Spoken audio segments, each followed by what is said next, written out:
infrastructure is crumbling this evening as the NintenByte Podcast continues its unprecedented rise. In cities across the globe, fans are rioting. The Pentagon has issued a statement describing the NintenByte Podcast network as a pixel-based prophecy. Some say the rise was foretold, others say it's just a really good podcast. We're talking twisted nipples, milk, and a sock puppet who doesn't talk. It's dangerous to go alone. Watch this. Welcome to the NintenByte Podcast, bitch. That's right, ladies and gentlemen, you're watching the greatest Nintendo podcast ever! Yeah! Is that a Joy-Con in your pants, or are you just happy to see us?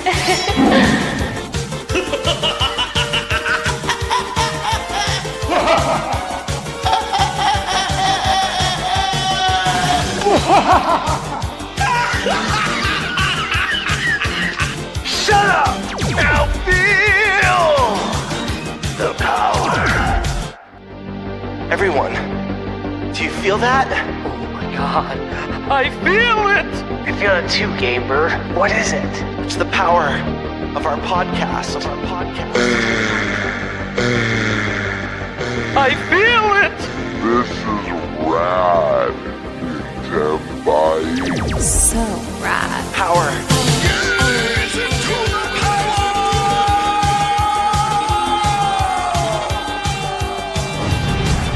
Now bask in their glory. I'm NintenByte. Oh baby.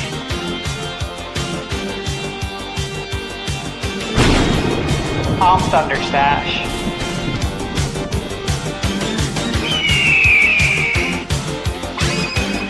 I'm Gamebird Classic.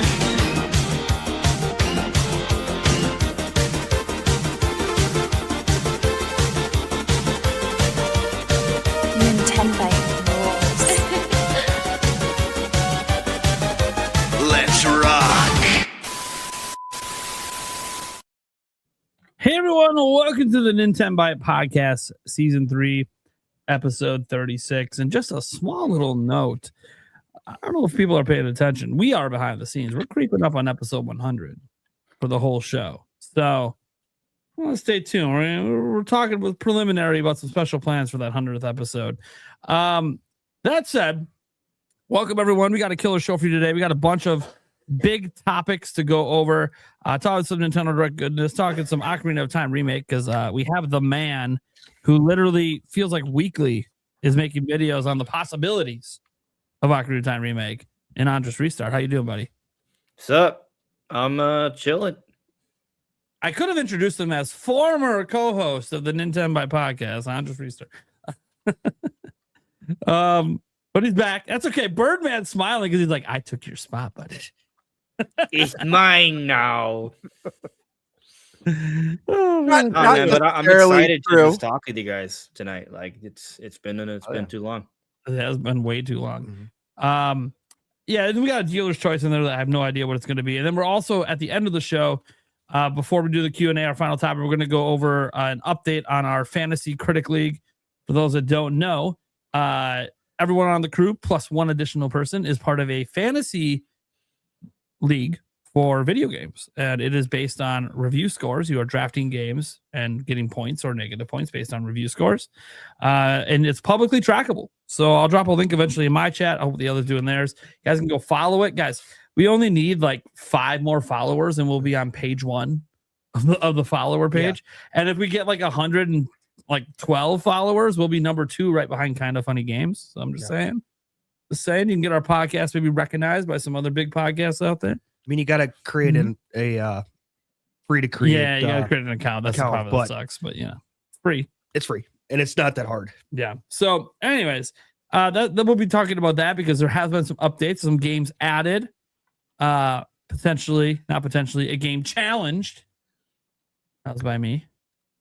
I have a strategy behind that, and we might talk a little shop about what we've been thinking so far with what we've done since draft night. So, all right. That being said, this is not our quarterly update. The quarterly update, we don't have enough scores yet on games to really worry about that. Stash, though, is already pointed, which, of course, he did, because if you know what games he drafted, you knew they came out. One of them for sure. The other one comes out this week. So, That said, let's get everyone else introduced. We got Spice Lord, Eric Moore. How you doing, buddy? Good. I got a tickle in my throat, but good.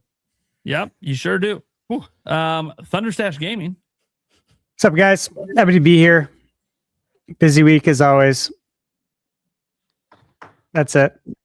Yeah, the shirt he's wearing, by the way, is the game that comes out this week that he's locking in a 19-point victory. Yeah, I reviewed it. Stayed up till 3 a.m.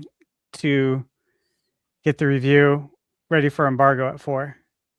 Hell yeah. Because YouTube kicked it back for a copyrighted song that Square Enix gave me permission to use. Yeah. So I was like, I'm not dealing with shit. I'm just going to 'cause then you gotta, like, re-export it. Square, and then Square's got to manually approve. And you're like, this is just stupid. Yeah, I hate that. re-exported and lowered company gives you the actual decibels by 2 or 3. I've had that happen before. The company gives you permission, but like it's all automatic. So like it's just automatically claimed. I'm like, this is stupid. Well, yeah, it's AI reviewing it. So what are you supposed to do? Well, it is. I know. And when you challenge it, it's supposed to be manually reviewed by a human. There's no way. I've challenged like 30 of them and gotten responses within 30 seconds. So that tells me it's AI. Like even doing the manual reviews, it's stupid. Someone's gonna sue them over it someday. There's a lot of evidence that those manual reviews they claim are done by humans are not. Yeah, I think it was some country in Africa. It was trying to claim the Final Fantasy Prelude song that's been around since 1986. Yeah, the intro theme song. I'm like, yeah, sure. Yeah, I still don't understand. I still do not understand why people do not have to present evidence that they own the shit when they claim it. It's because YouTube doesn't want any process in the legal process. Because a copyright claim is technically a legal claim, and they don't want to be part of that. They wash their hands of legal stuff. It's stupid. It is stupid. The funny thing is, they're the only platform that has the automatic system for claiming with AI. They should just make it all manual, but they don't. Yeah. What if I were to claim a YouTube trailer that Nintendo published? Right. It would show as a thing on their end. Yeah. It's instant. It happens right away. I would never do that because Nintendo would refute it. But you would assume Nintendo, being Nintendo, could probably directly get a hold of YouTube and call that bullshit. Then they might start examining your channel really closely and start claiming all of your shit. So I wouldn't poke the bear. But no, technically, yes, you can. I just would not suggest doing it. Then we got Birdman here, Game Bird Classic. How we doing, people? Happy to be here. I've been a busy bird, trying to get stuff done. But excited to be here. This is an exciting time. We're at the start of a new year. We're coming up to direct season. I know we'll be talking about that today. So lots of cool stuff. But yeah, stoked to have Andres back. Love this dude. It's been a while. I feel like I love this dude. Hell yeah. And these dudes. And this dude. I like me too. Yeah.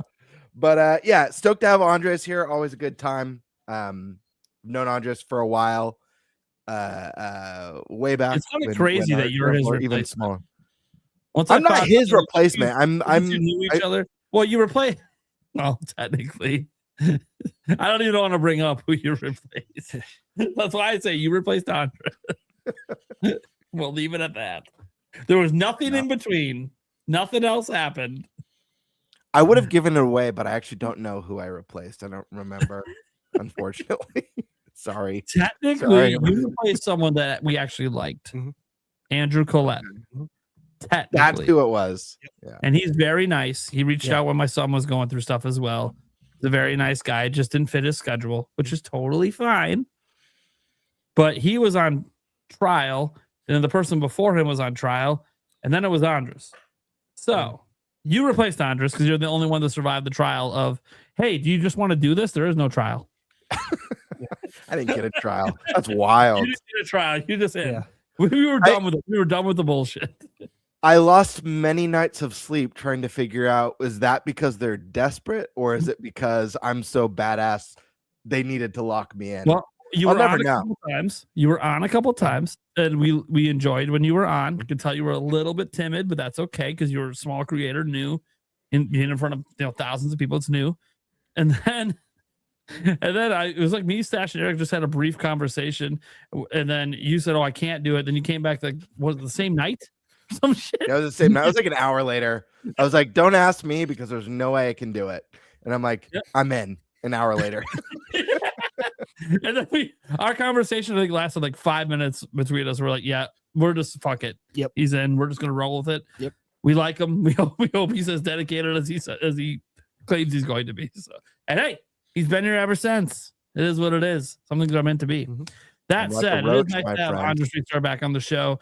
Hosted many a podcast episode with him. Nintendo Prime podcast back in the day. I've been on his show when he used to do a podcast regularly. Obviously, he started off on the NintenByte as well before he had to step away for his own reasons to take care of his own life. Speaking of that, we were supposed to have Roger's Base as well tonight. He also had some in real life stuff going on and had to step out, but he didn't step out like some guests do. I'm not going to name any names. He not only told me at 12:30 in the morning that he was going to have to cancel, so he gave me a lot of time to know he wasn't going to be here. He also said, "But I'm committing to a different episode, and so he'll be back on February 4th." So I like that. I like that. He rescheduled, so you're going to see him in a couple of weeks, guys. That being said, we got to talk about our topics today. It's our topic roulette. Again, we're talking about Nintendo Direct, Ocarina of Time, Fantasy Critic, and whatever the hell the other topic is that I didn't make because I didn't have time. Let's go to shit. I'm trying to decide. See, you know what? No, I'm gonna keep it a buck. Gamebird, you go first. Hell yeah. I'll take Fantasy Critic. Okay. It was going to be my topic last week. We didn't get to do it. So, yep. And we know we're doing that topic last. So, that's good. So, then the real first person, Thunderstash. What's the first topic? Dealer's choice. Okay. Dealer's choice. Do you need some time for that or you already know? No. JG in chat gave a good. Oh, you got one. Okay. So, we'll go to the Stash's topic first. Eric, which one do you want, bud? I can do. So what is the difference between topic number 1 and topic number 2? Topic number 1 is all about Zelda. But it's tied to a direct rumor. Got it. Okay. That's what we're kind of figuring. The topic 2 is actually just about the rest of the direct shit. Okay. So I'll do topic number 2. Okay. So keep in mind, since we're doing topic 2 first, that anything Zelda we're gonna save for after that. So I'll be doing obviously the we can Zelda make topic number 2, topic number 4. Nah, we're good. All right. So without further ado, I don't have any of the banners, man. I don't know what the hell's going on. Okay, so Stash, I literally don't know what we're talking about. So what are we talking about? Okay, so top 3 most anticipated games for Q1 of this year. I'm gonna have to actually look up. I don't know what games are coming out. I watched your video, but I don't. Dude, there's so many release dates in that video. Well, if you guys specifically want, for the Switch 2, I do have an Excel list with all the games that were in my video. That would be helpful. And I can. I can. Is it in order? Is it possible to like paste a first quarter? I have it sorted in order. Yeah, I can go through these. Yeah. You guys want me to go through these? There's a lot. I'm literally just looking even at the rest of January. I'm like, Jesus. This is the way it is. You guys want to do just Switch? Well, we're doing top 3. So yeah. I think we all got computers. Let's keep it Switch 2. I think. Sure. Yeah. Okay. So who do you want to go first, Stash? For the first quarter. Yeah, for the first quarter. Yep. Yeah, to the end of the fiscal year. Yeah, through March. All right. Gotcha. All right. Well, who's going to go first? Who's ready to go first? You know what? I'll go first because this is a bonus topic and nobody knows what the hell's going on. Everyone's still looking. I can see everyone intently looking at their screens, except for Stash. So I'll go first. If we're going to keep it Switch 2, keep it a buck, I got to go Mario Tennis Fever is one of them. Game looks stupidly good, which scares me because that means I'm starting to get too hyped for a Mario Tennis game to be let down again. but I keep hoping that this is the one. Look, I actually really enjoyed Aces. Needed more single player content, and it needed other online modes besides tournament mode, which I love tournament mode, and I'm glad that's coming back. So I'm glad they didn't get rid of it. I was worried they were going to do a different online mode than get rid of tournament mode. No, they're keeping tournament mode. I'm good with that. So it definitely feels like there's a lot more content in this game, a lot more playable characters, a lot more rackets. So and the single player looks promising, but it also looked promising last time, and then really wasn't. So, but if I'm keeping it a buck, I do plan to get a day one.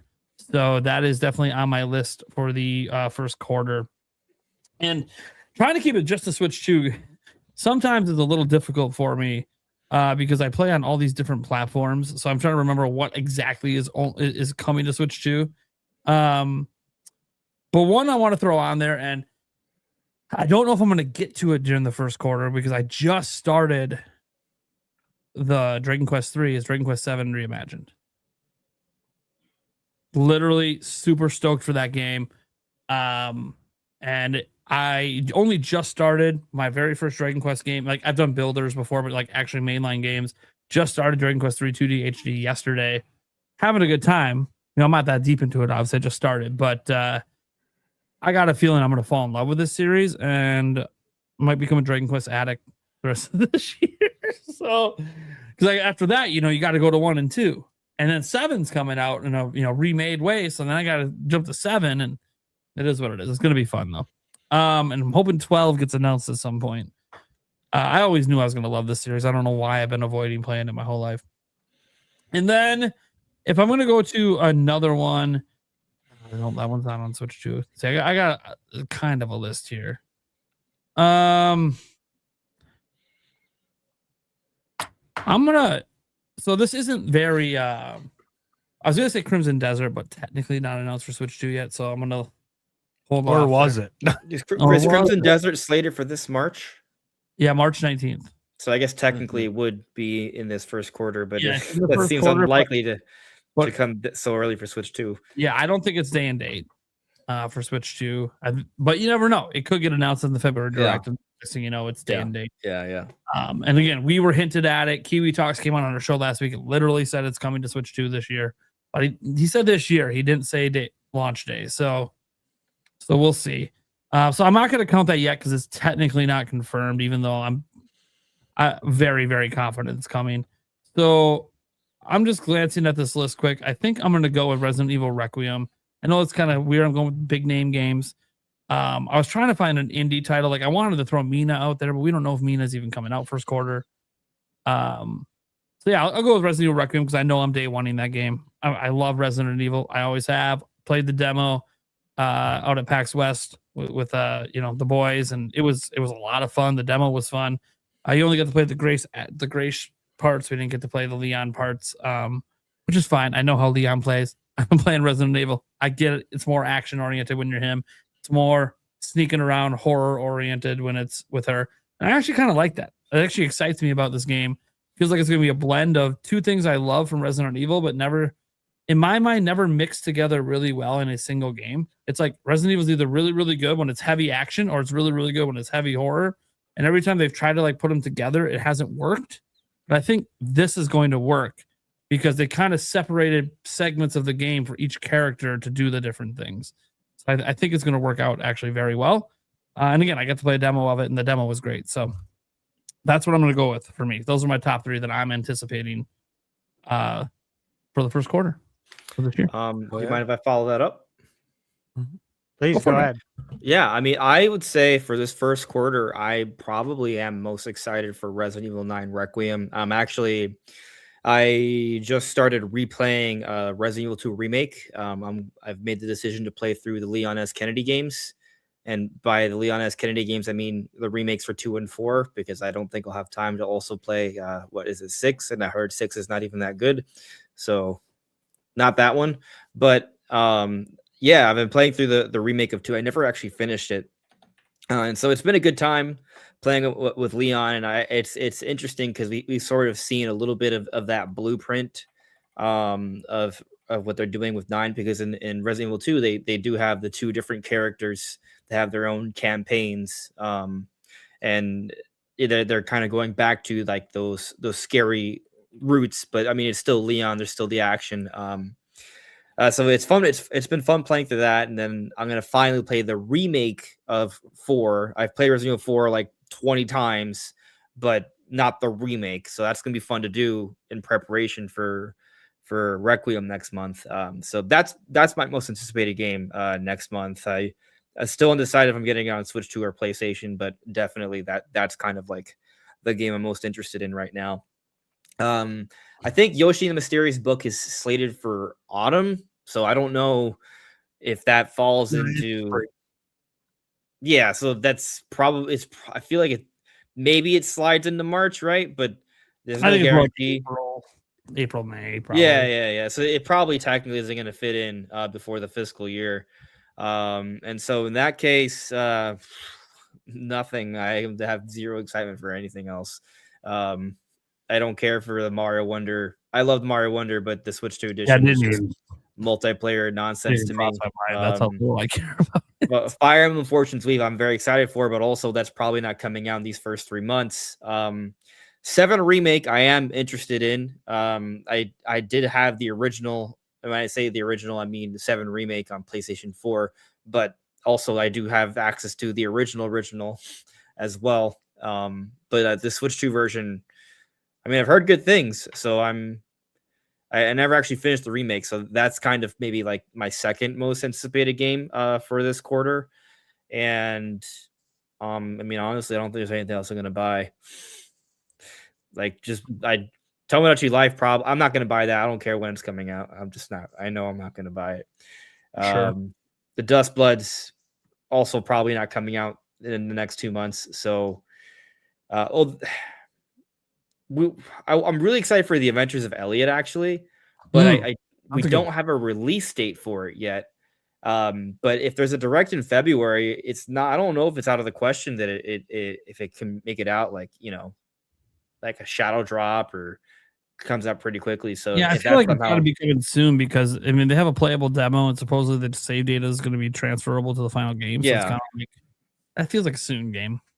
Yeah, and so with the optimism that somehow gets announced and it comes out before the end of the fiscal year, I would say my most anticipated games to play on Switch 2 for this first quarter, none of them are first party Nintendo.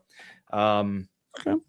But that's just because Nintendo hasn't announced anything good the first 3 months. Yeah, Mario Tennis is I'm talking a little bit of trash. Okay, there's not that they aren't good. It's just it doesn't appeal to me. That to put it simply.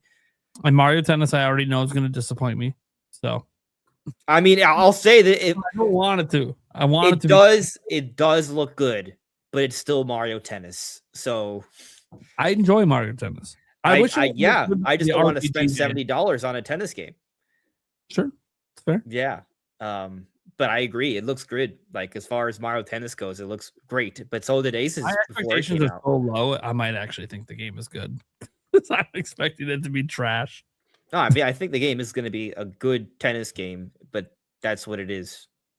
I'm the guy that spent like, was it $50 on Ultra Smash back in the day on Wii U? Jeez. Yeah, I spent $50 on that. That game has about 2 minutes worth of content. So relative to that, I'm getting a great deal for $70. Oh man. Anyways, cool. All right, who wants to go next? Yeah. I'll jump in. Hell yeah. Yeah, there's quite a few things that I'm excited for on Switch 2. I don't know that I'd put Mario Tennis in that camp. It's something that I'm cautiously optimistic about. I do have a family, so this is a great one for the family. But again, I feel like Nintendo's been kind of dropping the ball with these Mario sports games recently. This one does look better. The fact that they have an adventure mode is a huge plus. How dense and substantial that is, remains to be seen. But it's looking good for right now. So we'll see. I'm hoping, fingers crossed. I mean, if they could deliver a killer sports game and then add, free content later, like we've gotten in some of the other games, or even Splatoon for that matter, I might be all in. But I'm kind of at a wait and see for Mario Sports at this point. Let's see. Not going in order of release, but another one of that I'm actually very excited for. I really liked the second game a lot, even though I saw room for improvement. And it looks like the third entry is going bigger and better than the first two have ever done. And that's Monster Hunter Stories 3. I think the game looks really, really good. I love the new, more stylized, cel-shaded art style. Looks like it's going to have a more substantial, maybe even a darker storyline than the previous entries. And everything that we've seen so far, I think looks really good. So that, as an RPG lover, that one's on my radar.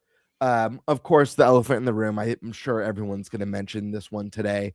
Resident Evil Requiem is definitely probably the most hyped release that's coming up.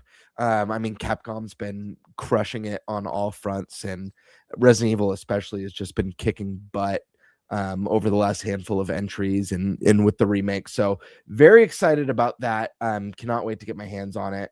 Got another one. We got another sequel. Now, this is a sequel that got a very bare bones remaster in the past, but this time it's getting almost a remake quality upgrade, and it's from one of my favorite series of all time, and that's Yakuza Kiwami 3 Dark Ties, with brand new game modes, brand new arcade games, and new story content. The game's going to look better than it's ever looked because it's going to be in the Kiwami engine.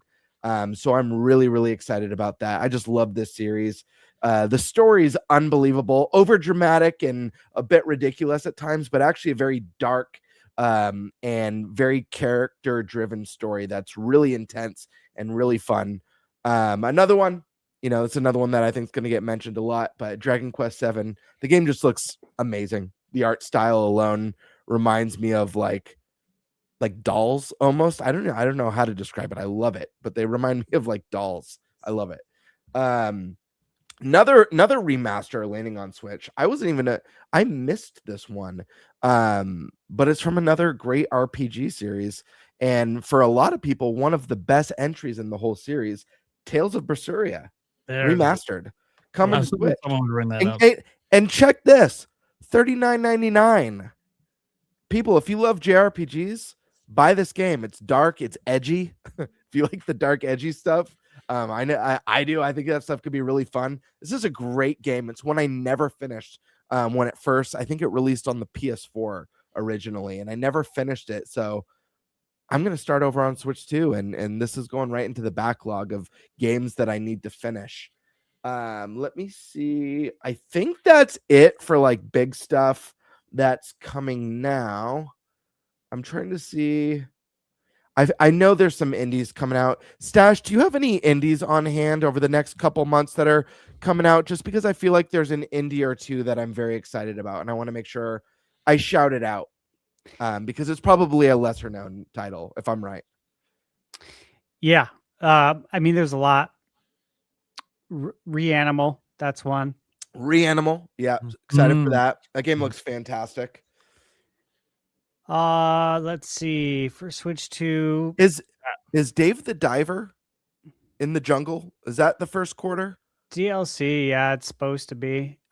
Here's one that you might be interested in. Mouse PI for Hire. Yes. That's on my radar. Sounds interesting. I'm curious about that one. But yeah, the art style alone is very nice. But yeah, I mean, I'll let Eric or you take it from here. But yeah, there's a lot of good stuff. Obviously, we're gonna have to pick and choose. I kind of agree with Andres. I'm not sure that, going back to Mario Tennis, I'm not sure the $70 price point, especially if this is a game that's gonna be of a similar quality to Aces, where Aces I fell off of very fast. And if Aces had been $70, I feel like I would have been even more disappointed, to be honest. But I don't know. It's a good start. And I think, again, like the third-party presence right out the gate with Switch 2 has been very impressive. I think it's the best we've seen in generations. So I'm looking forward to seeing that continue this year, throughout the year, and getting more day and date stuff. But yeah, that's it for me for now. Eric? Yeah. I mean, I'm just kind of looking through some games here. I mean, Roller Coaster Tycoon 3 Complete Edition looks. I mean, it's Roller Coaster Tycoon, so should be fun. I'm honestly hoping that Fever is actually finally breaks the mold of the Nintendo sports games, because I really want a good Nintendo sports game. I was gonna say Mouse PI for Hire because that hadn't been brought up. Looks freaking fantastic. And then Resident Evil Requiem. I like playing it when we were at it was really good at PAX. So those are kind of the ones that I was gonna go with. I actually Reanimal I was gonna shout out as well. But with Stash saying those in there, but that's fine. I mean, those are all because I mean, is that the same creator as Little Nightmares? Reanimal? It's an offshoot of the original team, and they formed Tarsier. Got it. Okay. Because I was gonna say it looks like That's why. I was gonna say it looks quite a bit like Little Nightmares. Yep. And when we play it, even though I was frustrated as all hell when we played it at PAX, it was a pretty fun game. And I've said, it's a good game to play at home too. Yeah, not under the bright lights. I don't know that was a good place for that demo. Yeah, like, and it sticks you like in the middle of the game where you're supposed to just understand all the mechanics, and if you've never played before, you're kind of screwed. Which I have never played before. That was like the Switch 2 experience with Civ 7, Mike. Yeah, I don't even want to play that right now. Yeah, see, and I like Civ, so I would have probably been okay. But that's the thing. That's the thing. You have to like. And I've played a bunch of Civ too, so I mean, I would probably would have fine. And I've never played Little Nightmares 1 or 2. Now, but towards the end of the demo, I was starting to figure this out. I'm like, oh, now I'm making good progress. Now I get it. Right. But it's like, damn, now I need like another 3 hours of this thing. Well, and it was I'm kicked off. You're right. No, for sure. It was more of the. I would make it through, but then the second player would get captured, and I wasn't realizing that was what was causing me to lose. And I'm like, what the hell is this bullshit? Yeah, I think I pointed it. And I was like, finally, I was like, oh, that neither doesn't make sense. Neither of you can get annoying caught. as hell. Sure. I never figured out the combat. That's supposed to be that's new in 3, and I never quite figured out the timing on the combat, but that's okay. Yeah, it would have made things easier if I could have figured out that timing. Right. But yeah, no, those were the games that I'm kind of looking forward to. I love, by the way, shout out to Sketch16. I love how in the chat he's acting like I'm supposed to be excited that Pokemon Pokopia comes in March, as if I have any interest in that game. Oh, it comes out in March. Like, if it does well, cool. I hope it hits on the audience that they want to hit on, and it's really, really good for them. It is not the kind of games I play. Animal Crossing is like the only kind of like super chill sim sort of game that I do like that. Otherwise, I'm good. Yeah, I forgot it comes out March 5th. I still wouldn't put it in my top three, for the quarter. It's not that I think this game will probably be the best selling game of the quarter, to be clear, but it just doesn't interest me. It's I mean, it probably should sell well. I would be shocked if it doesn't sell. Right. Maybe saying it just doesn't interest me at all. Like, because there are elements of it that intrigue me, like the lore implications, right? And like there's some interesting story stuff. Like with the first trailer, they show like they imply, right, that the Diddle lost its trainer from a long time ago, and it's kind of like carrying on its will. Or the likeness of its trainer, which is kind of sad but cute. And so like there's some interesting like maybe potential story stuff there, but it's like Pokemon Animal Crossing, but that's kind of I don't know. I've never really played those games for more than like 20-ish hours. So yeah, and I like Animal Crossing. It's fun, but I just don't need a bunch of games like that in my life because they are time sinks. They never end. And that's fine. I don't mind never-ending games, but I can't play a ton of them or I'll never game anything else. And between that and I also do World of Warcraft here and there, it's like I don't need more never-ending games. I mean, Stash is the same way. Like he doesn't play never-ending games because otherwise you can't play anything else. I do, but then I also don't get the full experience of the never-ending game because I'm not fully like I haven't beat all the content in the latest X Pack for Warcraft, and now the new one's coming. And it's like, well. I didn't have the 1,000 hours to put in. Like it is what it is. But but I still have a good time. And I usually try to beat at least the story content in a game like World of Warcraft, so I understand what's happening in the next X-Pack. But okay. Stash, man, it's your topic. What are the 3 games you're pulling out of the rabbit? Yes, the rabbit out of the hat. There's so many that I'm looking forward to. Like there really is a ton in quarter 1, and I think reducing the 3 is what's gonna be hard for you. I didn't even do that. I apologize, guys. I just straight up ignored. Yeah, you straight up ignored it. I'm like, please don't set the precedent for Stash to list off 50 games. Yeah, no, I already noticed you went over, which automatically means I can go over. So that was noted already. Yeah. However, I'll just go quick. So, all right. In order, mainly, Escape from Ever After. I've been playing that. That comes out Friday. Okay. Paper Mario like RPG. Yep. For Switch and all the other consoles. I Hate This Place. Also been playing that. Jimmy and the Pulsating Mass, which is like Earthbound. Been playing that.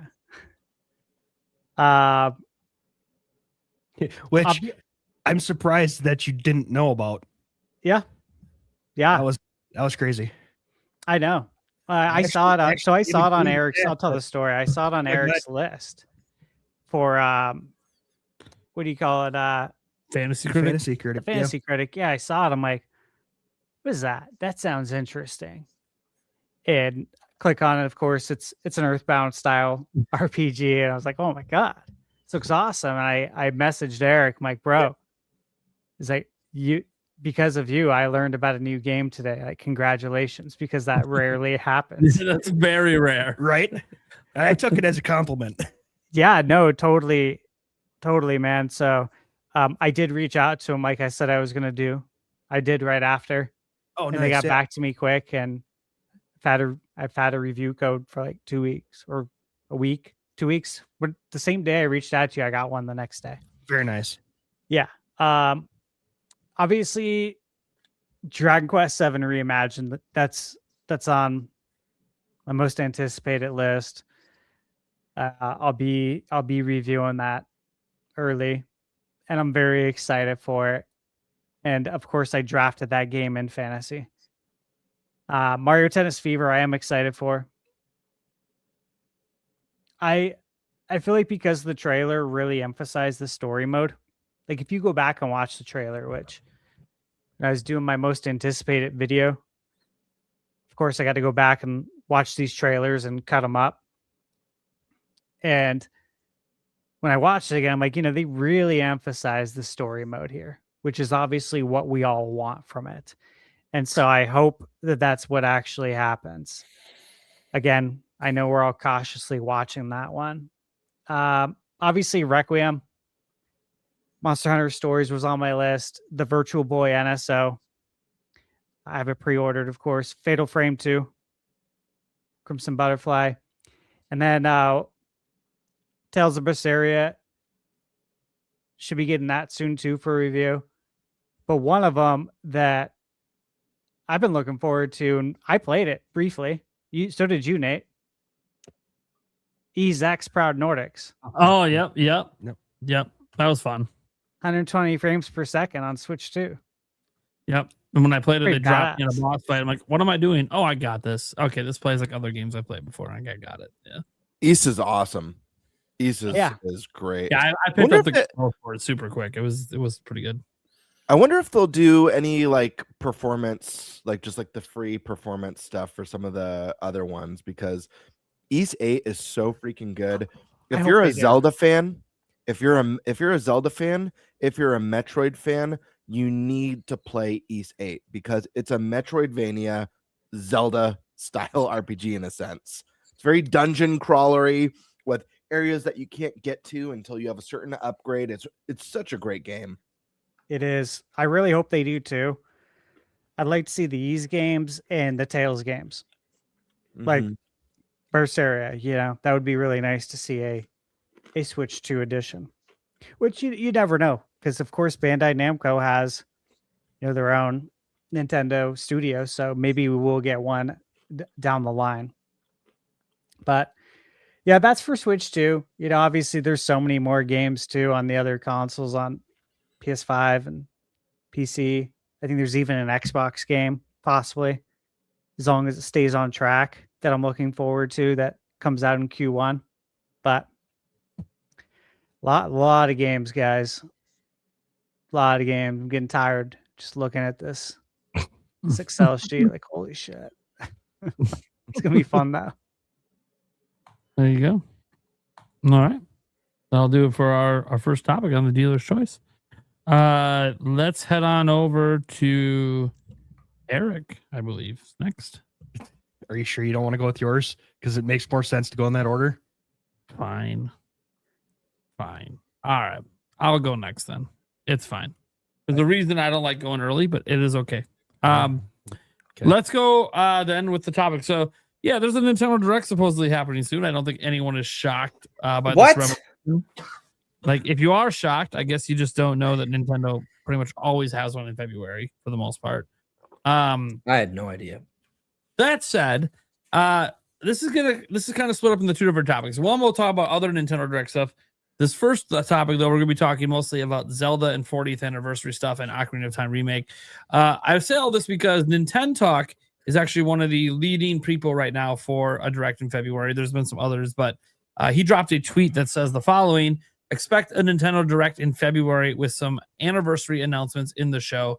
And he has that as coming from his source. And as Andres Reeser, I know, knows because he covers this stuff like I do, Nintendo Talk has been very accurate over the last couple of years. He doesn't put a lot out there, but the stuff he has put out there seems to always come true. Seems to have a pretty reliable source for this kind of stuff. And in the tweet, he did go on to note some anniversaries that were going on with other franchises.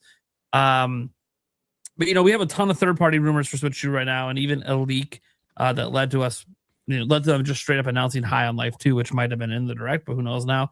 But we want to really focus on the anniversary aspect of what he said for this topic. And we can kind of figure out that it should be about Zelda just by a process of elimination. So technically Mario's 40th, they're supposedly celebrating that through when the movie drops. But they also kind of did Mario stuff in a Direct last year.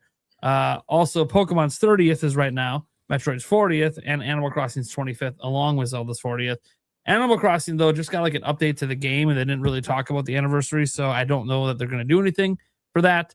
Obviously, Pokemon has been already advertising the 30th anniversary as being part of Pokemon Day, which is on February 27th. So chances are anything related to Pokemon will just be saved for that. And then obviously they've just like never done anything for Metroid. It is what it is. They just seem to not care. And maybe it's just because the series doesn't sell a whole lot. I don't know. I'm not saying there won't be some stuff. There might be like a first 4 figure or something that comes out that's for it, but I wouldn't expect anything. Maybe a Lego set. I don't know. I wouldn't expect anything too crazy for Metroid because they don't really do a whole lot for it. And they just had Prime 4 come out without mentioning the anniversaries coming up. I just don't think Nintendo does anniversaries in any major way outside of Mario, Zelda, and Pokemon. Zelda. Yeah, like and Pokemon's Animal Crossing is ginormous. There's no anniversary celebration for that. They could, but it's just that. And it's not to say there won't be any mention ever, because I'm sure they have actually mentioned Metroid's anniversary before, but it might be like a tweet or a Nintendo Today post or something, like a look back at history. Or like, I think they did one for Fire Emblem's anniversary, and they just released like a really old Fire Emblem game on NSO. Like, they might do something like that, but, talking about them doing anything grander, there's just no precedent. Yeah. Yeah, it's Mario and Zelda. Those are the ones that they tend to do it for. And it is Zelda's 40th, and we already have a Lego set announced, which we knew was coming because they teased it last year, but then obviously we saw it. Yeah, they teased it last year, and it was leaked months beforehand, which was rumored months before that. Because when we heard about the Deku Tree, Nate, I think you remember when we heard about the Deku Tree Lego set, we actually heard there was another. Yeah. And then BrickTap eventually leaked that there was an Ocarina of Time Lego set based off Ganondorf, which people chose to just disbelieve, even though BrickTap's in terms of literally always right about everything. Right. And then Nintendo literally teases it, and you're like, hey, listen, this is like the most obvious reference that Nintendo cares about Ocarina of Time in a bigger way than people want to give it credit for, and people still refuse to believe it. And now, like, this is the most they've never put out a trailer. Maybe never is the wrong word. They've done like bigger advertisements for like the Mario Lego stuff, but Yep. like they've never put like such an epic trailer for a Nintendo Lego set before. That 42-second trailer is just awesome. Yeah, it's really well put together. Really well put. And then like how it ends, flashing to the whole set being, I'm like, dude, this is sick. It's interesting. Like the music they use, I'm sure it's very cliche, epic music, but like the beginning of it almost reminds me of like what they do in the beginning of 7 Remake. Like it's very bombastic, very epic, and I'm like, I'm getting those vibes. Yeah, I think someone asked a question earlier about, hey, do you think that's music from the remake? I'm like, probably not, but not the Ocarina. No. I'm talking about Final Fantasy. Like it's just like the epic, bombastic music. It feels similar. They asked the question about the music in the Lego promotion thing, and I was like, no, I don't think it's in the game, but it is pretty cool. Like there's effort. There's a lot of effort. Yeah. So we're gonna split this up into 2 parts. Part 1, we're gonna talk about the 40th anniversary, what we think they may or may not announce at the direct for that. And then the second part, we'll talk about Ocarina of Time remake, because I feel like that should kind of be its own section, separate away from everything else, because there's just a lot to talk about with that, our wants, our desires. Do we think it's actually happening, etc. And it feels appropriate to have that conversation when we have Andres Restart on, who's got literally all the info and all the details besides myself. So it's good to have someone else on that knows all this stuff. That said, the first part, what do we think they're going to actually announce at this direct for Zelda's 40th? Andres, I see you're ready to burst at the seams here. I think I misunderstood. I thought we were talking about the direct. We're talking about Zelda's 40th. Yeah, we're talking about the 40. Because the rumor is there's going to be anniversary stuff in the direct. So the funny thing is that regardless of this is direct conversation or Zelda 40th anniversary conversation, I think my answer is kind of the same. The same. Yeah. And spoiler, I'm not talking about the Ocarina of Time remake. Yeah, I didn't think so. I didn't think you were. All right, so I'm fully aware that this may not have to do with Zelda's 40th anniversary, but if you've seen some of my recent videos, I think you know exactly what I'm talking about. I think there's a solid chance Monolith Soft is cooking something awesome, and it might really appeal to the Zelda fan base. Even if it's not Zelda related at all, I think a lot of Zelda fans would probably really vibe with it. It might not be Zelda related, to be clear, right? But the reason why I think it might be Zelda related, right, is one, we just had a recent, very curious interview where Monolith Soft put out this chat they had with the Zelda team talking about the growth of their partnership over the years, because Monolith Soft worked on Skyward Sword, Breath, and then Tears. And a lot of people took that interview, especially towards the end, to mean that they are going to take on a larger role. I mean, they literally say that they plan to continue to build this relationship and work more on Zelda.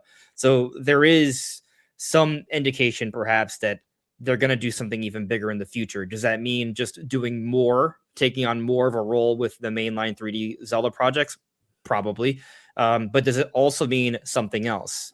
And we also have, whatchamacallit, there is another interview that came out around the same time in December, where they were talking about Age of Imprisonment, and Aonuma did tease that the Zelda team wanted to have their Zelda out early for Switch 2, but Koei Tecmo beat them to the punch with Age of Imprisonment. And he says to look at Age of Imprisonment as inspiration for the next Zelda, right? In so many words. And so what's interesting about that is that, to me, that says we're not just talking about like a little Zelda thingy for the 40th anniversary, considering Aonuma's history of teasing various Zelda projects, right? Like, it's not once or twice he's done this. He did it for he literally teased Echoes of Wisdom 6 months before it was announced. Link's Awakening remake, he literally told us that he teased that. He confirmed that he teased that years in advance. Majora's Mask 3, 3D he teased. Skyward Sword HD he teased, even though Nintendo executives said he didn't, and he did. And those are just some examples. There's even more. So the notion that he's teasing something, right? Like that part is, I think most people agree with. And so I'm led to think, okay, we're getting something kind of cool Zelda for the anniversary. The question is what? because I don't actually think Ocarina of Time Remake is coming out this year, I'm led to think it has to be something else. And we've been hearing that Monolith Soft is getting close to announcing something. And then I think about this project they've been working on throughout the entire Switch era, which also had Zelda-themed art.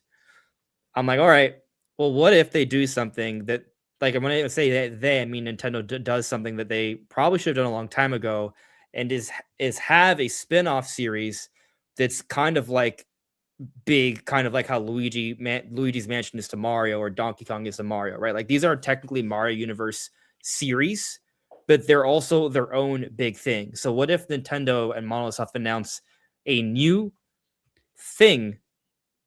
It's not an Ocarina of Time remake. It's not the next open air Zelda, but it's a new thing that we'll look at. It's not just like another Hyrule Warriors, right? Or like Tinkle's special bizarre adventure or whatever. Like, it's going to be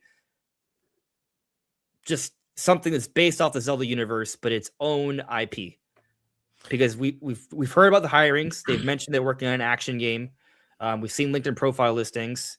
It's supposedly a new IP, but it can technically be both. And so that's kind of like the crazy crackpot theory. I at least think they're about to announce something this year, even if it's not Zelda related, but it might be, which is why I'm talking about it now. So I love this, Andres, and I'm fully on board with it. Last year, when Switch 2 first got announced, and we were talking about the games on the podcast, I last year I brought up Monolith a handful of times, and my prediction for Monolith was that they're going to have something special, but that it's not going to be the next Xenoblade game. Whatever they're doing, my prediction, I've been solid on this. It's either going to be a new IP for them, which could be what you're describing, or a brand new Xeno type game that's not Xenoblade. It could be anything. Xenosphere, Xeno Canon. I don't know. But Xeno Bonanza. Yeah, absolutely. So I love this, and I think that I've been of the mindset that when we're talking about what could be the holiday game, if we're not going to get a big Zelda this year, if we're not going to get a next 3D mainline Mario game this year, what could be the big holiday game? And I think it was last show or the show before, I was talking about how I feel like Monolith, even though they're not the juggernaut that like the Zelda or Mario team are, I feel like they're getting a little bit more mainstream with every release. They're getting bigger, more popular. And now with the power of Switch 2, I think the team has the hardware and the tool set to deliver something that's really going to wow and push Switch 2 to its limits. And I think this is one of those teams that could just come out of nowhere with a massive hit. We see it all the time. Look at the team behind Expedition 33. Literally that. Yeah. Look at it, Larian. Yeah, they had hits with Divinity 1 and 2, but nothing along the lines of Baldur's Gate 3. So there's no reason why a team like Monolith can't hit a major home run with something very special that no one saw coming. So I love this idea, and I don't think it's far-fetched at all. I like it.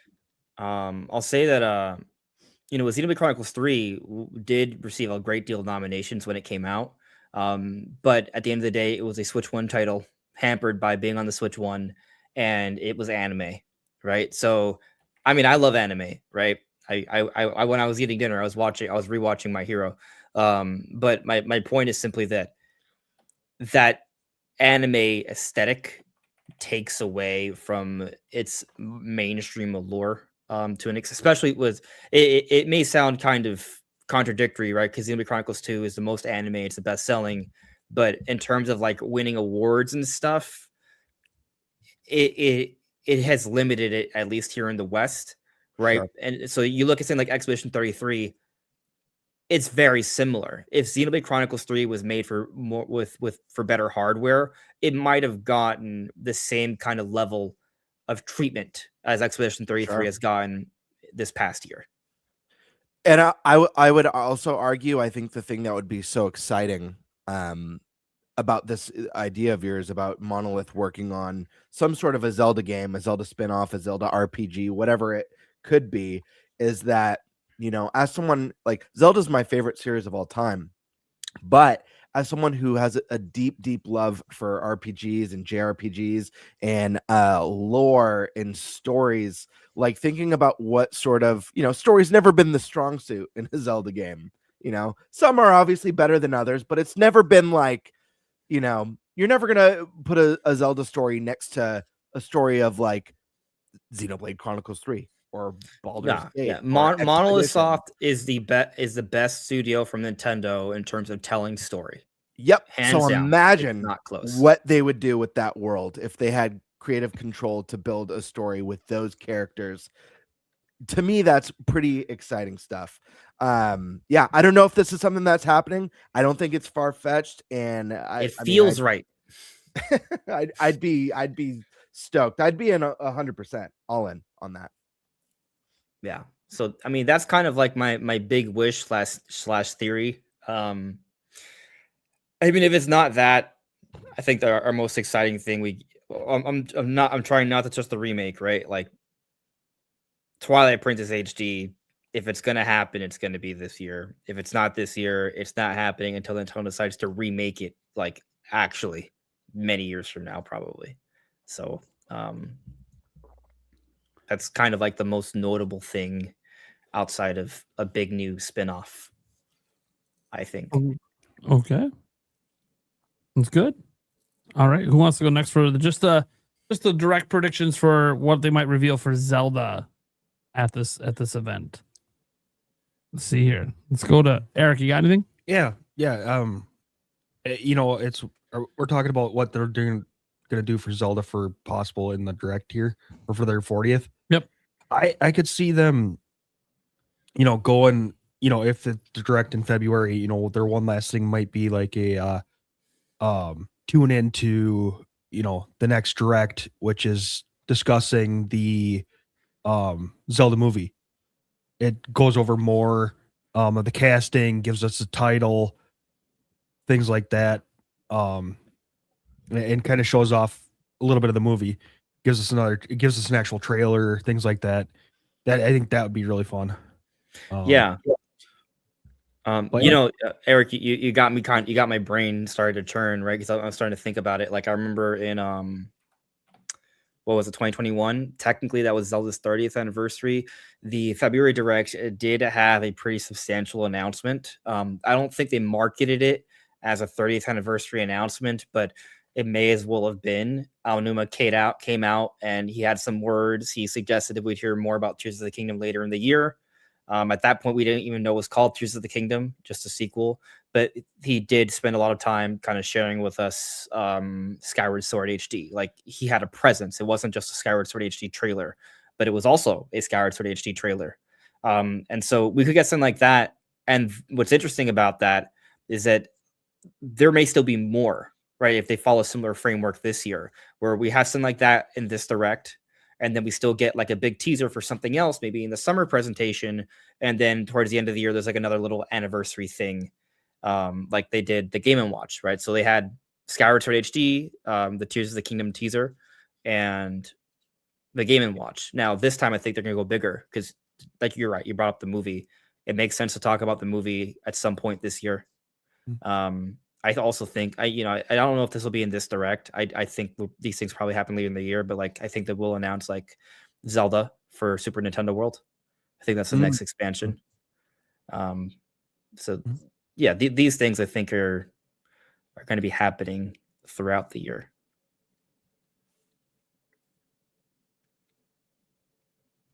Well, I could continue, but I just was trying to shut up to let others talk. I mean that was pretty much all I had was thinking hopefully they'd give us something on the movie, because I know they're going to have to eventually talk about it this year. I mean, the only thing is that like with the Galaxy movie, they might focus on marketing that first, and then right the second half is when we'll start to hear that's about. Why I kind of said tune in after, because Mario is what's the date on Mario? April again? I think it's April. It's April something, like April. Stash's birthday. That's what I know, but I don't. Zelda is May 7th. Oh, May 7th. No, what's Mario? No, the Mario April movie 3rd for Mario. Yeah. That's not my birthday. My birthday is May 7th. The Zelda movie. Zelda movie. Okay, that's what it is. Okay. So whose birthday is April? Nobody. But yeah, I could see you know, at the end of this or something, talking about, you know, a future direct being, you know, a Zelda movie, you know, not necessarily going into anything big, but saying, hey, tune into a future direct here.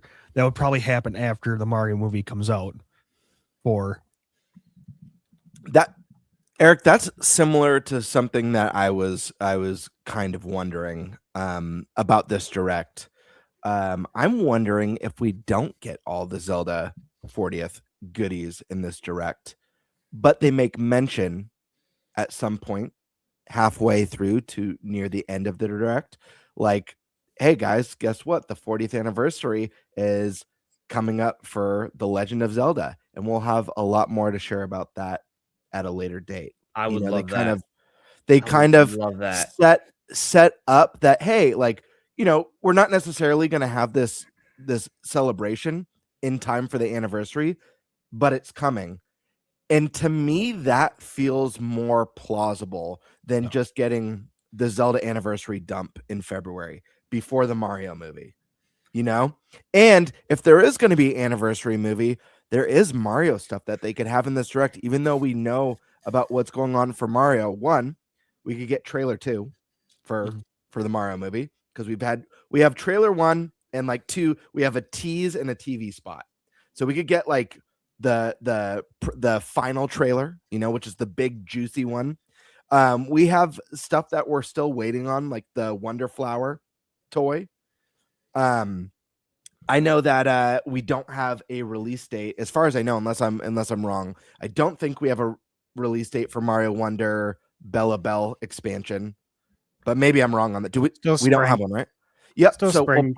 Yep. So we'll get an official release date. I would not be surprised if this anniversary rumor leak for this is still Mario, with maybe like a quick nod to other series. That's like, oh, other series that are celebrating big anniversaries this year are A, B, and C, and you can play their classics on NSO today. You know, I wouldn't be surprised for that with an announce with Zelda at a later time. But let's just say for shirts and gurgles that Zelda anniversary is a big part of this direct, because that's more fun, guys. That's a lot more fun to talk about. I just want to say that, you know, if they did tease Zelda anniversary stuff, there would still have to be a Zelda anniversary announcement in this direct. It just wouldn't be the only one. Right. For the year. Yeah. For sure. Yep. So the shirts and gurgles. The shirts and gurgles. Yeah.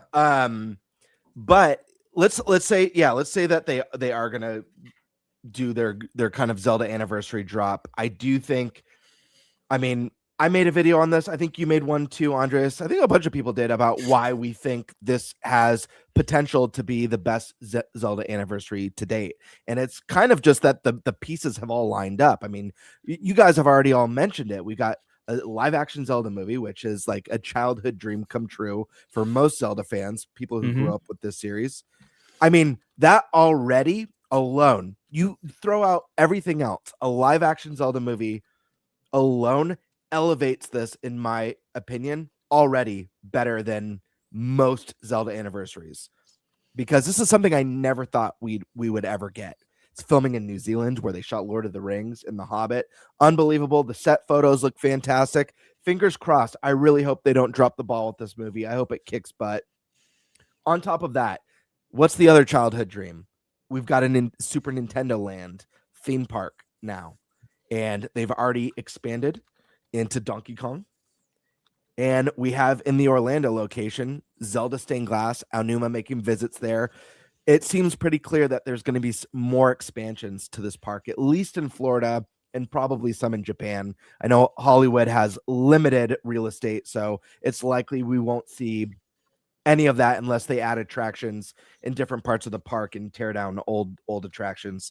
But that being said, those two things alone are massive, because if there's any possibility that we can go to a built Hyrule that's like Harry Potter Land, it's like the Hyrule courtyard or whatnot, and there's some sort of a ride, unbelievable.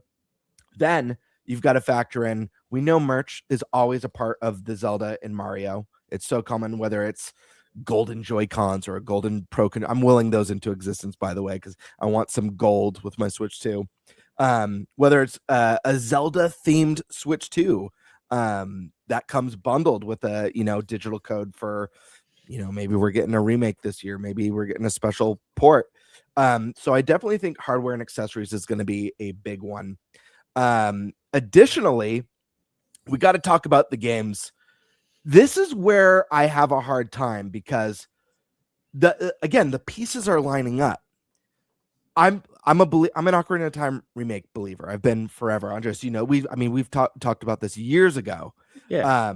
I know you are too. I think everyone in the pod is a believer in the Ocarina of Time remake. I believe. So on one hand, I see like, oh man, we could finally see this, like proof that it's real in this epic reimagining with modern graphics and voice acting and a fully orchestrated soundtrack. At the same time, the timing also feels right to get the tease of the next mainline game. Do they do both? I don't think so. I mean, that's, you don't want one to overshadow the other. What's more likely? I don't know. It's so hard. Part of me feels like Ocarina of Time because, we've got the Lego sets, and it's not just the Ganon and Link battle. The fact that we got the Ocarina of Time Deku Tree, there was no reason for that. They could have just done the Breath of the Wild Deku Tree. Breath of the Wild was the big hot thing. It's the thing that took Zelda to the next level in the mainstream and put it into the 30 million plus sales. Ocarina didn't do that. So why even go through the effort to include that Deku Tree as well? There's other Deku Trees. Yeah, and then there's the two interviews where Aonuma hints at Ocarina of Time being remade, right? So there's the patent where we see Navi flying around. Like, why are they working on Navi tech? There's so many clues. The fear is, and I think this is the worst. I think I'd rather wait longer to see this. The fear is that maybe it's not the remake that we've all imagined. Maybe it's something in between modern, something in between the 3DS remake, something better than a remaster, but not quite a full remake. That's the concern, because I feel like this is such a special game with such a special history that needs that Final Fantasy VII treatment or that Resident Evil 2 treatment.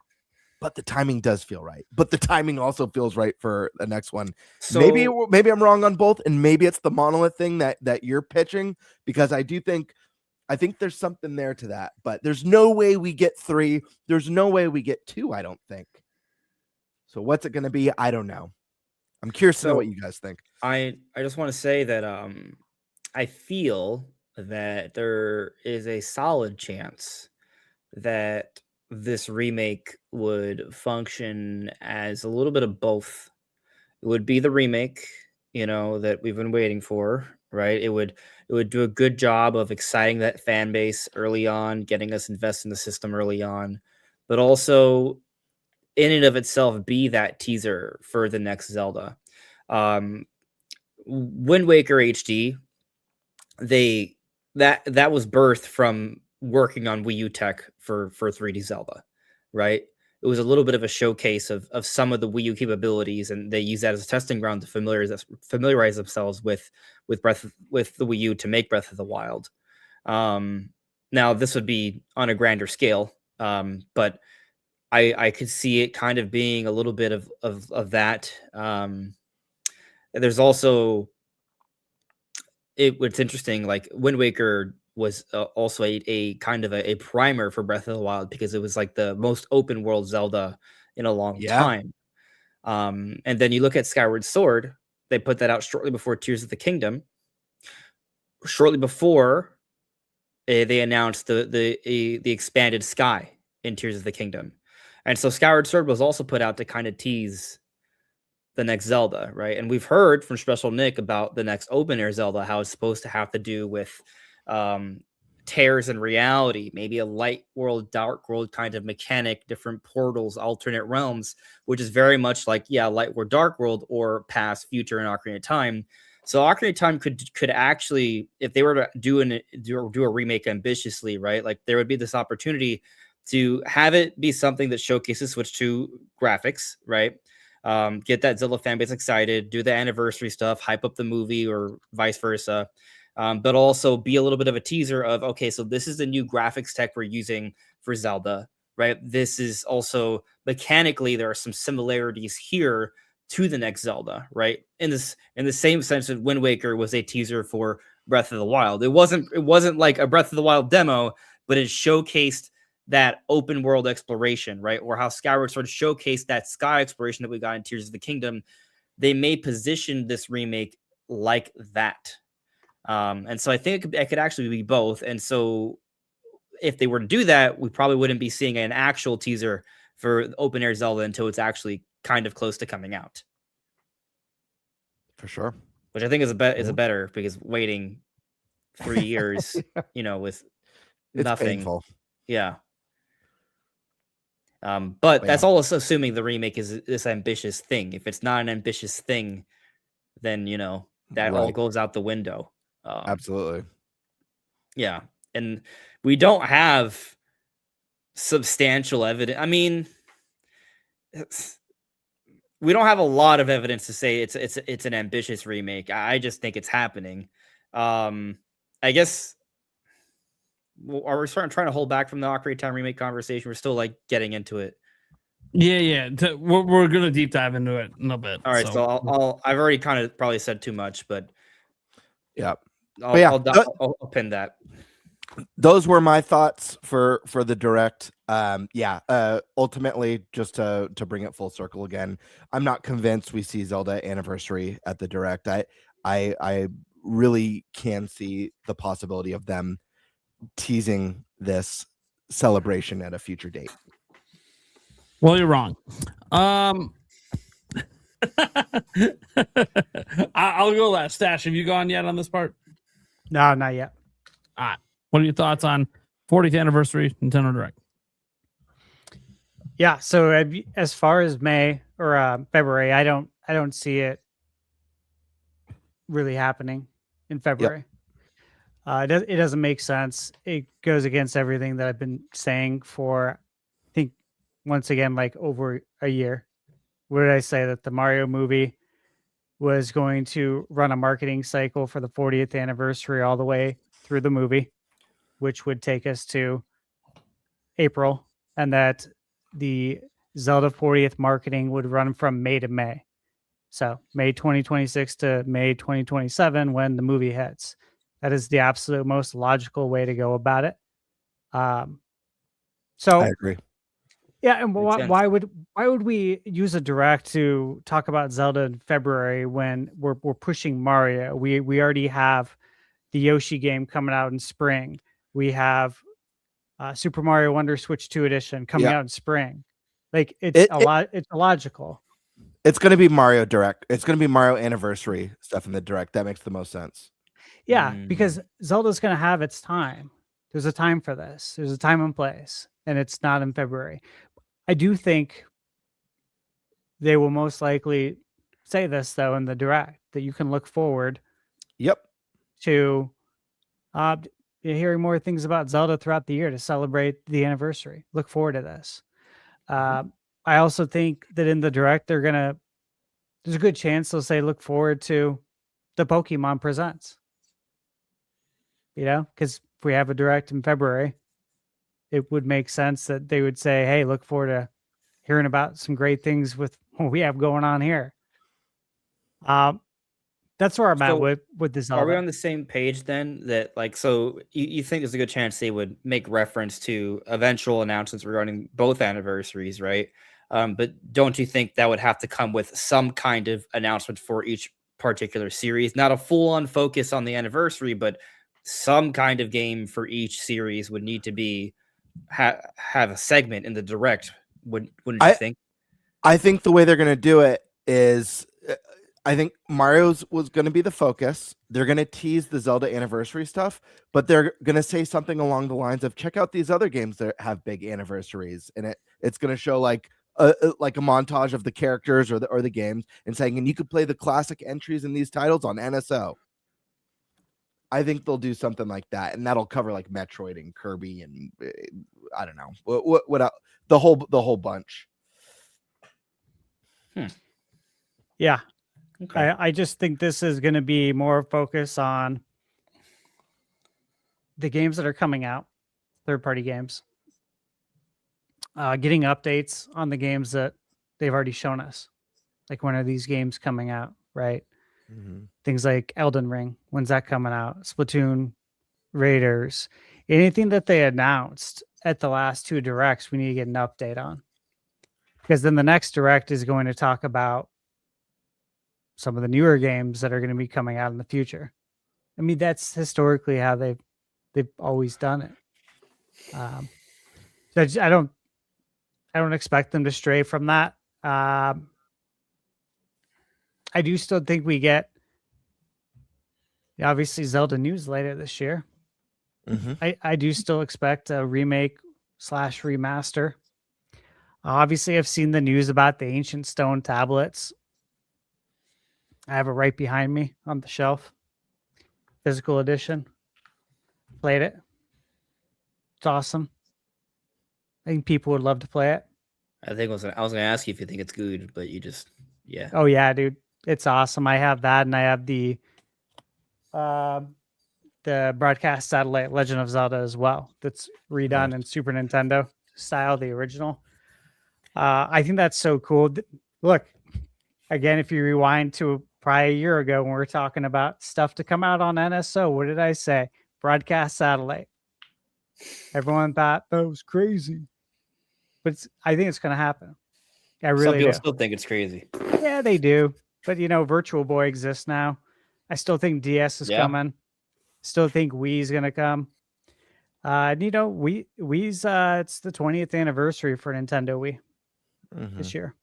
So maybe we'll see something around that time. You never know. Yeah, well, because I think Virtual Boy is not meant to like feed the masses. That's meant to feed the hardcore. Yeah. Yeah. Well, I think I speak for all of us when I say we would like to play, right? Absolutely, right? dude. Those commercials were great. They were interesting. I've tried to grab some of them like for use in videos, and the best I can ever find is 240p for those commercials. Yeah, it's so bad. I know. Like, how can I find try and E3? stretch it out a little bit? And it's I even could worse. find like E3 from like, I don't know, 2001. And it looks considerably better than this Wii commercial from like 2006 or 7. Like, how does that work? The Super Nintendo World, fully expect that expansion. I've talked to Michaela about it. Because, we want to go to Japan. But I want to go when Zelda's there. Yeah. That's when I want to go. I want to go hit that. I want to hit the Nintendo Museum. Do anything and everything I can. Obviously, video game related, Nintendo related while I'm there. So, waiting on that. But I think that we'll see that in 2027. I think that'll open up. So that should be exciting. I think that's about it for now. Gamebird, you mentioned that there'd be a lot of different, products to sell, clothing, this and that, all sorts of fun little things. Yes, I expect that. I expect things like this too, like this Pokemon, 30th anniversary bag of goldfish that I picked up at the store today. Because you got to catch them all, and this is one of them, obviously. I'm assuming that's new and not old. That's brand new. Well, it says 30th anniversary, so. Oh, okay. Yeah. Where does it say 30th anniversary? Let me see. It doesn't say 30th anniversary, Nate. But it does say time for an adventure. Build your team and let the Pokemon story unfold. 1995 to 2025. That's some classic art right there. I know. Yeah. That's why I was like, I got to get this. Yeah. So yeah, obviously that's stuff like that. You guys got to remember, There's a big marketing push about to start for Galaxy. We're about to get some Old Spice up in here. I'm all over that. The Old Spice. I actually think there's probably going to be a trailer before the Direct. Or in the Direct, one or the other, but... Yeah, one or the other. I think you're right on that. Just a matter if they want to use a potentially general Direct to show the trailer. If they want to use that time or if they want to show it before. I expect one soon. This should be the final trailer. Or you think they're gonna do another trailer for? Yeah, it seems too early. I think they're gonna do it for Mario. Yeah, no, we've only gotten one trailer, really. Well, we got 2 teasers, right? Yeah, a trailer and a TV spot. The TV spot from the Game Awards, right? That was a brief little thing. Yeah. Like we've only gotten one proper trailer. I think there needs to be 2 more. It's out in 10 weeks. Well, if you're gonna have a big marketing campaign, you should have a big marketing campaign with multiple trailers. I mean, it's possible that they could do they can do one and then do like a different cut, for just before the movie drops. I mean, there's gonna be like random stuff. Like, remember with the first one, they had like the I forget, there was like the van in Brooklyn, right? Yeah. Mm-hmm. There's gonna be hopefully stuff like that. It'd be crazy. This would be so cool, and I don't think they're gonna do it. It's just like a random idea that would be really fun and would probably help, but also probably be too high budget. But what if they were like, hey, here's a free update to Galaxy 1 and 2, new levels. Not a lot, just like a few new Galaxy levels, and they're like, hey, check out, the movie.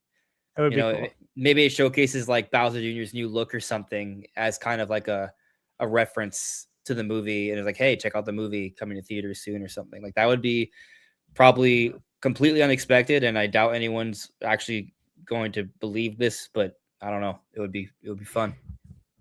I gotta ask this since we're talking like anniversaries and all, but do you guys think we're done with the Mario anniversary? Well, I'm trying to save my thoughts for the Direct stuff because we're focusing on Zelda right now, right? Yep. Direct's a totally different topic, but yeah. So I'm trying to hold back, but I'll just say I think there's going to be a little bit of trickle over. Yeah, I'll hold. Nate, what do you got, man? Well, it's nice to be the only voice of reason on the show. Absolutely. We'll announce some Zelda stuff for the anniversary next month. I know Eric's just like, what? Where are we? No. So obviously, we don't know. Yeah, even like Nintendo Talk, he didn't seem to know which anniversary would be the one that happens. I don't think anything Pokemon will ever get mentioned. They're already marketing the Pokemon 30th anniversary for Pokemon. Like, it's literally already being marketed for Pokemon Day. They don't need the Direct to tell people, oh, go watch it. The Pokemon Company has all their own marketing going. So I don't think anything like that's going to be there. And to answer Stash's question, as I said, no, I don't think there's anything else coming for Mario's 40th. I think what they have is what they have. Now they'll still market it. We'll get a release date for Yoshi and stuff, but that's for the Direct talk.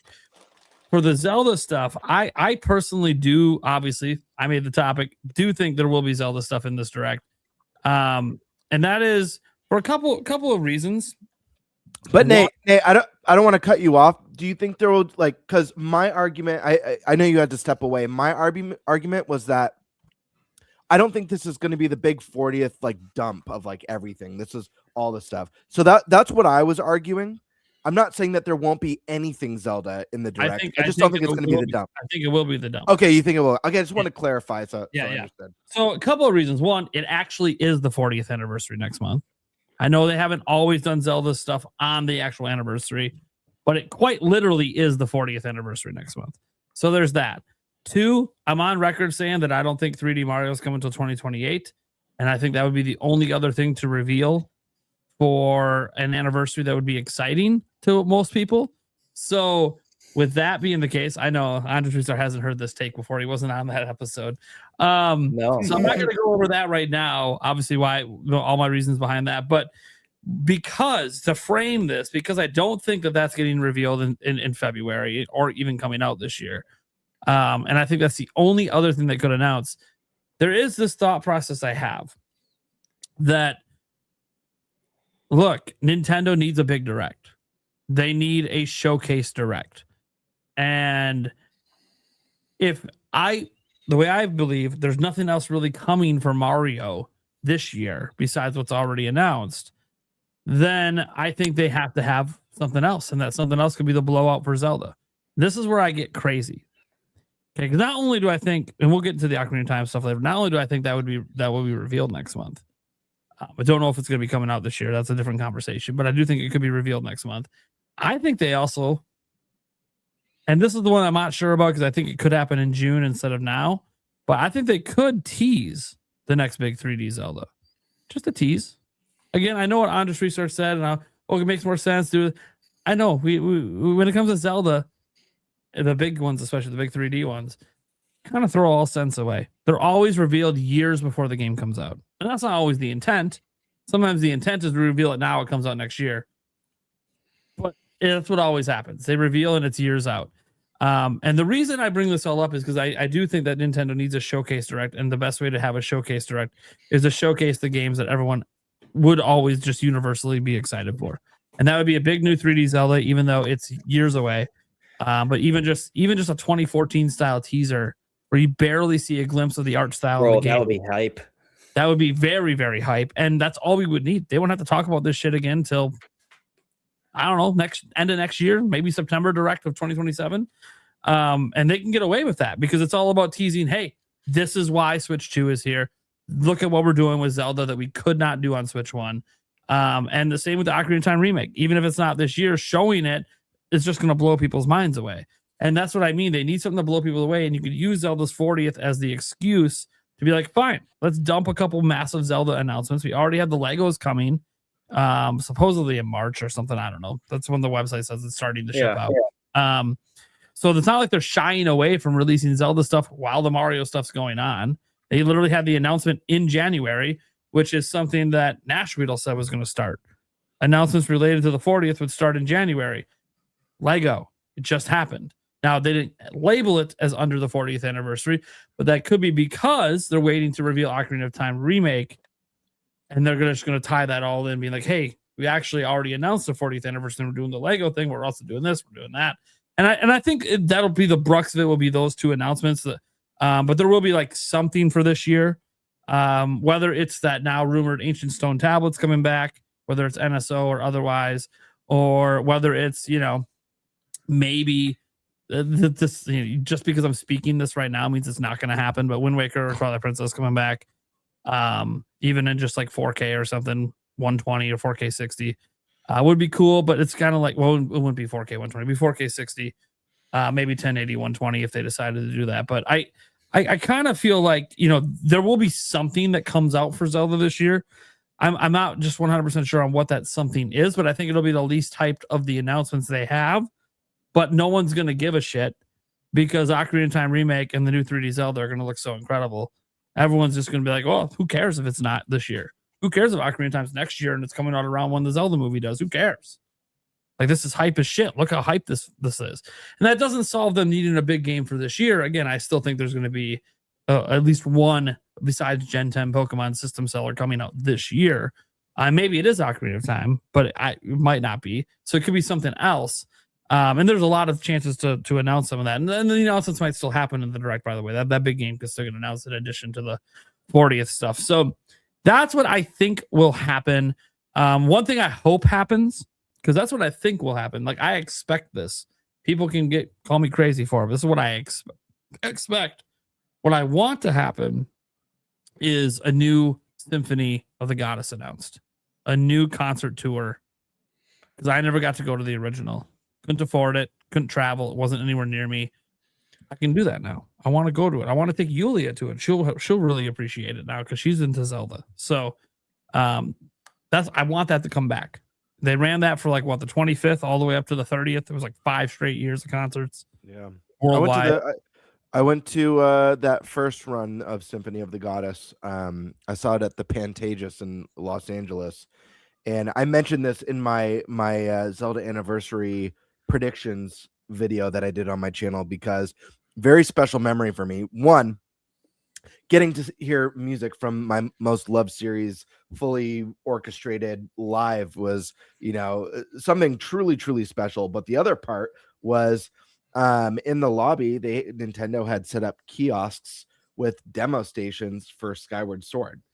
My first time, I didn't have a YouTube channel back then. It was way before that.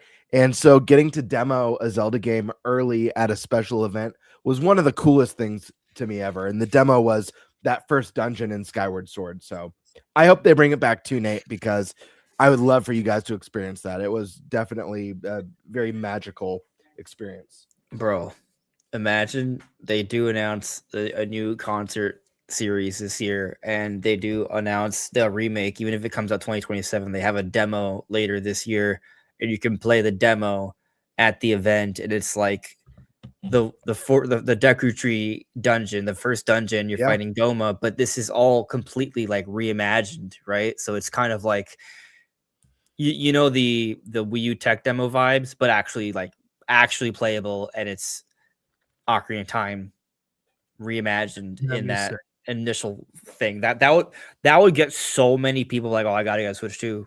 Oh, I gotta get like the entire Zelda fan base. Everyone at that concert sees that demo. They'll be like, I get a Switch 2. No, oh, you announced the Switch 2 Lite last month. Okay, I'll buy that. I don't care. I'll play Pokemon meanwhile. I don't have any more predictions for Zelda's 40th right now. But I will say, guys, if you're out there and you're making bets with your friends on whether Zelda's 40th is going to be celebrated next month or not, this guy over here is the king of manifestation, and what he says happens. Mm-hmm. So, like, I'm probably dead wrong on everything I just said, including Mario coming out in 2028, because this guy disagrees with everything I said. Hold up. Most things I said, because he doesn't think it'll be the 40th will be celebrated next month. So. Hey, we got to share. You got to share some credit. I too said that I don't think Zelda's coming here. So I was talking about people making bets. Yeah. I know you're holding really hard onto the victory you got at the Game Awards, aren't you? Holding hard onto that champion. By the way, all I have. A single thing at all in any of these things that have happened since the NintenByte podcast has come into existence. The Mario 2028 thing spawned from me talking about how I could see Mario launching in 2026 as the big holiday game, or at the latest 2027. And you said, no way, not going to happen. It's going to be 2028. And then Stash almost spit out his drink and food. He's like, you think it's coming out in 2028? Oh my God. And then he's like, guys, make signs on that. So listen, I deserve credit because Stash and I on a lot of issues have been of the same mindset. So I agree. I agree with Stash. I don't think. All right, Bird. Listen. I gotcha. Sorry to steal your thunder. My bad. Again, Thunderbird. Look at that. It goes together. Yeah. Thunderbird. There it is. Thunderbird. Oh, a car. There you go. Listen to those two. I'm always wrong. A lot of the time. Unless I know things and I don't know jack shit about this direct. So, okay. That's the best way to go into a direct, though. Absolutely. Is to know That's nothing. the only way I would want to go into a direct. I don't want to know. See, me knowing doesn't matter. Seeing is what matters. You could tell me Ocarina of Time Remake is going to be there. It don't mean jack shit to me until I see it. It could just be Ocarina of Time 3D and HD. Like, until I see it, doesn't matter. It could be Ocarina of Time Lego. Yeah, could be. And I would just never show up on the internet again. As I said, until I see it, it doesn't matter that I know it's there. I know about some games coming to Switch 2. None of it matters to me until I see the game running on a Switch 2. It's like, but that's me. And I'm someone that loves leaks and rumors. Obviously, I covered them on my channel. And I've been talking about game leaks and rumors since I was Playground days. So I've always been kind of like wanting to know what's coming and what's coming up. Even I love them. But I You just love 'em, but it's love like a going in like Yeah, blind it's a too, love, you it's a know? love-hate. It's a love-hate It relationship. is. I love it, but then I also Yeah. love not knowing anything, and it's like, what the fuck? Yeah, it's I've- fun. Like I do enjoy that part too. It is totally a love hate Yeah, thing. we do it on the podcast all the time, and like you love the speculation. It's like, Yep. Have you Yeah. guys ever had? Have you Fuck. guys ever had? Because I know you guys both have connections, and Andres, I'm sure you have some people too that you talk to that you get leaks or rumors or secrets from. But have you ever had like a huge one drop on your lap that you can't say anything about? That's just like, oh my god, how do I not talk about this? Literally right now, I know about a game coming to Switch 2. I literally can't even hint at. That's gnarly. I've I only had respect the wishes of people who enter my DMs. I've only had one game. Yeah, I love that very political answer. You running for office over there? Maybe I've only had one. The slowest sip of all time. Yeah.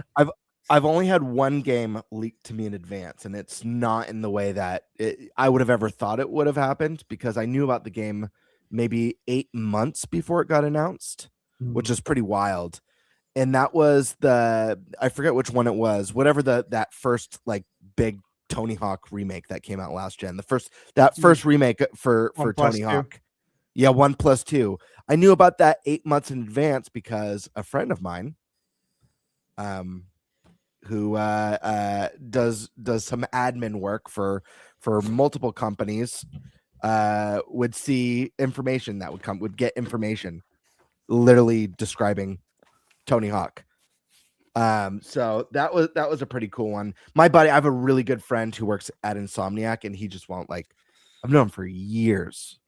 He designed my logo. He drew me a Ganondorf with ink. I think I showed it off on the podcast once a long time ago. Once. Yep. Dude, he won't tell me crap. He won't tell me anything. But what can you do? I mean, that's Invite him over for some drinks. We're under NDAs. We're not Right. supposed to say anything ever. So I know. but things happen. Okay. So that kind of leads to a nice pivot, because set aside the 40th anniversary, right? Ocarina of Remake. So I put in the notes here. You know, we have Andres Restart here. One of the guys been at the forefront of this for years at this point. Rumors dating also years back. Statements from Aonuma. There's lots of little pieces of evidence here and there that this even exists. There's Even if you still said something. Sorry, I didn't mean to cut you off. You just finish your thought. My bad. Yeah. There's more, but I'll just say this. First, do we think the game's happening? And then, could it come out this year, or why? Yeah, I guess could it come out this year or a future year? And then why do we believe or not believe it's happening? And then any changes or enhancements. So it's kind of like a loaded everything Ocarina of Time remake question. I mean, I feel like you've summarized so Yeah. much that I need to like do like a video where I list every single reason. It's been a mounting pile of evidence for years. Yeah. The reason I cut you off is as you were talking, I was like, there's still something, because thinking about like the rumors from way back. Like I remember, this is before I even had hit 10,000 subscribers.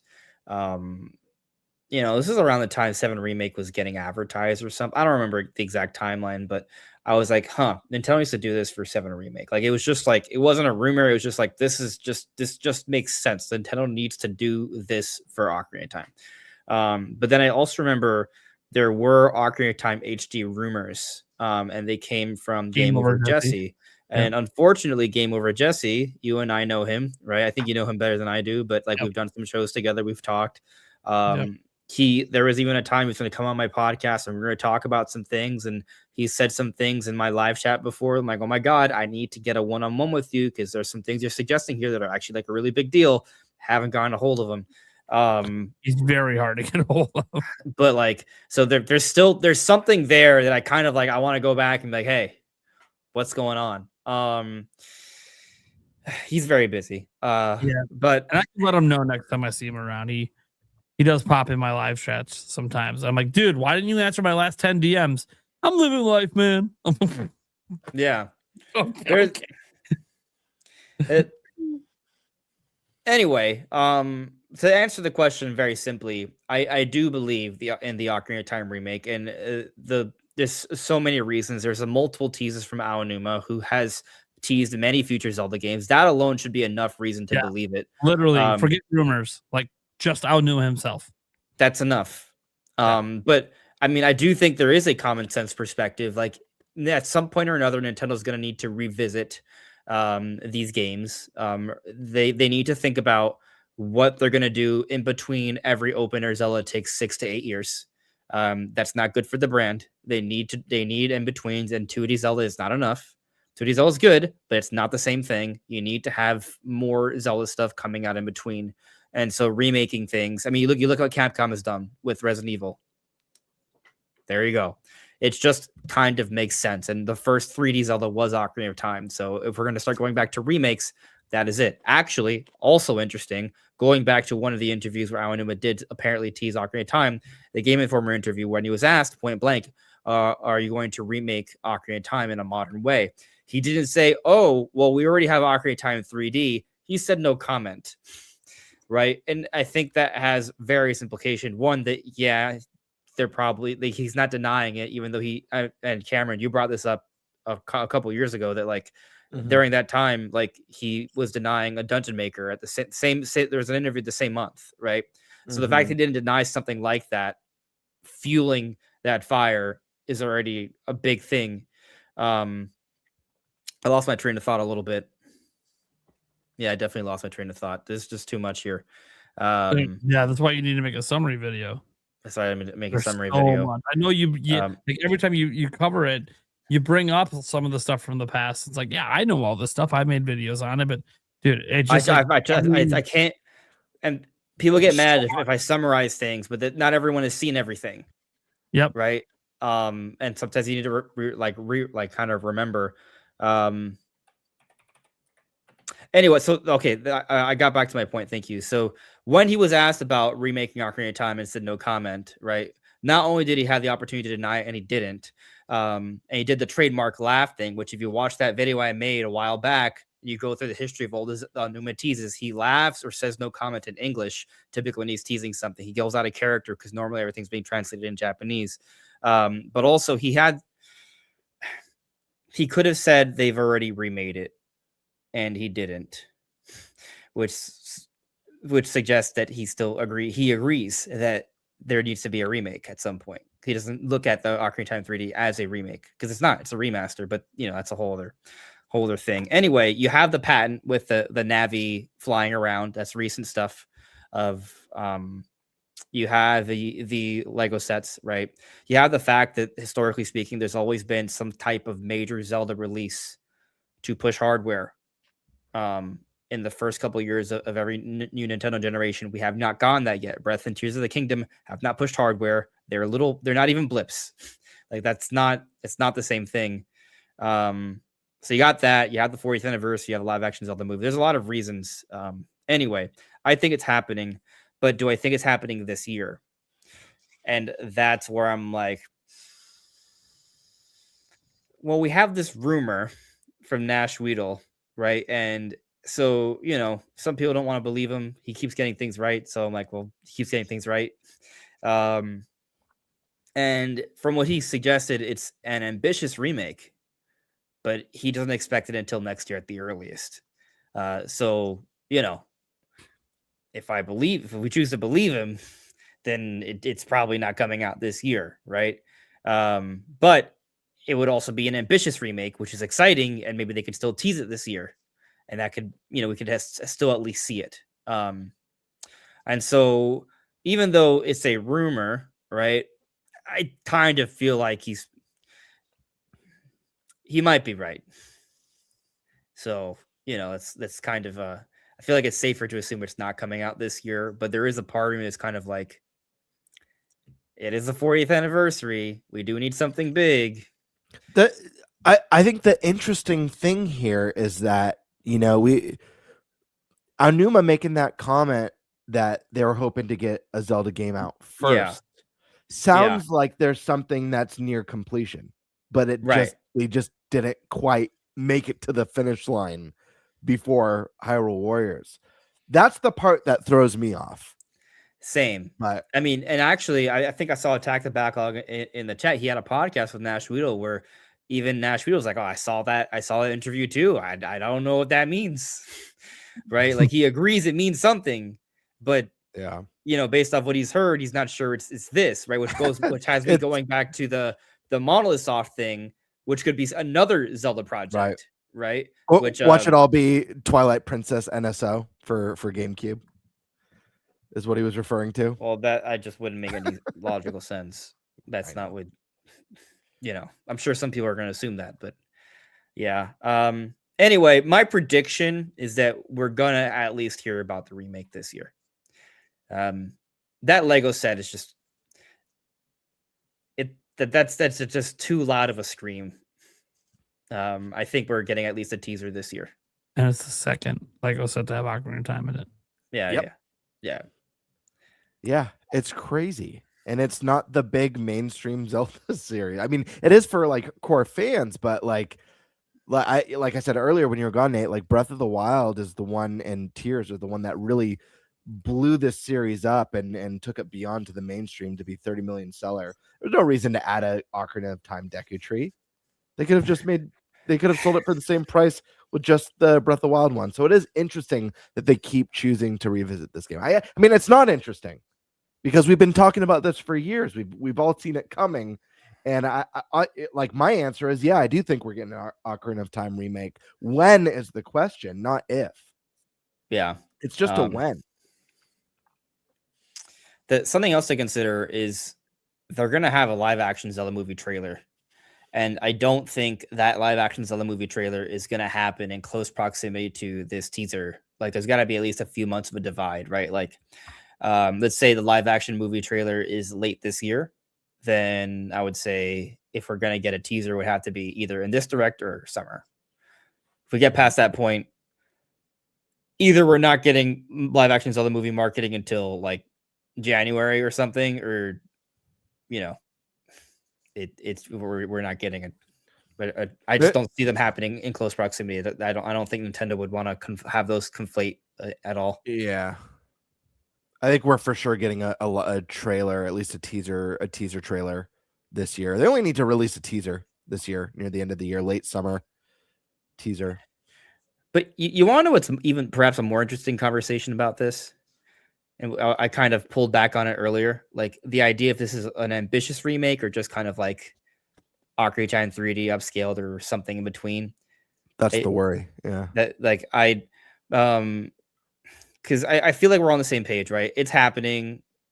We think it should be teased this year. Maybe it's not. Does anyone think it's coming out this year for sure? Stash? Oh, Great Prophet. Oh, Chosen One. Ocarina of Time? Yeah. When's it coming out? I mean, on 64, it came out in November. But look, Pokemon's coming out this year. I think we expected around then. We got GTA coming out in November. People who want to buy Ocarina of Time are going to buy it, and they'll buy GTA as well. So I'm not like concerned about anything with that. It's just like, do you want to do it this year or do you want to release the movie in May of 2027 and then slot the remake for a November 2027? Would that be better? Would that make more sense? Yeah. Now you are the only talking point. Okay. If you do it this November, you share the spotlight with GTA and whoever else. I don't know that Pokemon would do it too, but you share the spotlight. And if you want to be the only one everyone's talking about, 2027 would make more sense. I feel like it depends on the scope of the remake. I really do. I feel like if we're getting that true next gen Zelda remake. You know, modern graphics, voice acting, orchestrated soundtrack, maybe You're right. more dense and feature rich mechanics, you know, more fleshed out storyline and lore building. I 100% agree with Stash. It's got to be after the movie, generate the hype with the movie, then bam, it's a 2-hit KO with that iconic game. Everyone's the fan base that's waiting for it's hyped, but everyone else who just got off that epic ride of a movie is now hyped for it. If this is something in between 3D and something modern and feels more of like a 4K upscaling, but not really reworked, maybe slightly modernized camera and controls, but not really reworked that much, I don't think they need to wait till next November for that, personally. Those are great points. And, you know, again, when we first talked about this was like when I was a guest on the podcast before it was the NintenByte. I had said that what I would want is the Final Fantasy VII remake treatment. If it's getting a Final Fantasy VII style remake treatment, then yeah, that's max level on the scale. And so, yeah, I wouldn't expect something like that this year. But if it is what you just described, if it's a upscale of the 3DS version, then I don't see any problem whatsoever releasing that this year. Yeah. It would just be lame as hell. Yeah, I mean, we'll all buy it. We'll play it. It'll be cool, but it won't be like what we've dreamt about. It will be lame to a degree. I think the only thing that would be exciting about that is, like, you know, when I was talking about this next direct and the possibility of what we would see if we got the 40th anniversary dump, where I was really conflicted is I'm 50-50 on Ocarina of Time and New Game Tease because the timing feels right for both. But do we really get a modern remake of Ocarina of Time from the ground up that looks glorious like Final Fantasy, and then a trailer of the next Zelda game? I don't think so. But if the Ocarina of Time one is more lower scale, listen, you could make another bet, Prime. You could make another bet. Yes. I mean, listen, I want it. I hope I'm wrong. But I just don't see them being like, boom, Final Fantasy VII remake level Ocarina of Time game coming 2027. Epic trailer, epic music. People are hyped, but that's not all. Check out this. And it's the next epic trailer for the next mainline Zelda. But check out this. And then it's the trailer for the movie. But check out this. And then it's the new expansion to the theme park. I don't think it's going to, we got to be a little realistic here. I feel like there's got to be some sort of compromise. If anything, the movie won't be there. If anything, if we're going to get both this year revealed, and that's a thing, and they're both coming, and they're both nearing late stage development or completion. What I could see is Ocarina of Time maybe being first, and that being part of the anniversary, that reveal being part of the anniversary discussion, and then maybe the big September direct, which usually has the biggest reveals of the whole year, dropping the first teaser for the next Zelda game with a ETA of 2028. Then I could see both games getting announced in a year. I just don't see back-to-back trailers of fully modern. I mean, am I wrong? Let me just put something in perspective here. Tears of the Kingdom came out May 2023, and 3D Zelda has been trending in the direction of taking longer and longer. And I'd like to think at some point or another, they're going to find a way to kind of remedy this issue. But the way they remedy this issue might not be with having a shorter development cycle, but just positioning development teams to have a second pillar of 3D Zelda, which is remaking them. And so I can easily see Ocarina of Time remake coming out 2027 or this year if we're extremely lucky. But, you know, I feel like teaser this year comes out next year. And then 2029 at the very earliest for open air Zelda. At the earliest, but maybe they tease it in 2028. And so they kind of keep the Zelda conversation going, right? Tease Ocarina of Time remake this year, release it 2027, tease 3D Zelda 2028, have it come out 2029. Like, that's a more reasonable window. Even I'm being optimistic here. I think 2029 is an optimistic release time for the next Zelda. It's probably going to take longer, honestly. See, I think we're gonna see. I think we're gonna get a reveal for the next mainline Zelda with a pending date of 2028. I think it's gonna say 2028, and then we're gonna get the classic Zelda delay that delays it to 2029. Unfortunately, it's become very predictable. Yeah. Yeah, I mean, when was the last time a 3D Zelda didn't get delayed? Majora's Mask. I mean, I Wind guess Waker. you could argue Tears of the Kingdom didn't. Technically, Tears of the Kingdom was never given a date. I bet you there was. It was internally. No, Yeah, no, it was guarantee. delayed. At one point, they said 2022, and it was delayed to 2023. Okay, there you go. Yeah. There you go. So yeah, so my prediction will be that they'll say it's coming 2028, and then it gets pushed to 2029. Maybe. If I was a betting man. I hope they stop doing that, honestly. Yeah, it's not good look. I know. I don't like it either because I have this a date ever until it's actually coming out within 6 months. By the way, No, I just want to put it to- out there. If you guys read the recent interview, multiple times Tanabe talks about how they had to cut stuff or not put everything they wanted in Metroid Prime 4 due to time constraints, and that game took a ridiculous amount of time. Wild. That's just Yeah. I know I read that, but I'm like, dude, come on, man. It's one of the longest developed Nintendo games of all time. Yeah. I mean, obviously Maybe- they took a long time getting the infrastructure right, but Yeah, switching devs obviously didn't help, but yeah. Anyway, so let me. I wanted to kind of like, do we think this is just? Do we all think it's an ambitious remake? Like what I envision, right? And this, I'm still trying to decide if it's unrealistic or not. But what I envision is something that's made to look like what a modern Zelda game could look like, right? But obviously, Ocarina of Time, and it's not going to be open world, but they are going to improve a lot of some of the mechanics. Nate, you and I were kind of like chatting about it the other day, and we both recognize that this may be looking too deeply into it. But Link is jumping off that tower in the Lego set, which is not at all possible in the actual game.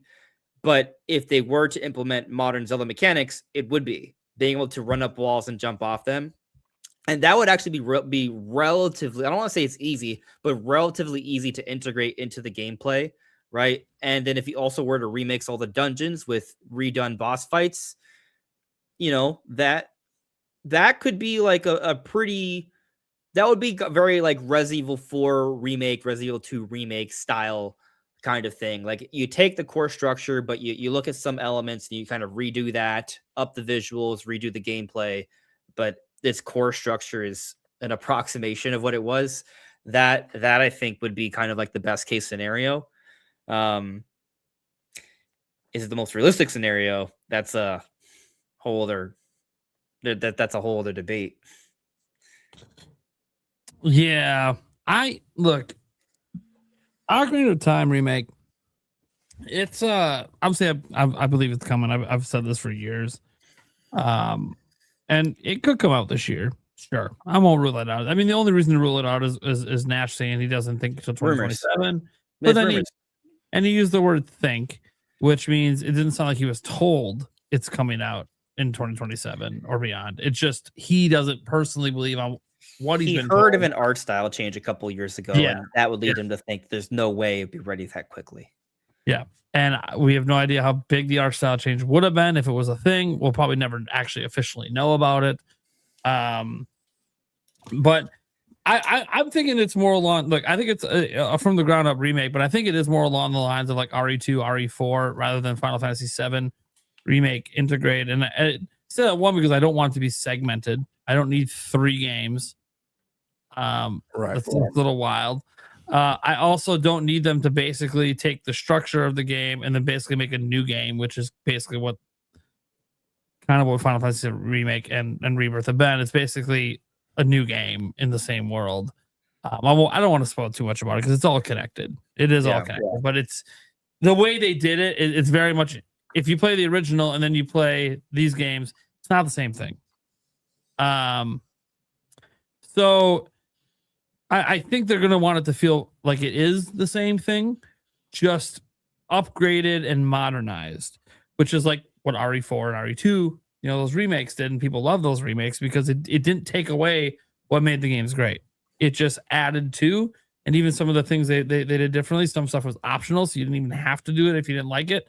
And I want to see that here too. Like as an example, if for some reason they let him have climbing ability on every surface, not just the ones with the vines, well, some people might not like that. They might want it to be traditional, have a toggle, make it traditional where no, you can't climb everything. Make it more like the OG, something like that.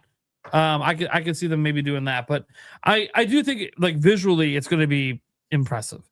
I think it'll look better than anything we have seen from these fans that make Unreal Engine versions of the game, which is like what Kryzen and Rowan Link. And don't be wrong, the things they make are beautiful, but it has to be better than that because you're Nintendo. This is your game. You have the ability to do anything you want. Fans shouldn't be outdoing what you're capable of doing. So I think that it's going to be a pretty big deal, honestly. And they're going to, I don't know if it's going to be like Wii U Tech Demo style. I know we always comes up all the time because people like that style so much, but we've never seen a full Zelda game in it. It should look way better. Yeah, it should look way better. I mean, that was a long time. And the fact that now lets you know how good looking people thought that style is because you go watch the videos, it still kind of looks good. And we're in 2026. Yeah, that was like 2010, 2011. Like the fact that it still looks good lets you know, damn, that's a great art style. Maybe we should go back to that at some point because it was very Twilight Princess like, but modernized. And so it would be really cool if they did something like that. Because whether it's the Wii U Tech Demo style or a completely different one, they can go. I'll just give another example out there. And Chris's credit to Rowan Link. He made a version of Ocarina of Time that is like a Studio Ghibli style. I could totally get behind an art style like that. The art style looks great in his videos he's done on it. So I'm just saying it doesn't have to be like the Wii U Tech Demo style. It's just got to be something that's impressive and really just makes the game feel like it's new again. You have a whole brand new generation of Zelda gamers you created from Breath of the Wild onwards that have never played Ocarina of Time. And it's the highest rated video game in history. Yeah. It is time to bring that back and show them what was the previous pillar for Zelda, even in terms of like popularity. One of the most popular Zelda games was like that, Twilight Princess, and then we got the Breath of the Wild. So I think it's time to do that. Time to really impress with it as well. And I think it's going to resonate really well. Because I do think some elements of Ocarina of Time might appear in the Zelda movie. So there's a reason to expect it sometime in the next 12 to 18 months just because of the movie coming out. I also think that there is a lot going on in the realm of where was I going to go with this? See, I did this thing with Andres. I just lost my train of thought for a second. Well, either way, I think Ocarina of Time, it's the right time for it to come out, and I think it's going to do very, very, very well, and going to look visually crazy. Like it's a remake, guys. Nintendo doesn't use the word remake for hardly anything, and it wasn't the first time they've done it to Zelda. Technically, a full remake. Link's Awakening was a remake. And that look at the visual differences with that game and the OG, like a huge leap. And I understand that was top down Game Boy to obviously modern day top down, but still massive leap. Well, guess what? It was triangle titties on the damn Great Fairies because this was the 90s, and we're still seeing big old polygons on the N64. We've come a long way since those days. As you were kind of like talking about this stuff and, with the anniversary, I think we should remind ourselves like of the whole path to Donkey Kong, the path to Donkey Kong Bonanza. It's not that different from what we're talking about now because a lot of it's closely tied to Nintendo's cross promotion plan.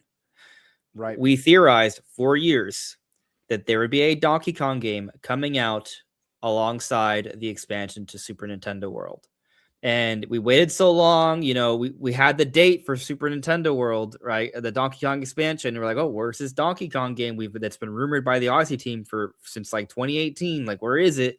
And then right before, like the month before the park opens, they're like, oh, here's Donkey Kong Bonanza. By the way, it's coming out this summer, like shortly after the park opens, right? And so I'm not saying we're going to wait for the remake when the Zelda park opens, but what I am trying to say is that there is something to the cross-promotional stuff. So we have the movie coming out. And Nintendo's not going to have nothing. And don't be surprised. I mean, I fully expect a Donkey Kong movie, you know, with Seth Rogen to be announced after or around the Zelda movie time as like the next installment of the Nintendo cinematic universe. I'm with you guys. I'm with Nate all the way here. You know, I put forth the question, like, what are we gonna get? Like, is it gonna be the full remake that we've all dreamed of, or is it gonna be something in between? I'm of the camp that we're getting a full remake, a full modern remake. That being said, I don't think it's going to be in the style of Final Fantasy where we reimagine this game or reimagine the story. I think you keep the magic that you have and you just build on it. You just improve it. Part of that is, guys, Ocarina of Time, it has one of the best soundtracks in gaming, period. Orchestrate it. We've got voice acting now in Zelda. Voice act it. These are huge modern jumps. Visuals, rebuild them, refine them, modernize it. The combat system, it needs to be updated.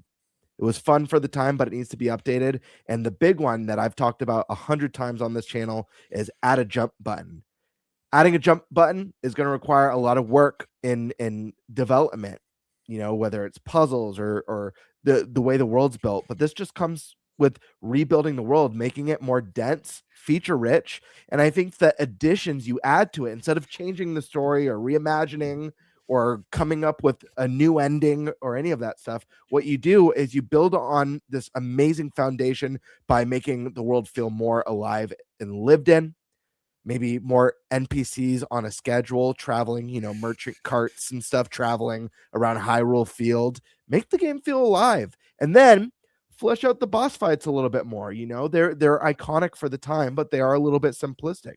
Maybe make them a little bit more multi-phased, so they're a little bit more cinematic and pose a bigger threat than they did on the Nintendo 64. You're literally taking something that's so phenomenal and just polishing it up and strengthening its foundation in the modern era, so that people like Prime said, people whose first Zelda was Tears of the Kingdom or Breath of the Wild, could jump into this one and feel like it's a game that's actually more advanced in certain aspects. I think that's the goal. And the game is it's such a precious piece of Zelda history with, again, incredible music, incredible characters, a phenomenal origin story they could really flesh out for Ganondorf to really set up Hyrule in this interesting world. Yeah, I'm all in on full remake. The fear will remain that it's something less than that, but that's what I really believe. You know, I just want to say that, you know, Ocarina of Time really does something so well, and that is the epic boss fight. Every dungeon has a giant epic boss fight, and maybe it's because I played it when I was little, but I just believe that a proper ending to any major sequence in a game, and even in a lot of fiction stories, there needs to be a giant epic boss fight. And if there isn't, it just doesn't hit well. Like, you need it to happen. I don't want to spoil anything for people who have finished certain series recently, but if you don't have a proper climactic final battle, it just doesn't feel right. You need to have it. And Ocarina of Time did that for every single dungeon. Yeah. And the end was the best part. Like, they did that. They had the big shift midway through from child to adult, right? There were plot twists, you know, like they did it They did it so right. Yeah. You know that meme with the guy from Now. Bad Boys where he's like, it was perfect, just perfect. Yeah. Like, yeah. El perfecto. I remember as a kid playing Ocarina of Time and like just being like, oh my god, this is so epic. Dropping into the boss room in the Shadow Yes. Temple and landing on the bongo, and you're like, what is this? And And he's then like, you see the hands come over. Yeah. Bonk, donk, donk, and your character's just like bouncing around. I was like, oh my gosh, this is so badass. And it's huge. It's so scary. Yep. So, yeah. Dude, and that guys, imagine the Forest Temple too, which is one of my favorite dungeons to Oh, this day man. from that game. Mm. Imagine that fully modernized in a new engine with some of the creepiest music in Zelda. That dungeon music's super unsettling. Mm-hmm. Yeah, dude, I could talk about Right. Ocarina of Time all day. With Stash, you're still snacking over there. What are your thoughts on Ocarina of Time remake? When's it coming? What do you want them to do to the game? Et cetera, et cetera. Coming the same time, I already said. Yeah. So I want to stick with that. What I would like, fully orchestrated soundtrack. A lot of what I want is again the Final Fantasy VII remake treatment, in that everything stays intact. Everything that we have right now in the game is still there, but it's expanded upon greatly. And at the same time, you add new stuff, which again, that is what the remake trilogy is doing. So they did in Rebirth, tons of new stuff, tons of new things, tons of new areas. So that's what I want. You don't need to reinvent the wheel here. This is the highest rated game of all time. Okay. So you don't need to remove anything. All you do is build upon it. I mean, it's the strongest foundation of all time if you think about it. So just build on that. So yeah, it's all those things. It's the nicer graphics, obviously. You know, maybe we get a jump button now. Voice acting. Yeah, voice acting would be great. Absolutely. All those things, all the modern amenities that you would expect from a next gen game today. But I don't want anything removed, and I don't think they will. I think everything, there's nothing that came out in that game in 98 that they can't do today for, politically correct bullshit reasons. There's no reason you have to remove anything. This game's safe. Yeah, they got rid of the chant. Yeah, it might. Well, I mean, they did. They did in the revision. Yeah. So we'll see. And there is I'm not fond of the chant anyways. It's fine. It's pretty gruesome. They probably will tone that down. Yeah. There will be Take it to the things. extreme. There will probably be things, you're right, that people will nitpick. And There throw won't be blood smeared on the the walls. internet. Come on. Why not? Let me read a T for T. Yeah, I just want more, guys. I want more stuff. I want more dungeons. I want any of the content. I want the Triforce to be attainable outside of the Space World 97 demo. That's interesting. Yeah. Light Temple. I played it. I mean, you guys know it's in the game too. It's debugged. It's in there. Yeah. But I played the Space World I demo. mean, so with the R-Wing. So, I mean. Yeah, it's true. Played Star Fox. I mean, they did have nods, obviously, to other Nintendo games there. Oh, Mario's there was picture. no Mario. Yeah, there's no Mario picture in the game. What are you talking about? Yeah. Guys, I think all of that's what Final Fantasy's done. Like the template's out there. You do that, see great success. See, that's actually another thing to think about because we've already seen Final Fantasy VII Remake kind of have this treatment. That's kind of like Square Enix's version of that, right? That big epic adventure. Nintendo would look bad if they just kind of like upscaled Ocarina of Time 3D. They would. Like the optics of that would not be very good. Especially if you're going into the 40th anniversary, you got the movie, you have maybe the park, you have this is a new generation of Switch too. Like Nintendo needs to come at it hard, like strong. Like I honestly, if what some insiders are suggesting is true, that this year is going to be kind of tame, maybe it is true. But if it is, I think that's a failing on Nintendo's part. We waited a very long time to get to this point. And I don't think the last 7 months have been bad. They were fine, but we had a year and a half of pretty subpar content leading up to that point. And we even had like a weird, awkward kind of slow break period, after Bonanza before we got to the holiday rush. And I wouldn't say that things are very strong right now, for these first few months from Nintendo. So, I'm not saying that has to be like insane, but they better actually bring the goods for the second half. I'm not saying it has to be Ocarina of Time Remake either, but they better have big projects planned more than just out Pokemon. These first few years. Pokemon, especially when Pokemon's not really quality these days, is it? Like it's gonna get the sales, but that doesn't show it's something quality more. to Nintendo. Yeah, for sure. I mean, I got some ideas, but I know we're gonna do a little bit of direct discussion. Yeah, we're doing that in a little bit here. Eric, you got anything you want to add?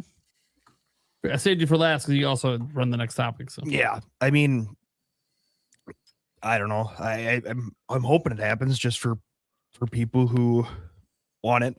I'm not sure if I'll pick it up or not, but I know there were a few rumored dungeons, right, that were cut from the game. I think Andres, you said what was light dungeon and something else.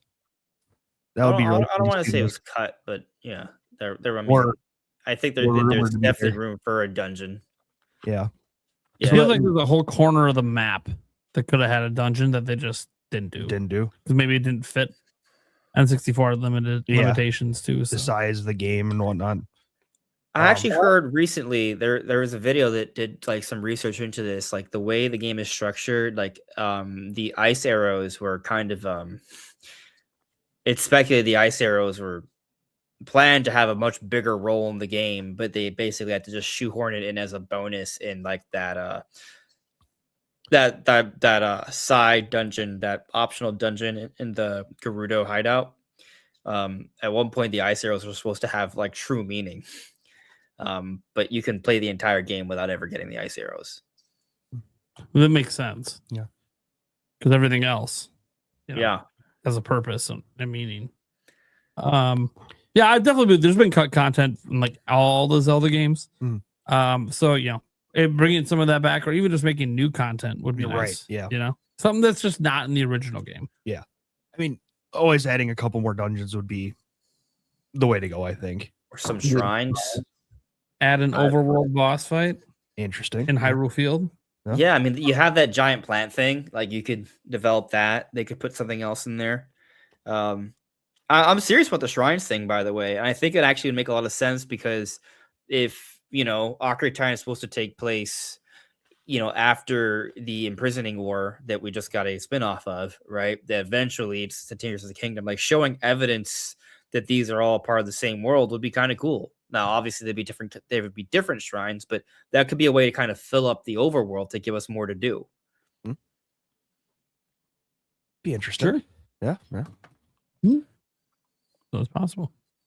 Well, yeah. No, I mean, I don't really know a whole lot about, I watch you play pretty much every Zelda. Yes, yeah. So, but I don't know a whole lot of the games themselves because I haven't actually physically played a lot of them. The perfect person that needs the remake. Yeah, right. Nintendo. Yeah. So I don't really know what they could add to make it better. How about making What they Navi could- less annoying? Yeah, I've heard that. I know it's a Hey. meme at this point, Listen, but Today's audience wouldn't be able to handle Navi Yeah, probably not. after the Metroid Prime 4. they The way probably they handled that shit, Gabora, the way they ask you- cried about it on the internet daily. if you got all that, and then they make the first option no, so you accidentally repeat because you're spamming A to get through. I don't think modern gamers could even handle that. No. And it's, by the way, guys, if you paid attention, it's the only time in the game that the correct, the answer you don't want to hit is at the top. Every other question, it's yes, no. Not that one. It's the opposite. You're like, so, dude, they definitely knew they were fucking with people. Dude, Someone- I mean, whoever- I'll be honest. It happened. I've played that game so many times, and it's happened Still gets stuck almost there. every Yeah, time. dude, it's yeah. whoever got to make that decision or got away with the decision, if they snuck it in towards the end, they got to be smirking all the way to this day, every single time. All right, They could expand the Goron dance. there you go. Flesh it out. Flush Yeah. out the Goron dance. There we go. Hell yeah. All right, Goron dance. Right? all right, Eric. So what are we talking about next? I know we're Okay. continuing this Nintendo Direct. Yes. Craziness. We are. Let me change the banner here. Head that out. So, outside of Zelda, what else do we expect for the Nintendo Direct? And some of us don't expect any or much of anything Zelda. Like Yeah. Smash. Yeah. There's going to be nothing. Nintendo doesn't care about selling stuff. They don't. It's not their job to make things that we want to buy. It'll just be another new color pair of Joy-Con that everyone bitches about because the shell is still black. No, I'll just kickstart it a little bit. Like, obviously, Zelda stuff aside, or if there is no Zelda stuff there, if there is no Zelda stuff, then I feel like they have to have some other big stuff to talk about. I firmly believe this Nintendo Direct needs to be a statement direct. Nintendo is acutely aware of the reputation. They're acutely aware that the holiday sales probably didn't go exactly as they had hoped. I'm not saying that it didn't go within their projections. That's a totally different conversation. But maybe they were hoping that it might exceed some stuff, and it doesn't sound like it did. And they're obviously aware that maintaining momentum for a new system can be difficult. And they're also aware, and they've said this themselves, games sell consoles. If you don't bring out the games that people want to buy a console for, you're not going to sell as many consoles. That's reality. I don't know that this would have made a difference, but I always wonder, what if Breath of the Wild was a launch game for Wii U? Would that have made a huge difference in the adoption rate on the Wii U? I don't know. That's an alternative history that doesn't exist. So I think about that now. The Switch 2 is able to get away with not having those kind of games in the first 6 months because it's coming off a popular system, and they were very smart with the branding. So it was very obvious to consumers that you get this if you want the next big Nintendo games, because it's, the continuation of what we already have. Very smart branding, very smart marketing. The price point, for some people it's too expensive, but then you consider everything else in the world. Maybe it's just kind of right in line with what's been happening everywhere. But when you look at the idea of the last 6 or 7 months, look, Bonanza was great. GOTY contender. Mario Kart World, sure, it won an award as well for best family game, and is going to be a bestseller for years to come because they're probably going to bundle it in every holiday. That's awesome. But as good as those games are, and even if it turns out Donkey Kong Bonanza maybe is a little bit evergreen, we don't know yet. We'll find out with this next financial report. Even if it is, it's still not the games that get people to jump out of their seat. We haven't had a new 3D Mario since 2017. It's the best-selling 3D Mario ever. It's one of the best-selling Mario games ever, actually. And we haven't had a new one since. Okay, well, you're just raising the bar every year you make us wait, because the last game was a 97 overall GOTY contender, probably only didn't win it because Zelda did the same thing. So it's very fascinating to think about what the expectations are going to be. And it's on a new generation. We're a whole generation forward. That already increases expectations. So can that be here in this direct? I think if Zelda is not present in any way, then sure, they have to have something else. I don't think we can leave this direct feeling like we felt after the September direct. So we always hoped there was like some surprise or something they wanted to tease for the following year that was going to blow our minds. And then the September direct kind of came and went, and we didn't really get any of that at all. We didn't get a big game for this year or a big game for the following year. We got like Yoshi. Like, okay. Oh, don't forget the Mario Wonder update. I'm like, okay, I guess Mario Tennis. That's the big one. So like, it's one of those. Fire Emblem. I mean, Fire Emblem was obviously big. I enjoy Fire Emblem, but again, I don't know that people buy systems to play Fire Emblem. I think it's a game you get if you have the system. So and that's just been my feeling on Fire Emblem for a long time. Sure. I could be totally wrong on that. It's not like I know. Well, maybe this will be the best selling Fire Emblem ever. Maybe it'll sell 20 million copies. Yeah, that's the thing. Maybe. Who knows? Or maybe you're exactly right. I'm just being facetious. Well, we don't know. I mean, look, Zelda had only sold 8 million at its tops before, and now it's sold over 30 with one entry. So you never know. You never know what's going to be the game that blows up. And I think for Zelda, it helps that hey, every entry is essentially its game unto itself. You don't have to have played prior games to enjoy it. Not every IP is that way. Fire Emblem happens to be that way, though. You don't have to play the prior games to enjoy the current. So, I don't know. Maybe Fortune's weaves that leap forward. It looks really impressive anyways. I love the art direction. That said, I do think, in this direct, we'll see something like Fortune's Weave. I think we'll be given maybe not a release date, but a release window. Like they'll say summer, fall, whatever. It's like a season. Because I think in June they'll reveal the release date for it. But I think we see Fortune's Weave again. I think that third-party games. We've heard from reliable people like Kiwi Talks and others that like there's just a ton of them coming to Switch 2 this year. And Stash has said himself earlier on the show, like, yeah, there should be a lot of really big third-party games in this direct.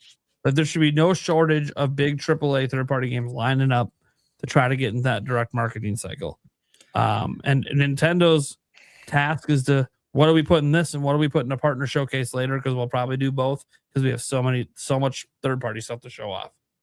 Like maybe Elden Ring doesn't make this one because it's going to go in a third-party showcase and that's where the direct is because we already know about that game, or where the release date is.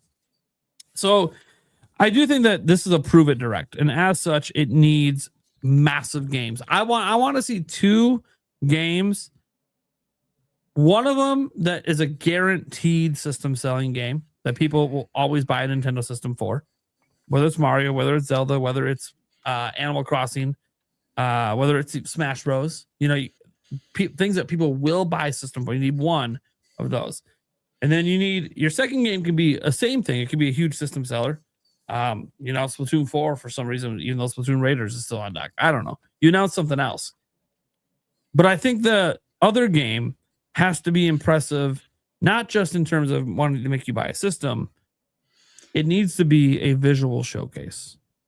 And I think the Switch 2 has lacked the visual showcase this whole time. Think about how many times we bring up the Wii U tech demo. That was a visual showcase for what the Wii U can do. It's another reason for that Ocarina of Time remake teaser. Yeah, like we just don't have a visual showcase for Switch 2. It just doesn't exist. Nintendo never gave us one. They never gave us tech demos. They never gave, and the one demo, Welcome Tour, if you want to call that a tech demo. Okay, Welcome Tour is not a visual feast. Yeah, most of those games start off as Switch 1 titles. Yeah. Bonanza, Mario Kart World. Listen, they're not possible on Switch 1 as they are, but they start off as Switch 1 titles. Dust Bloods as well. Metroid Prime 4, Switch 1 title. Best looking Switch 1 title and best looking Switch 2 title was still a Switch 1 title. There is a game that I think probably is coming out this year that is going to be that visual showcase.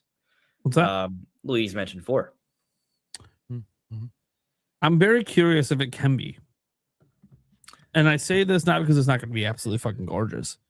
It's that I popped in Luigi's Mansion 3 on my Switch 2 the other day. The game looks fucking incredible. Yeah. Like imagining it looking better than that, like that art. It almost feels like the art style and how good it can look kind of peaks. Like you can improve the lighting and do some stuff, but it's like that's not. Is it really going to look like a leap over 3? Okay, so you're saying that you feel like they kind of maximize with 3. Yeah, like I think so a 4 the art wouldn't really. direction, like there'll be I mean- new things, new physics, new whatever. But I think from like visually, I don't know. People will hold up 3 and 4 next to each other and just be like, well, the same thing. All right, so actually, I mean, this is interesting because it seems like you just kind of agree that it's going to happen. You heard about the amiibo, right? From Special Yeah. Nick. Yeah. So like that's another little that's a needle that broke the haystack, right? This makes a lot of sense. Next Level Games is overdue. But I've been playing a lot of Luigi's Mansion 1 lately on NSO, right? It looks great. But Luigi's Mansion 1 had more of a gritty feel. Yeah. What if they were to Go go back in to that. they go into that more of a gritty feel, that I think that would be crazy. That would be crazy. That would be awesome. But I try to remember myself. It's Next Level Games making it, who didn't make the first game. We saw the games, they made sense, and they didn't go that direction. Correct. So, Yeah, 2 and 3 have had more of like the clean texture, More like a more vibrant, colorful look. That is true. a Mario game. Yeah.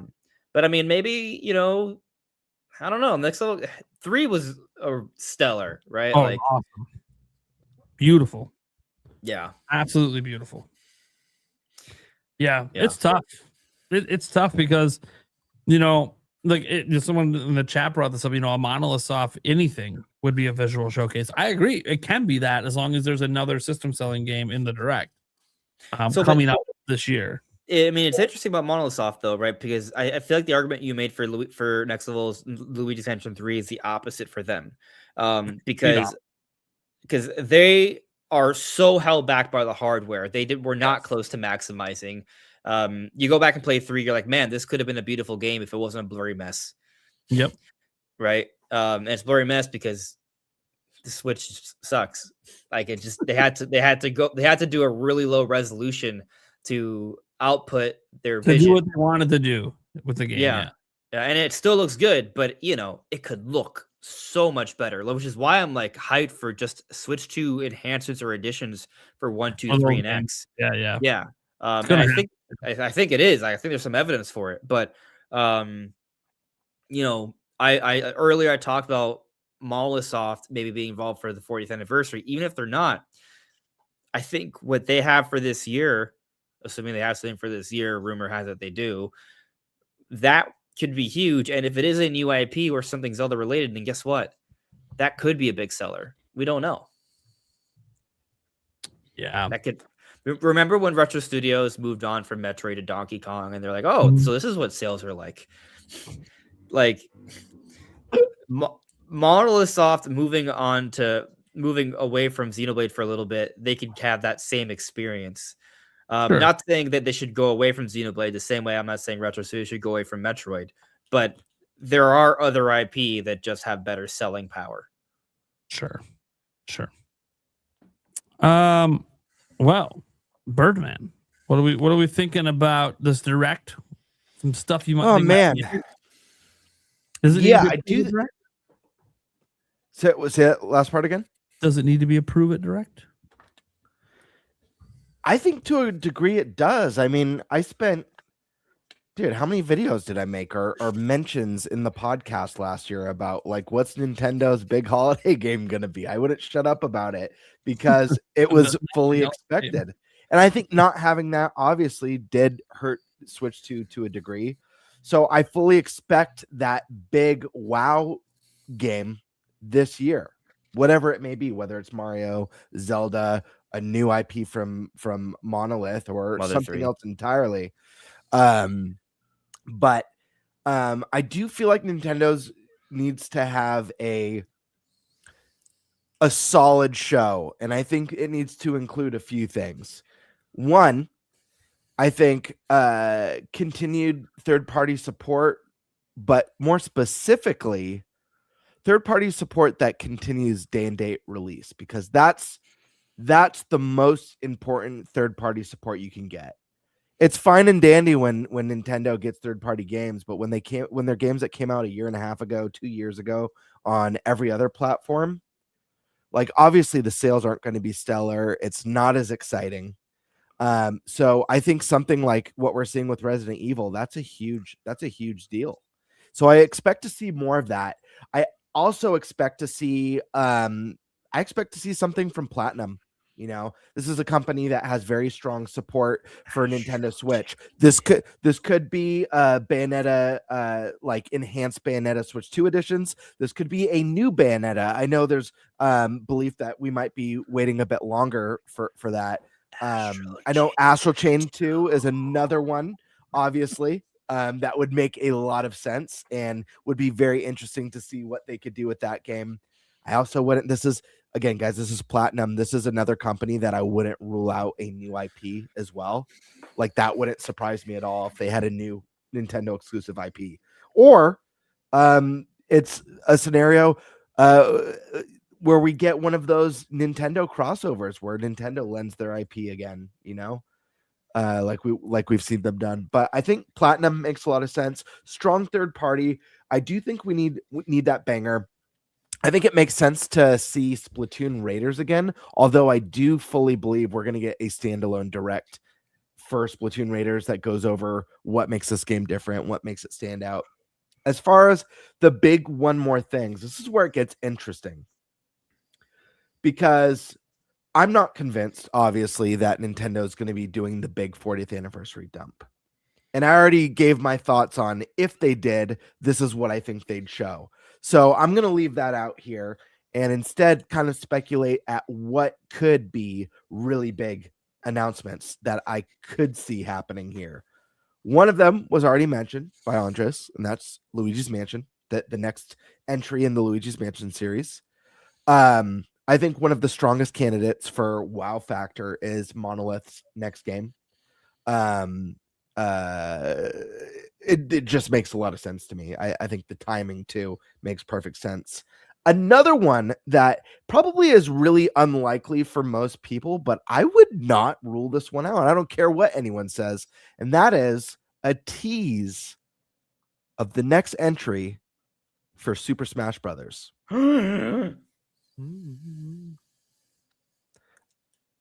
Smash Bros could be this holiday game. I wouldn't rule that out, guys. I know that sounds crazy. I'm still not ruling out Mario. I think Mario is unlikely to be this year's holiday game, but I wouldn't rule it out. I don't think it's an impossibility. And Why do you same think way about Smash? Okay, so why? You're not saying it's for sure happening, right? But like, what gives you this minor confidence, I guess? Well, because I think Smash has been worked on for a while now. I just believe that. My gut tells me that. I don't think. First off, I think Sakurai is going to be working on Smash, but I don't think it's like he finished Kirby and it's like, now what? Do I go back to Smash? Do I do something else again? I think Smash has been in development for some time now. Concurrently with Kirby. Mm-hmm, absolutely. Okay. And I don't think they're going to go the ultimate route, and I don't think they need to, and I hope they don't. I think what they need to do is it needs to be a series reboot. We had Ultimate, now reboot it. Bring back an epic. When we talk about adventure modes in the sports games and fighting games, like I think about what Mortal Kombat has done, you know, over the years, and they're since Mortal Kombat 9 with just these wild, unbelievable. I mean, the story mode really sells the game to a degree. I think that's something that Smash really, really needs. I think they had a step in the right direction with Subspace Emissary, but there's so much more they could do with that. And guys, this is a game that features characters across every Nintendo IP, as well as guest characters from gaming legends and series giants. Like, what better than to really dive into a fully fleshed out adventure mode or story mode that gives a reason for all these characters to be in the same universe together and duking it out. So I think Smash is on the table. Again, I'm not like, guys, we're getting Smash, but I just wouldn't rule it out. It's probably more likely a 2027 game. I don't think we get to 2028 without Smash. I really don't. But okay. I think that's a game, that's a juggernaut title. That's a title that you don't have to worry about Grand Theft Auto. That's a title that you could bundle for the holidays. It's going to sell gangbusters. People are going to show up in droves for Smash. People are going to be wanting to play Smash with their friends on holiday break. So yeah, let me think if there's anything else off the top of my head. No, listen, I do have more predictions, but I'm also working on a video as well as like a collaboration. So I don't want to dive too deep into stuff, but those are just some of my surface level thoughts. Third party, Platinum showing up, more day and date releases, and the potential for big games like Splatoon 3, Super Smash Brothers, Monolith. I do think that's probably the one I feel strongest about, or Luigi's Mansion even. Can I counter the Smash thing? Sure. The reason why Smash doesn't need to show up now is because Nintendo has Mario Kart World. Mm-hmm. I think both Mario Kart and Smash can serve similar roles. They reach a wide audience. It's an opportunity to demonstrate multiple IP. It's kind of like, cross promotion there. And if they announce an expansion pass, that's going to kind of become the talk of the town every time there's an event, right? And so when I mentioned how I think Mario 40th anniversary stuff could trickle over. This would be the trickle over where they finally announce Mario Kart World expansion pass. And we'll hear about the first wave, and there's just going to be waves coming out every 4 months or so. And that's going to be it for the next couple of years. And then by that point, we can start talking about Smash Brothers. That's what I'm thinking, at least. Yeah, and to be fair, I think that Mario Kart World DLC is a more sound and a stronger prediction than Smash.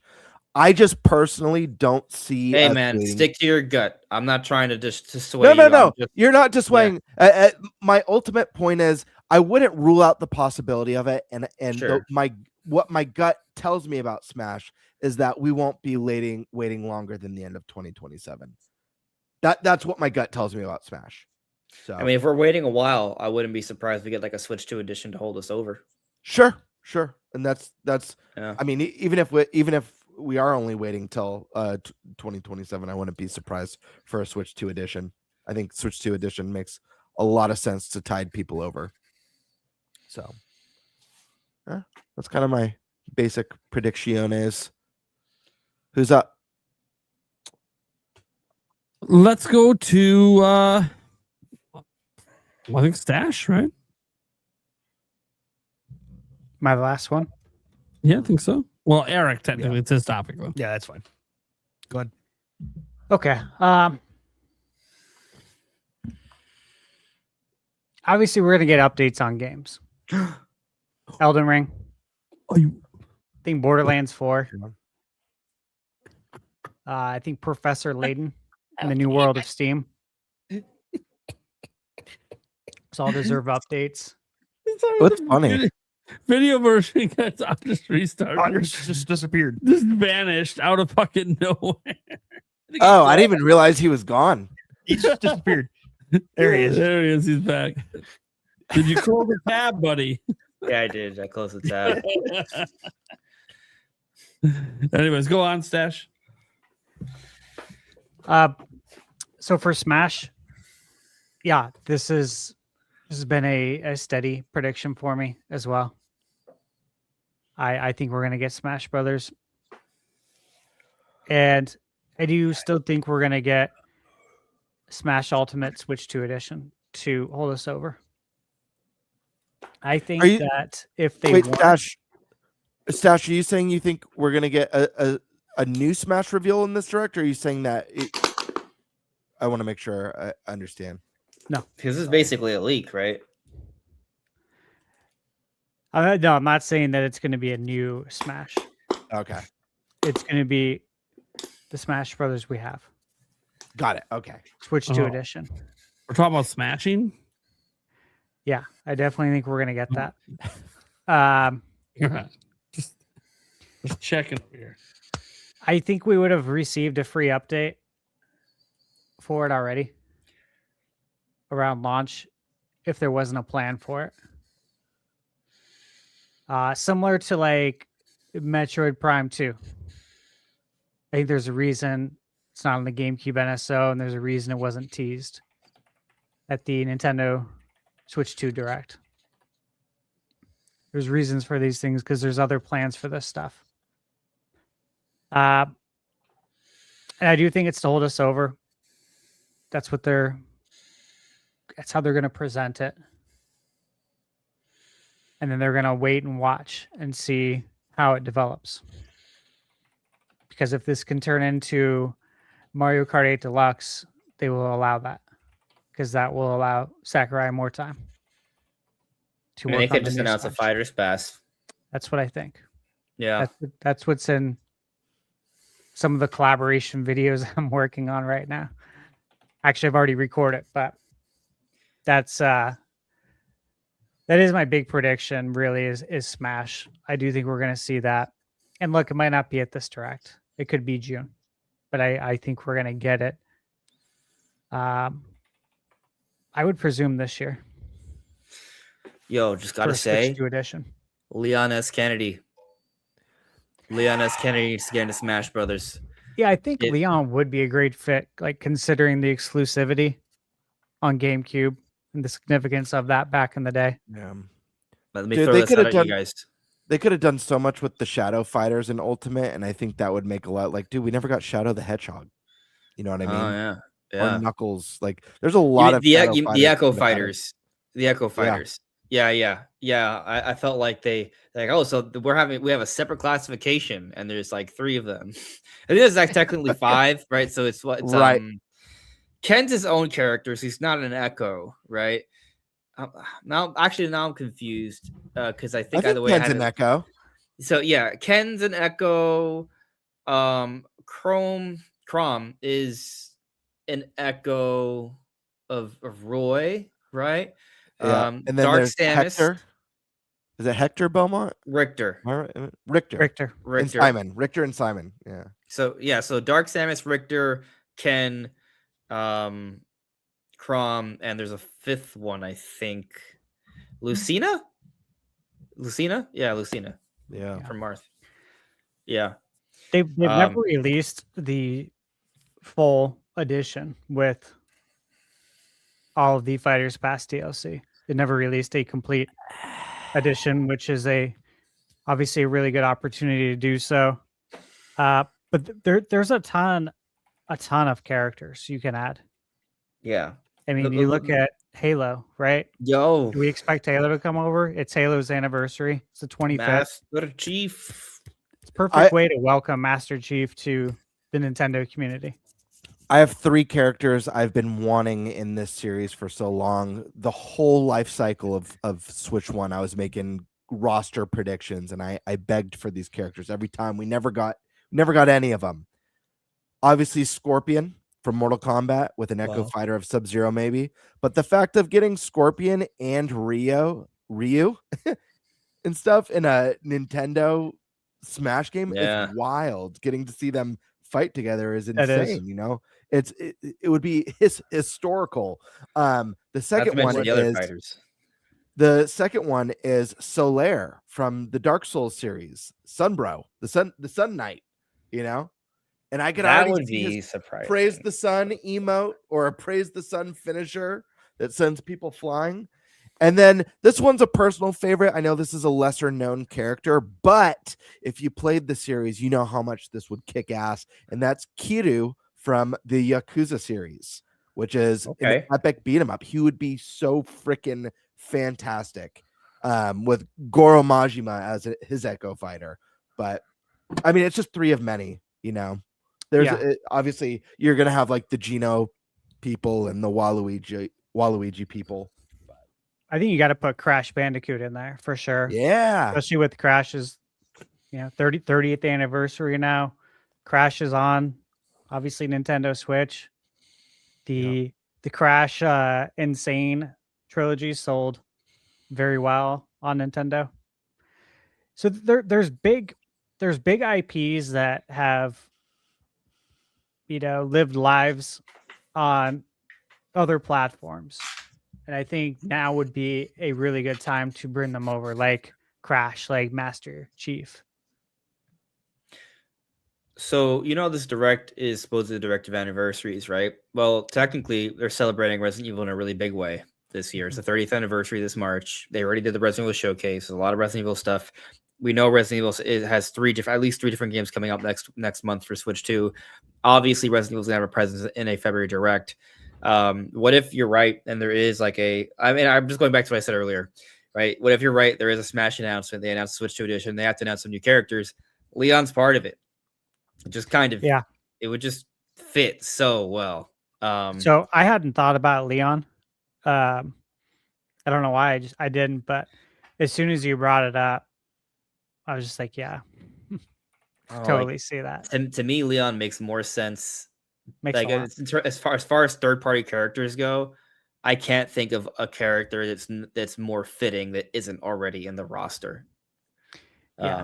Just because we've had you just think the history on Nintendo with the timed exclusive Resident Evil 4, right? And this comeback here, it just, to me, and I know Chris is also kind of like a big character in the Resident Evil series, but maybe it's the Nintendo bias, but I feel like Leon is the real star.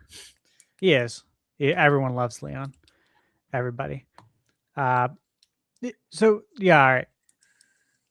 As far as Smash, right, there's a lot of things you can do there. There's the rollback netcode is something everyone's been asking for that you could do. Yeah. Obviously, the resolution, target break, that's all there. Yeah. Can we, maybe what if you get like a $20 expansion like they did with Kirby and you get things like Subspace Emissary? These are things like for this to really be the ultimate edition and earn that name, I think you gotta have Subspace. We all love it. Everyone loved it. So there's things they can do.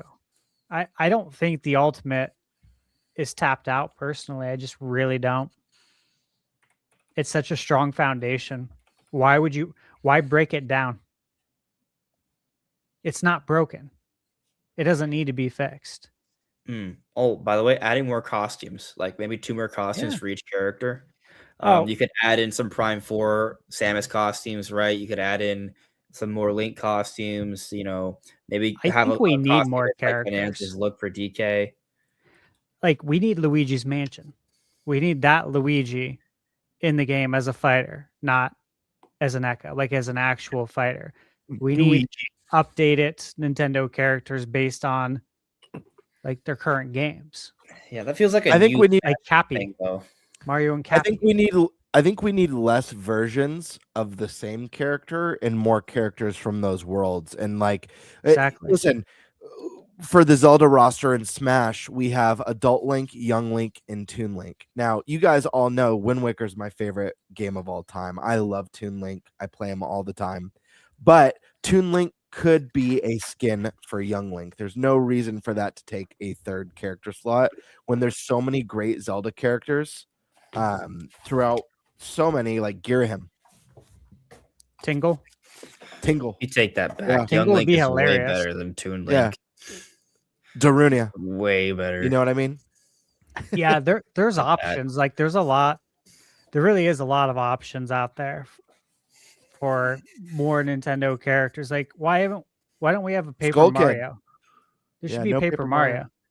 There's no Mario and Luigi. Silex. Yeah. Silex makes so much sense. Hey, I mean, if we're still talking Metroid, there's also Ravenbeak. Yeah, all those Silex I feel like would be more interesting. Kira Howard from Astral Chain, but yeah, so especially if they're trying to keep it current. Right, like exactly. You mentioned like trying to remix things though. Like maybe instead of giving us a second Luigi, what if they gave us what's his name, Professor Egad with the Poochie Ghost? Like they're like a combo team. Egad would be awesome. That would be fun, and you can get that Luigi's Mansion stuff, but you still have but it's not Luigi, not another Luigi thing. Yeah, and just never put in Waluigi. I think that'd be way more interesting. Never put him in. Or Waluigi. I mean, listen, like we're probably not going to get like 20 new characters for a Switch 2 edition, right? Like if we're talking about Switch 2 edition, we're getting 5 to 6 new characters at best. At best, like if Waluigi's one of them, that's just going to suck to me. I like, well, I know some people are like already like are like going to try and like assassinate me for saying that, but I would much rather get. There's a whole bunch of other characters that would just be cooler than Waluigi. If we only get like 5 to 6 more new characters, Waluigi's doesn't make my cut. I don't know if you guys agree or disagree. If we're talking about a new Smash game, sure. Yeah. Waluigi, you know, if there's like 20 new characters, yeah, you should be in it. Cody said in my chat, Miles McKenzie. That'd be a cool assist trophy. Let's go, Miles. That'd be so funny. I love Miles. It'd be great. Just rub it in their face. Rub it in. That would be really funny. And then he's the only voice acted character on the whole roster. That'd be such a troll move. I would love it. Everything. Just piss people off so much. Sometimes I wish Nintendo would just be that petty and just do that shit just to piss people off. I'd be all for it. To jump off the Smash topic, because I think we're gonna get a lot of third-party games. Okay, Red Dead Redemption 2 is a possibility for an update.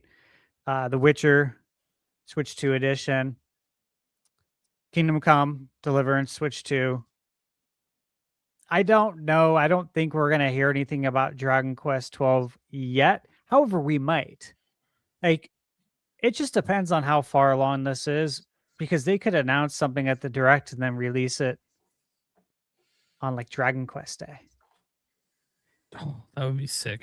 Or they can make an announcement on Dragon Quest Day that it's releasing later this year. So I think we're due, obviously, for Dragon Quest 12 update this year. Monster Hunter Wilds, right? What's going on with that? Yeah. Obviously, we know there's plenty going on, but what's going on? Have they announced an expansion to Wilds yet? No, right? Not yet.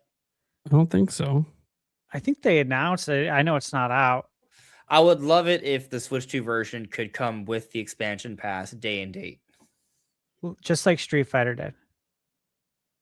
It's exactly what they did. Street Fighter season, year 2 fighting pass. That's what you They have not revealed the DLC. But yeah, they haven't revealed that. They've just teased that there's going to be major endgame expansion, but they haven't said anything about it. Okay. I think we get an update on Starfield or Oblivion on Switch 2, but not both. They're both Bethesda. They both fill a similar need. They're both games that are going to like take up a lot of your time. I don't think we're going to get those announced at the same time, but I think we're going to get one of those announced here soon. And the Kingdom Hearts, again, this is on my bingo card. I do believe we'll get an update on that. And once again, Square Enix and Disney will be very happy that Sora is in Smash Brothers. Yeah. Because that's going to pay in dividends it's again. It's actually interesting if the Switch 2 edition comes out, kind of like remarkets the Sora element too. Yeah. Yep. And the Final Fantasy 7. Yeah. That's a good point. This is why when we've talked about this stuff before, I know we've had some guests on, and the comeback, I guess, has been the deals, right? The contracts. It's like, what are you talking about, dude? Man, this helps all of these games sell. Yeah, like you want this. Like, they want this. Nintendo is not going to people begging. You know what I mean? Like, everybody wins here. The fans win. Nintendo wins. The developer of the IP, the publisher of the IP wins. Everybody wins. Stash, I just love how you said you're going to talk about third parties, but it was actually low key still us talking about Smash Brothers. It's so funny. And I don't know how it circles back. But it just makes so much sense, actually. And if this year is to be a slow year, I'll say that a Smash Switch 2 edition is a lot more plausible than, I want it. I'll tell you that I want it. I want to play Smash Ultimate 4K, maybe 4K 120. I don't. That's too much to ask for, right? They can't do, but one or Yeah. the other, right? 1080 120. But the thing is, that might be tough with Smash, like with playing online. It's got to be. You're gonna have to choose one or the other when you play online. I mean, I'm all for options, right? If that's Yeah. offered the option, give us a 4K mode, give us a 120 FPS mode, just give us a mode that doesn't lag. That'd be great. Yeah, I think they can do that. I really do. There's other games though. Like I do expect a ton from third parties. Look, obviously we're getting Dragon Quest on the 5th of February here. In my opinion, there's a reason it's coming out this early. It's because there's more. There's more to come this year. Meaning there's more to buy, not more to be announced. There's going to be more Dragon Quest stuff. It is the 40th anniversary. So there's a reason it's releasing in February, which is not the best month to release a game in. The economy still recovers for the first 2 months of the year, and it starts to recover usually around spring break. So the 3rd or 4th week in March every year. So right around tax return time. Yep, exactly. So it's not a lucrative, great time to release a game. However, if you have to be strategic because you have other Dragon Quest stuff coming, you got to do what you got to do. Metaphor Refantasio, again, I would expect that at some point this year. While it's still fresh. While it's still fresh enough. There's one thing about Mario that I think about, and I'm sure I'm the only one who's thought of this. Meaning because it's probably just not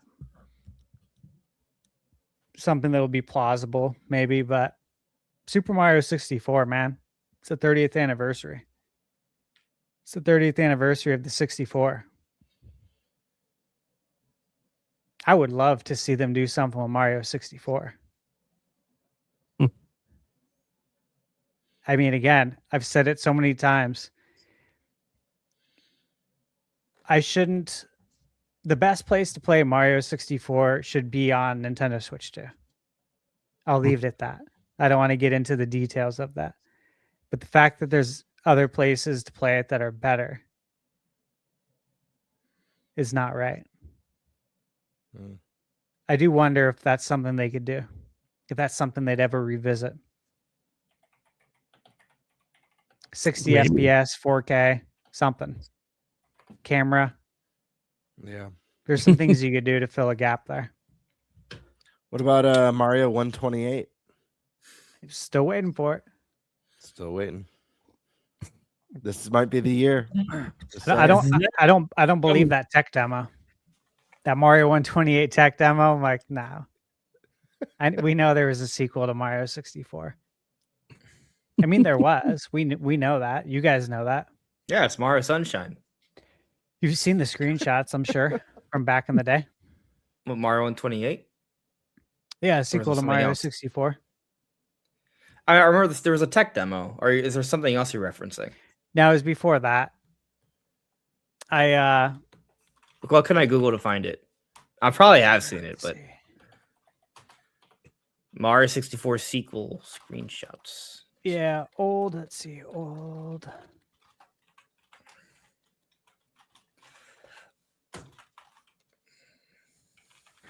Yeah, that's on the cutting room floor somewhere. Let's see. I mean, the thing is, they had the 64 DD, right? And I know there's a lot of stuff that they wanted to do with that for a lot of projects. Oh yeah, here's an image. Dude, back in the day, are you sharing? There was so much hype around 64 DD. Oh, damn, I'm looking at. Yeah, I see like Luigi. I mean, it just looks like DLC. Well, yeah. Same engine.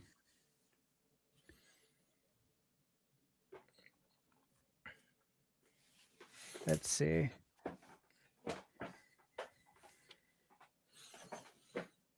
I mean, in a way, we kind of did get that Mario 64 sequel in Mario 64 DS. Had new levels, playable Yoshi, Luigi, Wario. Yeah, I that's what I found. I mean, the only thing that looks new to me is literally image 2, which has Luigi in it. Like you still the other There's yeah, more images I've seen too. I'm from back in sure. the day. This was in so many magazines too. Look at that release date. Third quarter 98 was the proposed release date. And we all know Zelda ended up releasing November of Yeah. 98. And I miss how Once Upon a Time games just actually got done in a reasonable amount of time. Now, I remember when we used to think 3 years was ridiculous. Now we're like, oh my god, 3 years impossible. You know, I know. I don't know. I'll just say this: I loved Zelda back then, and there was a massive gap between Link to the Past and Ocarina of Time. Massive. that's true. Huge gap, like modern day gap. But then If Ocarina of you Time came felt out in 98, Majora's Mask came out 2000, Wind Waker came out 2002. Yep. That was a very, there was some handheld entries around there, Oracles. too. Yeah, Yeah. Oh man, that was that was days of peak Zelda, Zelda. where it was literally every year. It felt like we had. It was Zelda. the golden age. That was the golden age. We were just living the didn't know it dream. at the time. Yeah. Too busy having fun. I mean, in the early 2000s, there was also a lot of good Metroids all in quick succession, right? Metroid Prime and Fusion came out same day. Then 2 years later, we got Still Metroid wild, Prime though. 2. Zero Mission came out during those years as well. It was so crazy. I mean, this was when pre-order bonuses were actually really great. Do you remember some of those Zelda pre-order bonuses? I still have it. Oh my gosh. Oh, the collector's bonus disc. Yes. Insane, man. Yeah. What happened to gaming? It's not as good. Yeah, those are some nice back ends. They had that, and then they had, of course. So there's the Wind Waker pre-order bonus you mentioned. Then there was the Zelda Collector's Edition packed in with the GameCube with Zelda 1, 2. Yep. Ocarina of Majora's Mask. Yeah, that was awesome, dude. Best pre-order bonus. Best pre-order bonus ever was Wind Waker, though. Oh yeah. Period. Give us Master Quest that was only supposed to come out on 64 DD. Yeah. By the way, I just want to point out we're like reminiscing now, and I'm like, in hindsight, it feels like those were like really great years, but also back then droughts were very lean, frequent, very lean. There were tough times then too. Yeah, the now only we way have you could too much avoid to the play. drought is if you played all the games on both the GameCube and the GBA. Like you had to play both the portable and the home console in order to like not have to live through too much of a drought. But still, there's always going to be games that you're not interested in, like one-off games. Yeah, You're like I have no interest in and Tomodachi Life. Yeah, like there's games like that. I have no interest in those. Michaela can play them. I'll live it through it vicariously through her and her experience, but I'm not going to play that. I don't have time for that shit. But by the way, Dustbloods, I am interested in that. I don't know if we really talked too much about it, but that I feel like we're due for an update. We are. Yeah, I hope that's a summer release. I do too. I wonder if October. I mean, October is obviously logical, but Luigi's Mansion's logical as well. Eternal Darkness on the GameCube NSO is logical. You know, it's good. Oh, and Bluebird Team supposedly has some sort of secret project for Switch 1 and 2, so I'm tempering my expectations a little bit, but I'm curious on that. Well, so they said that it's something that they could only do on Nintendo because of the Yeah. technology. So it's like, Is it because of technology or because of the IP rights and it's Eternal Darkness? it's tough to Well, no- say because then they mention Eternal Darkness in the same Right. breath. So Yeah. it's like Like are you- even the are you fact that they messing with us? mention Eternal Darkness, like mentioning Eternal Darkness is just like, why? It's that's from such a long time ago. But my first thought on that tease was that they're teasing an exclusive to Nintendo that's designed as an Eternal Darkness spiritual successor, but it is its own thing. That's kind of like what I interpreted of that. If it ends up being like a returning, watch it be Geist. Geist is back. That's I'm open to hilarious. it. Okay. Ghost. Back then, Geist was cool. It was like, oh, Nintendo's making a first-person shooter about ghosts and possession. This is It was sick. interesting. Yeah, it was crazy. Eric, you got any direct thoughts? Yeah, so they're gonna do something that they've never done before. They're gonna do an unparalleled third party blow up. You mean a partner showcase? No, I was going with the unprecedented. Oh, the unprecedented partnership thing with EA. Yeah. Back in the So, day with Wii U. something they've Oh, never God. done before. An unparalleled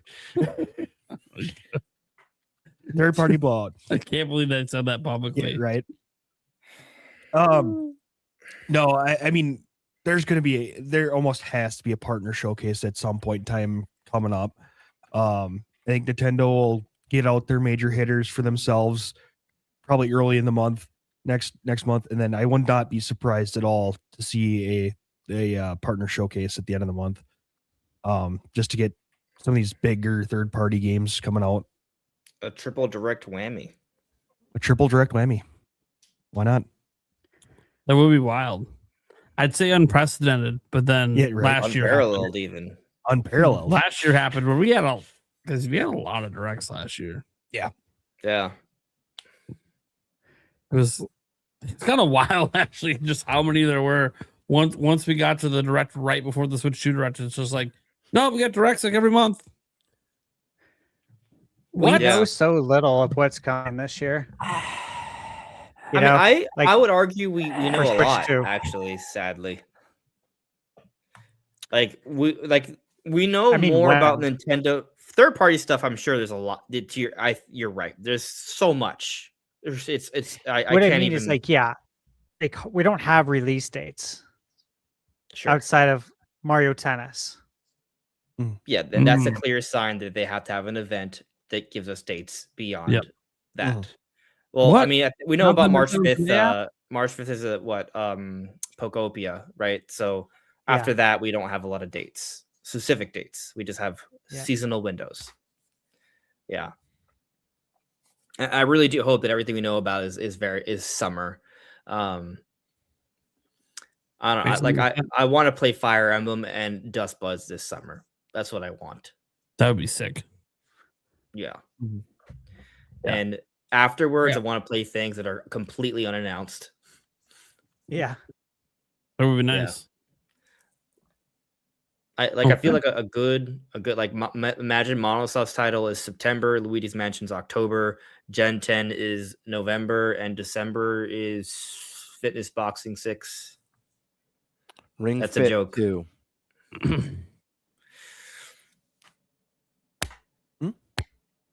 I think they developed I'm not Ring against Fit it. too and sit on it.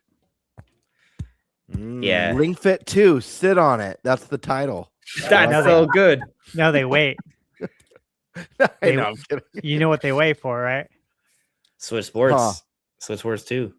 Switch No. Sports Resort. No, COVID part 2. Oh my god. Oh wow. They wait for the next bullshit Crisis. thing to come through. That's when they release it. It's already Well, ready. That's when We're we get just Metroid waiting. Prime 5, actually. Metroid Prime 5, it'll come out then, and people play that 6 times over. It'll sell if- 40 million copies. What I if just they already really like have the the new name Animal Split on it. Crossing done, You guys are. and they're just sitting on Wild. that to release it Of the Wild. Here we go. Set that at one the up. perfect Hold time? on. I mean, having Animal Crossing ready would be interesting. Okay. We'll probably move on to our final topic before we get to the Q&A and all the whatchamacallit. Just quickly going over fantasy critic stuff, courtesy of Gamebird. Yeah. Would someone mind pulling it up for me? I'm on one monitor. I got two monitors. Perfect. Gotcha. Appreciate you. Yeah, so I figured it would be a good idea. We had our first 2 weeks of drafting. So there has been changes to our rosters since then. So I thought it would be fun to kind of go through what we have, maybe the thought process behind our picks. And I did want to bring something to our attention that I was curious about if this ends up being a NintenByte staple. If we have fun, if the community enjoys it, and we decide that we want to do this once a year, which I think would be awesome, but I would like to change next time, not this time, because we're already in it. I do feel like there is one rule that we should change in this, because upon thinking about it more, I feel like there's a reason why it's not a part of Fantasy Critic. So we basically gave an okay to draft ports. And so I was wondering how you guys feel, because I think having an unlimited amount of ports to draft gets a little bit out of hand. I mean, part of the fun of the game is predicting on games that we don't know how they're going to do, their new experiences or new sequels or new IPs. So I feel like it takes a little bit away from the game. Nate, one of your picks, I know that you'll be going over. Is it just one game of the year? So, like, to me, I feel like that takes a little bit of fun out of it. So I was thinking for next year, we already made the rules for this year, so I'm not complaining. But I was thinking about next year. How would you guys feel about making a rule where we're each allowed one port draft? How do you guys feel? Like you're just afraid of losing. No. I'll think about it. Let me because Gamer, what if someone chose Borderlands 4? Fair enough, and I get that. And then they get screwed. I totally understand that. It's not about me being scared to lose. I'm just trying to think of like the sanctity of the game when I've seen a number of ports drafted, and there's some risk here. There is. But let me. Expedition 33. Expedition 33. That's the game he was referencing that just won GOTY. It's not even announced for Switch 2. Might not even come out. I understand that. No, I understand that. But let's just say, for example, a ton of third-party games are going to get ported to Switch this year. Forza Horizon 6, let's just say, is coming out this year and coming to Switch. PlayStation decides they're bringing over Spider-Man and God of War Ragnarok and all this stuff. I do feel like it robs a little bit of the purpose of the game if you have like 5 ports drafted. No one does. This is just something I've been thinking about, because there is a reason why we had to create a separate rule specifically for our league to include ports. No other league in this game will have ports because it's not allowed in Fantasy Critic. So I was just thinking as maybe in a future game, but I don't know. It's up to you guys. I think I've been thinking of. I don't know. I think more than one, but I think we can limit it, because like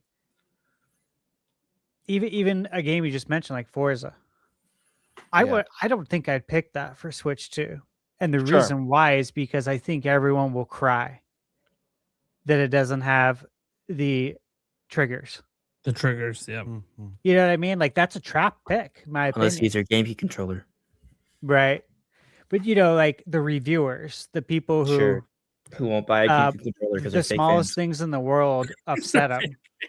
Right? Like, right. But, like, I wouldn't pick that, knowing that, that's going to, like, really irritate so-and-so over at X big game, media outlet. I wouldn't Sure, pick that. sure. And I get that. But for example, like a game like Hi-Fi Rush, let's say that comes to Switch this year. Like, Yeah. we know that's going to be a 90 plus just because like Final Fantasy, like that was a fair pick. We established the rules, but we all knew that was going to be a highly reviewed game because we've known that the game's amazing for the last 4 years. We've been playing it for 4 years. So I'm just saying, like, if there's unlimited picks for ports, and there's a lot of great ports coming, especially with Switch 2 being new, I just feel like it takes a little bit. Like, to me, part of the fun of this game is speculating on the unknown, and I have to reiterate, we created special rules to incorporate games that aren't even allowed in Fantasy Critic. I'm not like trying to I'm open to it. It's just something I was thinking about, and I just wanted to mention it like here. Just because rule proposal changes should come at the end of the season. Sure, fair enough. See how it plays Fair out. enough. Yeah, I- I think that's good. Fair enough. And I'm open to your idea.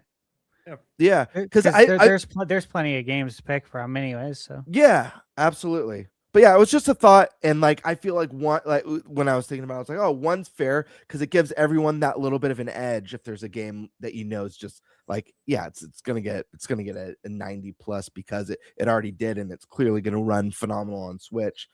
I feel like it adds to that element of surprise and really, using our skills as people who follow the industry to hand pick these games on that we're speculating. I think this game's going to be a knockout. But anyways, it was just a thought that I thought I'd mention.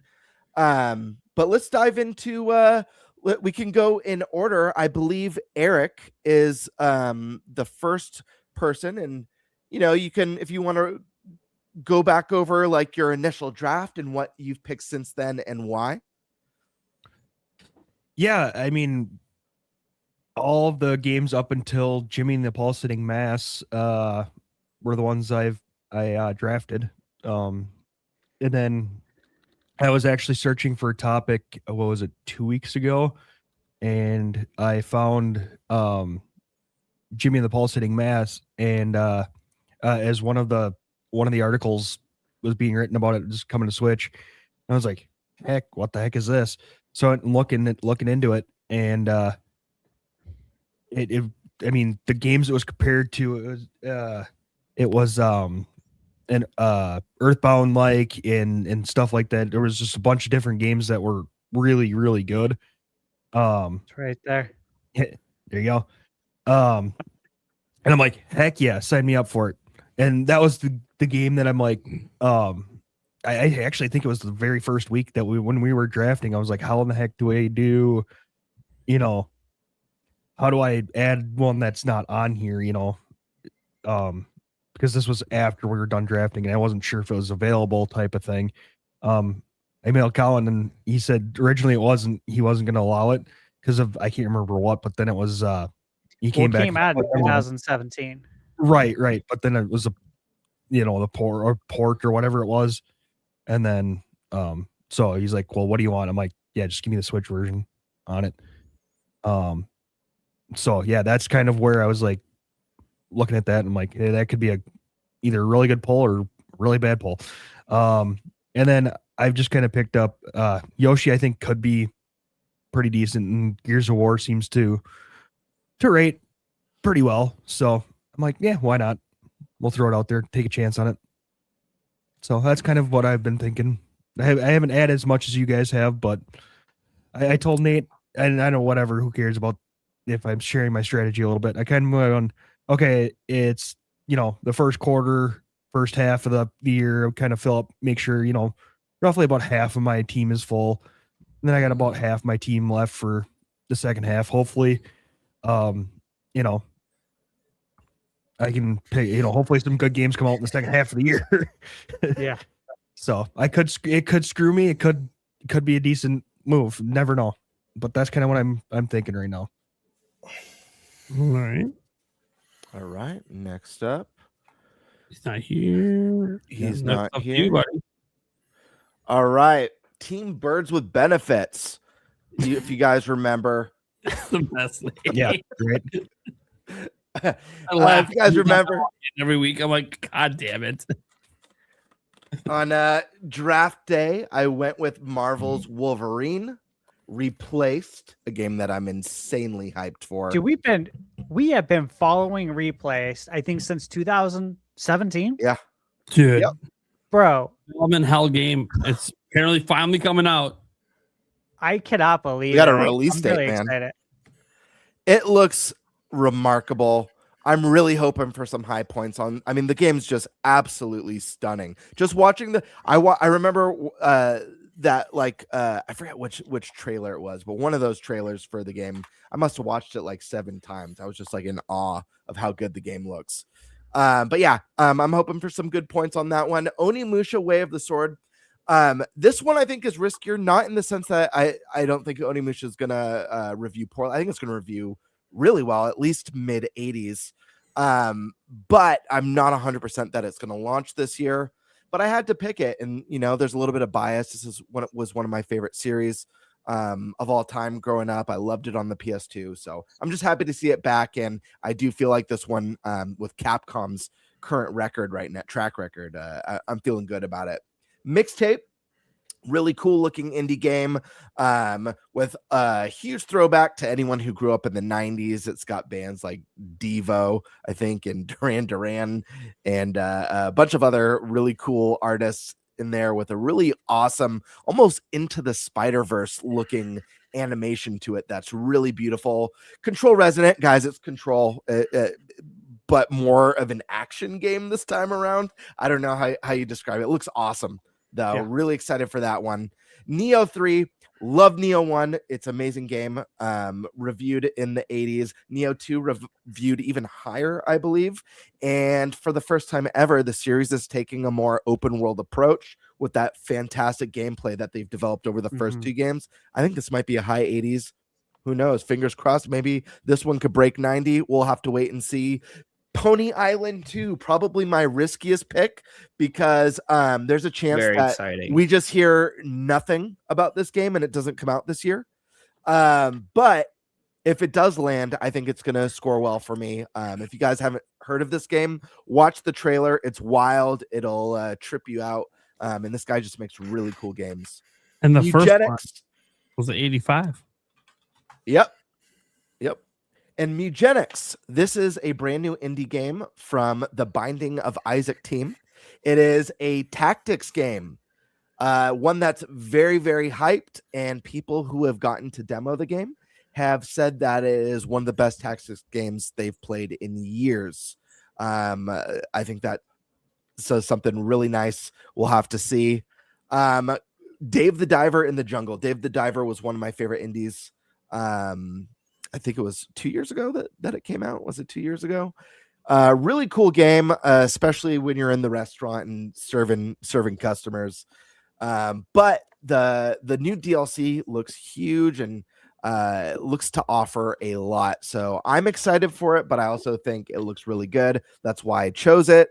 Dave the Diver, I also believe, got like a 90 or a 91 when that game came out on Open Critics. So it set the bar pretty high out the gate. Cult of Lamb, Woolhaven. It's Cult of Lamb, very popular, great game. The demo, I'm not sure why does it have an hourglass? Will you highlight that hourglass? I'm not sure what happened there. So this game has an Open Critic page, but there's not enough reviews. Got it. So it's going to start tallying up points for that one. But yeah, Woolhaven looks awesome.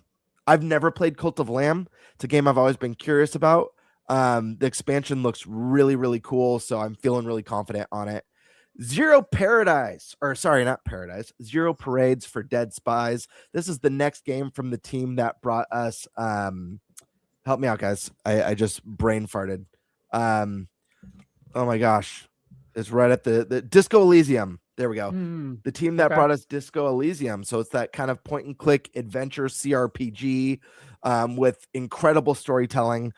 Again, this is another one. If you're into deep stories and more of those point and click and RPGs, even the Baldur's Gate style games, check this one out. The trailer looks amazing.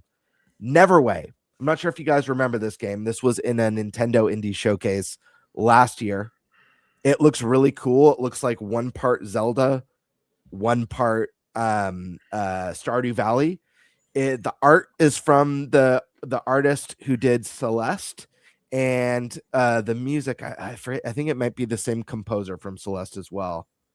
But I remember this game looks it looked rad. It's in a Nintendo Indie Direct, so I'm feeling good about that one. Good pick. Fable. This was a game I drafted last year.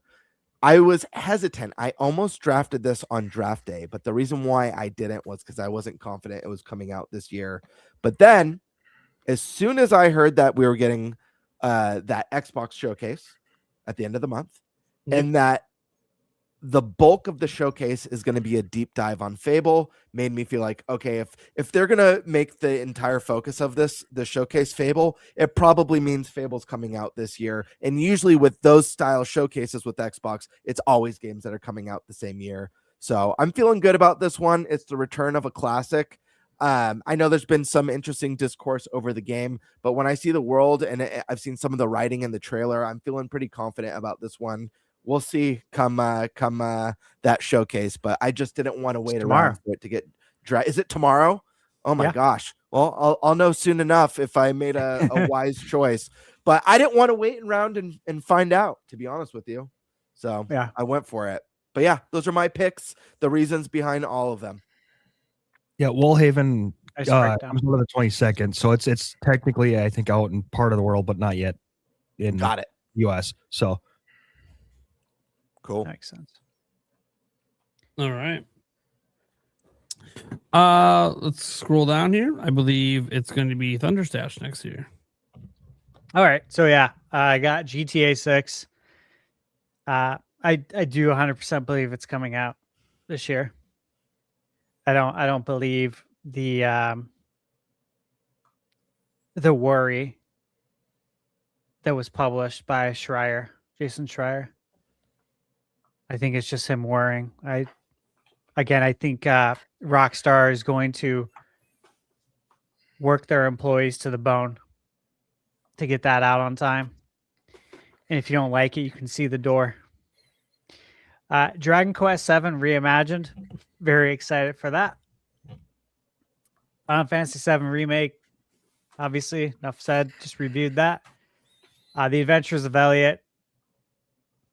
Previewed the game on my channel. Played through the whole demo. It plays like modern day Zelda on NES. It's awesome. Lego Batman Legacy of the Dark Knight. Of course, I think we're all really looking forward to that game. Stash, I think that game is going to review a lot higher than a lot of people might think too. I do too, because it's Lego and it's Arkham. Yep. And we don't get the Arkham games, right? Yep. We got Suicide Squad instead. What we didn't want. We got Gotham Knights, which is also not really what people wanted. This is giving two different groups exactly what they want. Lego group and the Arkham group. So yeah, I do think it's going to review well. How well do you think it will review? I mean, I could see this one being like a 88, 80, maybe even 8. I feel like I'm going to say an 88. I could see, which is like that's what you want. Yeah, I could see between 80, 85 and 90 if I get really lucky and people don't complain about stupid things. I think I could see that. And a quick side note for the viewers, because you're going to see points for Stash's next game. The reason just in case if you're just seeing the Fantasy Critic, the reason why you can't see points for Final Fantasy was because we made a special rule to draft ports. So Colin, as the team manager, is going to have to go in and manually put in the points for that. So in case you're wondering why it's not showing a score of points, that's why. Thank you. Mio Memories in Orbit. Yeah, again, I just reviewed this game a few days ago and I absolutely loved it. I could tell when I was playing it though that it was going to get docked a few points because people were going to complain. When I say people, reviewers were going to complain that it's too hard for them, which sucks because to me that's on you. That doesn't mean the game's bad. that means you honestly need to get better. So, the thing is though, like you don't have a certain number of lives anymore. It's not like you have 3 lives and then it's game over. You guys can trash talk each other. But it's like, do you see what I'm saying? When we grew up, you had a certain amount of lives and then it's game over and you have to start from the beginning. Today, it's the opposite. The only way you're not going to beat the game is if you're a quitter. If you quit. Honestly, that's what it is. If you tap out, you have to tap out. They want you to see the end of the game. It benefits the developer and the publisher for you to beat the game. Because then they have that data. Then they have the trophy data. The accomplishments, the achievements. Now we know if we should make a sequel. Because if we do, you'll probably buy it because you saw the credits. You see what I'm saying? So I think it should have scored higher is my point. I think it should have got probably an 86, 87. But I didn't. I should have taken into consideration.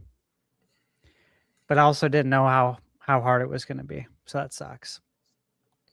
But 13 points is still good. Pragmata. Again, this game has been in development for 6 years. Capcom, that's a long time. Yeah. Many years for Capcom to work their magic, man. And so I'm excited for this. I think it'll do very well. Let's see. Eternal Life of Goldman.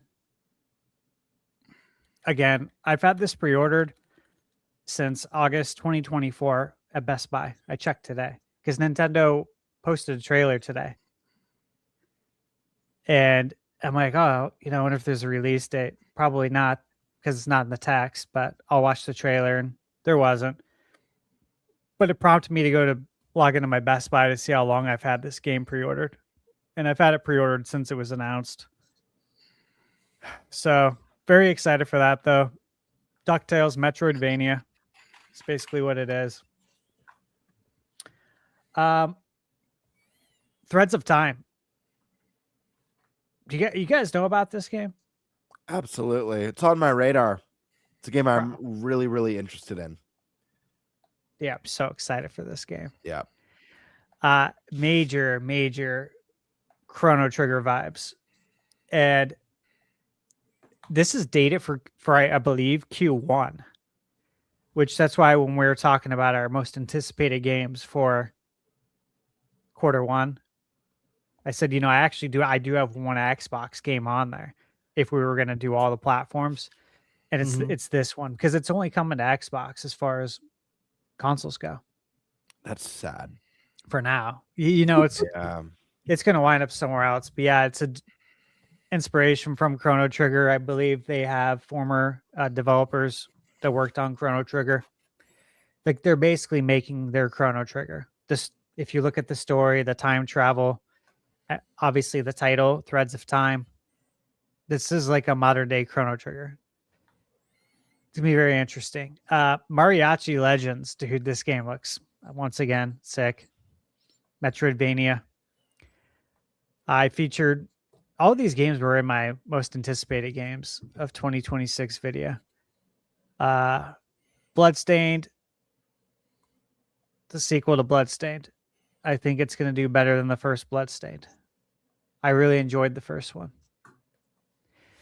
I have confidence in Iga, so that's why I chose that. Let's see. Edge of Memories. Again, which was in my video. This is by Midgar Studio, which obviously you know where they got the name for that. Final Fantasy VII, Midgar. This game looks awesome. And this one's coming to everything except for Nintendo Switch. I'm sure it'll eventually come to Switch too, though, because it's an RPG. Let's see. I'll skip over one of them because I'm sure we'll have to talk about it some more. Code Vein 2. Obviously, you guys know I played it for 3 hours. can't say anything else about if I've played it more, but I feel really good about the game. Your veiled way of saying yes, but he can't admit it. I feel really good about the game. This is one of the games also that I'm not concerned that that people are going to say it's too hard, because it's a Souls game. So you should know what you're getting into.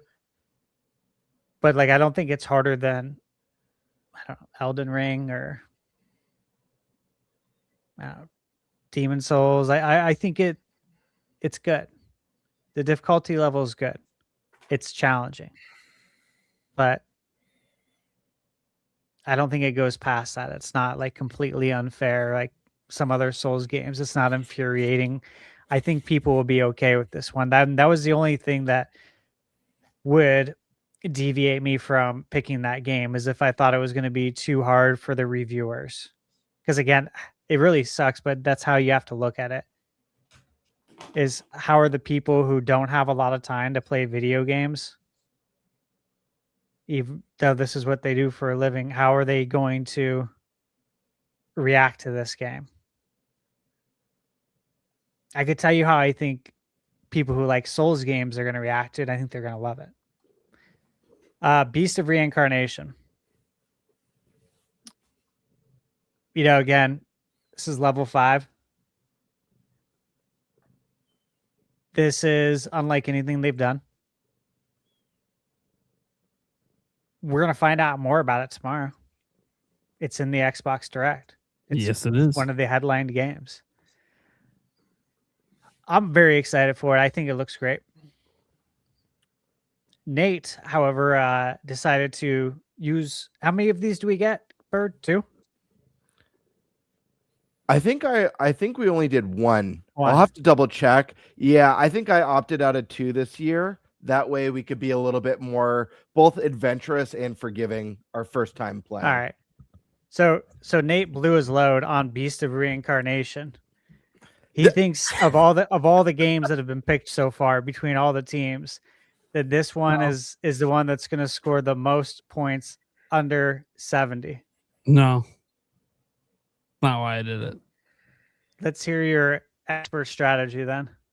Real quick, I want to jump in and say that because I like to pop in, here and there. One, to think about, look at like some of the available games, think about what I might draft next. 2, I like to check our follower count to see if that's gone up. When I logged into Fantasy and I saw there was a counter pick, I was filled with so much joy, because it felt like the game's afoot, my friends. It's already begun. Moves are being made. Schemes are going down. And so, Nate, I love this. I don't have an impression of like good or bad choice. Just very exciting to me that we have a counter pick. And then it made me feel like, ooh, when's the next one? When am I going to see the next counter pick pop up? So it was very exciting to see someone make the first move. Stoked. Nate, the floor is yours, my friend. I've been known to make first moves. They don't always go my way, though. So I have lots of strategies I play. I am a big fantasy player, whether it's sports or now the fantasy critic. I take this shit pretty seriously. So I always have thoughts and strategies. And I will note, the last fantasy league that just ended was my fantasy football league, and I'm the champion. Now, it doesn't matter I lost it the last 17 years. I won it this last time. So my strategies are starting to come around. By the way, made the playoffs at a sub 500 record, then knocked off the 1 seed and the 2 seed and the 3 seed, baby, to win the title. Playoffs? Talking about playoffs. That's right. Dude, I don't know how the fuck I took them out. Oh, actually, I know exactly. I got very lucky with a certain player, but it doesn't matter. I'm the champion. And I had a strategy that was all about building for the playoffs, not building the rest of regular season record. It's kind of the way I look at this. I'm not trying to take early leads. I'm thinking long haul. And we only have 5 people in this league, right? So my strategy has to be, I need more points than everyone. So who do I view as the biggest threats? Well, the guy who set up the league. Yeah, you have to, because he can cheat. He could cheat, yeah. But I'm just kidding. That. You won't. he would get called out No, so I bad know. if he did. And I then know. Thunderstash. And the reason is Thunderstash is extremely competitive, which means, and he does his homework, and he probably knows more about the games coming out this year than anyone else on this panel. That's just the way he is. And that is totally cool. So I view him as a threat, a huge one that needs some taming. So as I was looking at his list, I'm like, what's a game on here that I either think A, is not going to score super well, and even if it did, it's only like, say it scores like a 72, 75. I'll take a -5, whatever, I don't care. Or a game that's on this list that I don't think's even going to come out this year. And that's where I was heavily tempted for GTA 6. Because I don't think it's coming out this year. I think it's going to get delayed again. But then I'm like, yeah, but if I'm wrong, I'm fucked. Yeah, it'd be a very costly mistake. Yeah, it'd be a very costly mistake if I'm wrong. I pretty much wouldn't be able to win. So I'm like, no, I need to pick one that if I am wrong and it does come out and it does score okay, I don't think it's going to score crazy high and fuck me over. And that is Beast of Reincarnation. The reason I say this is when they revealed the game, they get Game Freak and all this stuff cool, doing new things. When they revealed the game, this is your first time showing off a brand new IP. It's running at like 8 frames a second. That's the best look you had for this game, was to reveal it with that choppy of a frame rate. Feels familiar. I didn't notice that when I watched it. Yeah, it's very choppy. And it could be just improved. watched We're about to see it tomorrow. Sure, Like, it wasn't your internet connection? No, it wasn't this way. I'm not the just only watched one. This is a well-known. It's all over the internet. It's been widely discussed because people have joked, "Oh, it's a typical Game Freak game." Of course, it's got to have some frame rate problems. That's due to Scarlet and Violet guys. That being said, that doesn't mean. That being Literally, said, I read the opposite. okay, but that being said, it doesn't matter. We're seeing it tomorrow, right? So it doesn't really matter. I also just don't have any faith. If Game Freak's the full developer, I'm just going on the whole faith that they can't make a good game. It can look good. Who cares? It's got to be good. Nothing I saw in that reveal trailer. Only thing that people I ever see talk about with that trailer is either they're laughing at the fact that Nintendo's holding them back. Look at Beast of Reincarnation, or Reincarnation, or it doesn't it look pretty? Cool. So how about the gameplay? No, we're just talking about how good it looks for a Game Freak game. Oh. Okay. So are you actually interested in how the game is looking gameplay wise, or you just think it looks pretty? So when I start to see the conversation is not really about the game itself, it's just about the graphics and then about Nintendo holding it back. I'm like, you know what? Maybe the game doesn't have the hook it needs, other than it's a Game Freak game with a realistic art style. And I don't think that's a hook that's going to sell. I think the game itself has to actually be good. And I got a feeling that if this game comes, that's not going to be a bad game. I don't think it's going to be bad. I don't think Xbox would put it in their showcase if they thought it was going to be bad. They obviously think it's going to be good. And if it's in the showcase, it's probably coming day one to Game Pass. So there'll be plenty of people playing it day one. But it's just, I could see this easily being a 75. I can also easily see this being a complete dud. Just because you're in an Xbox showcase doesn't mean you can't be duds. There's been plenty of Xbox games in those showcases that were duds. And this could end up being one of those. I think out of every game on the list, this was the only one I thought had any shot at possibly being under 70. And that's why I went with it. Because I'm like, you know what? 2 things it does. One, it is the least risky pick on the board, but it also locks it in where he can't drop it either. So let's say tomorrow the showcase happens and oh man, the reception's pretty bad. He might feel like swapping it out. Can't swap it. Stuck. Wanted to lock him into one that I don't think is going to score very high. I figured that is exactly what your strategy was. Yeah. Of all the games that are on my list, you think this is going to be the worst one? Yeah.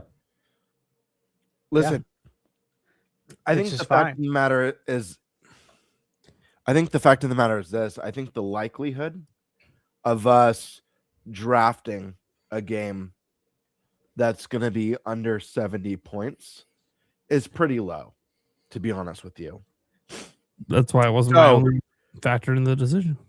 Yeah. So the best, in my opinion, the best picks for a counter pick is either the lowest possible 70s that you believe it's going to land in the lowest possible 70s, or if you think it's not coming out this year.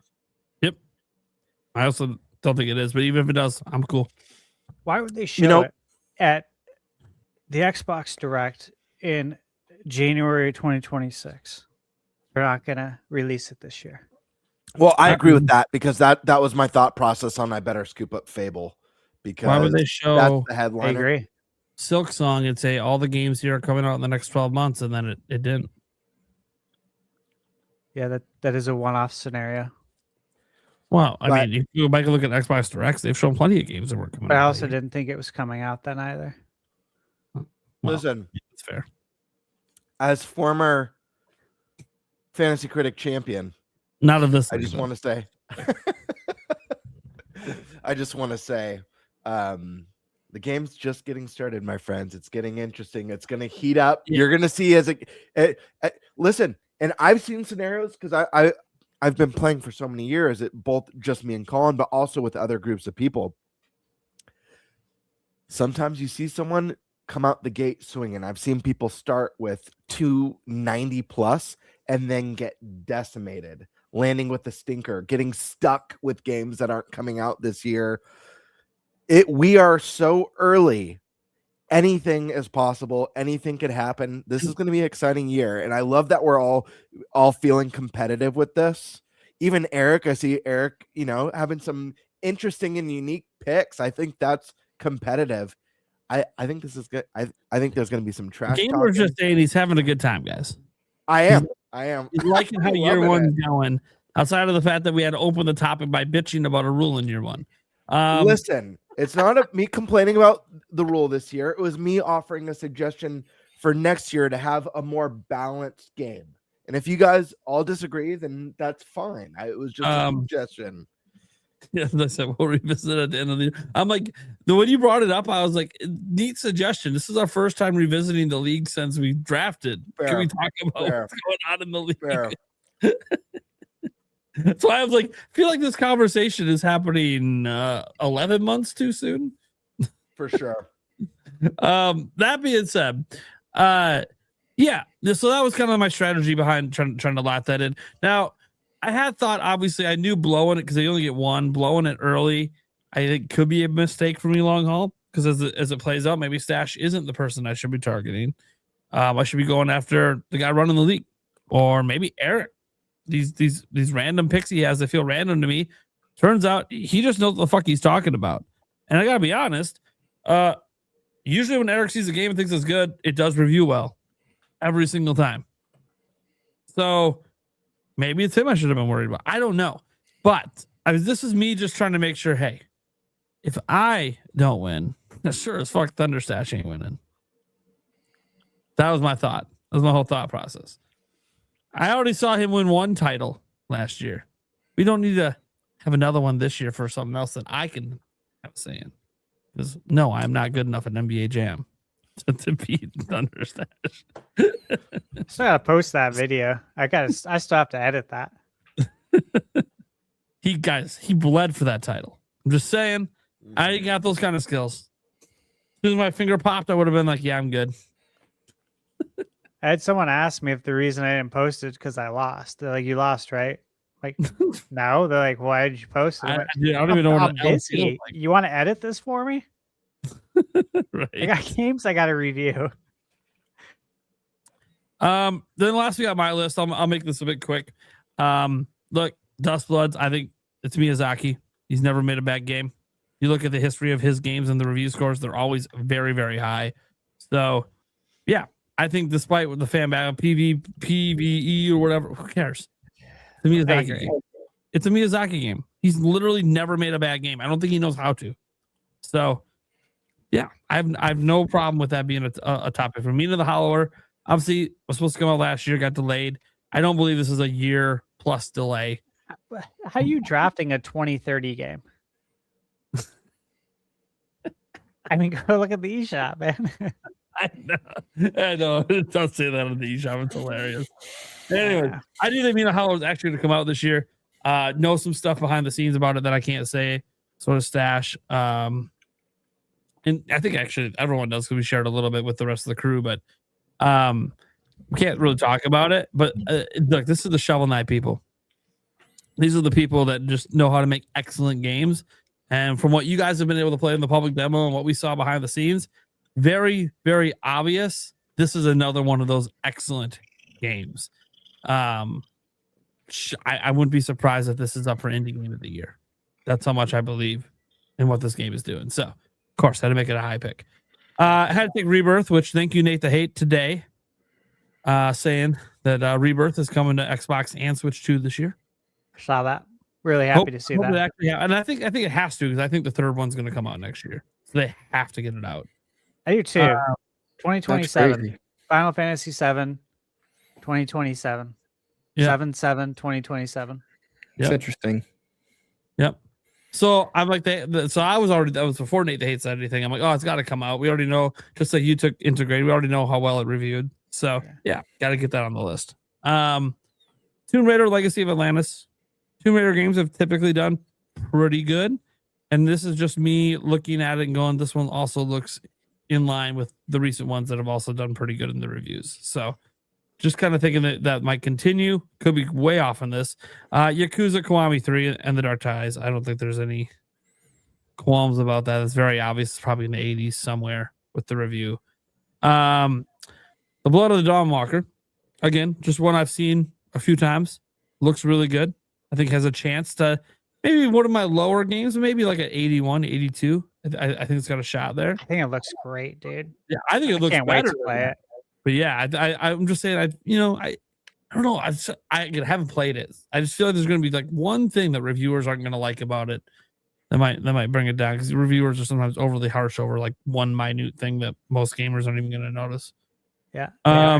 It just happens. By the way, they can be. By the way, it's their opinion, and if that little thing affects them that much, okay, cool.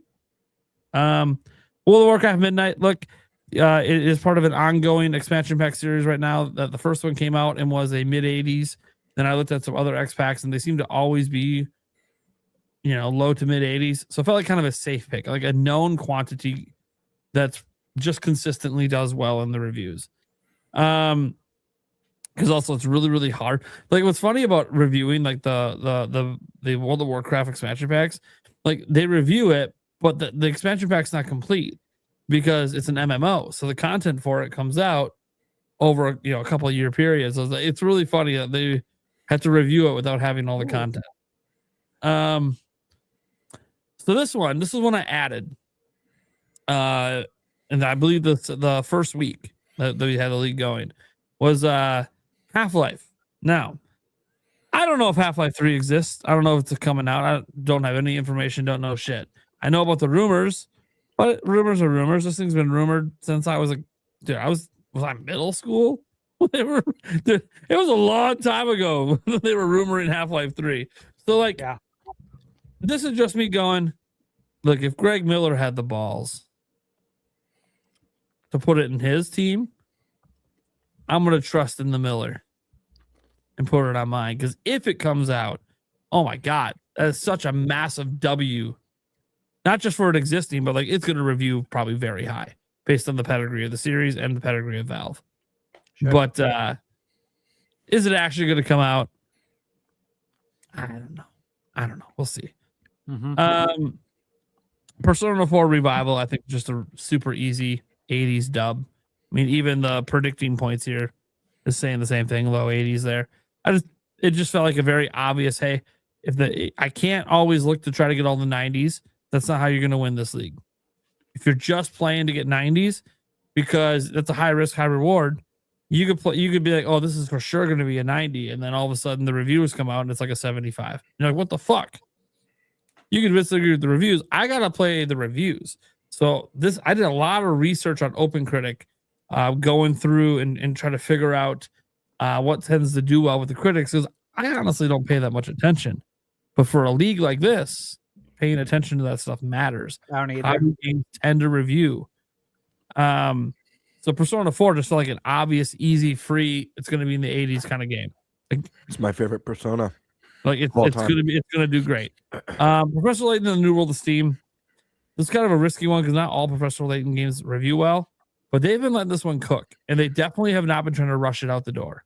Yeah, you can see the steam rising. Yeah. So, and what they have shown of it has looked really good. I think this is going to be potentially the best entry in the series. That's what I'm hoping for. I'm not going to get negative points on it, but I think it's got a shot at the 80s. We'll see. Assassin's Creed Black Flag Remake got a little scared because it's been delayed.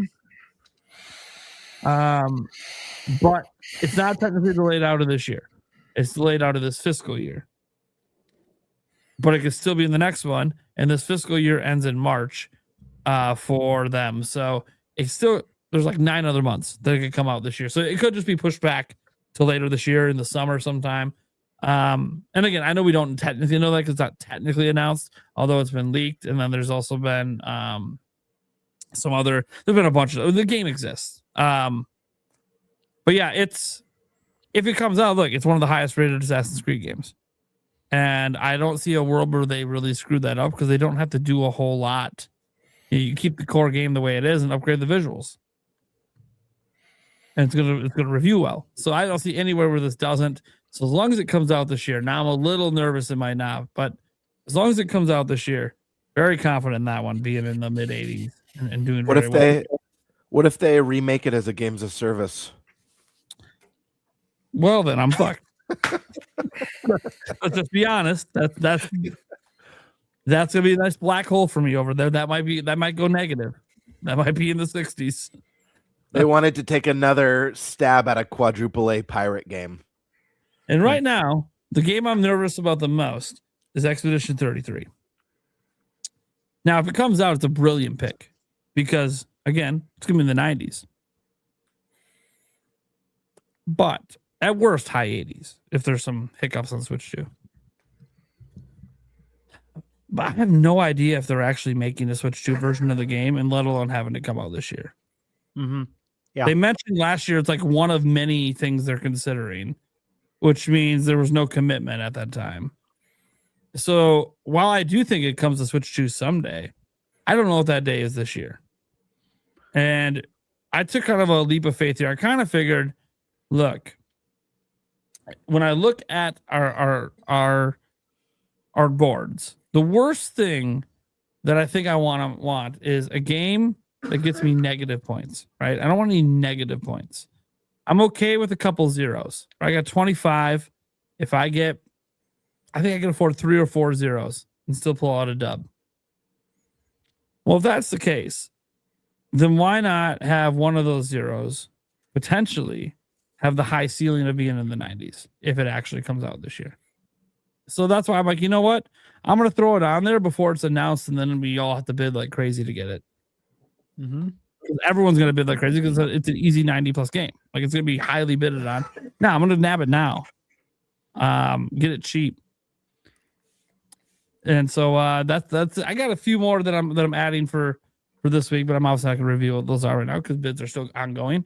But yeah, I kind of just have this overall strategy of paying a lot of attention to what's going on and what's coming up, and watching these, like, dude, this Xbox event tomorrow.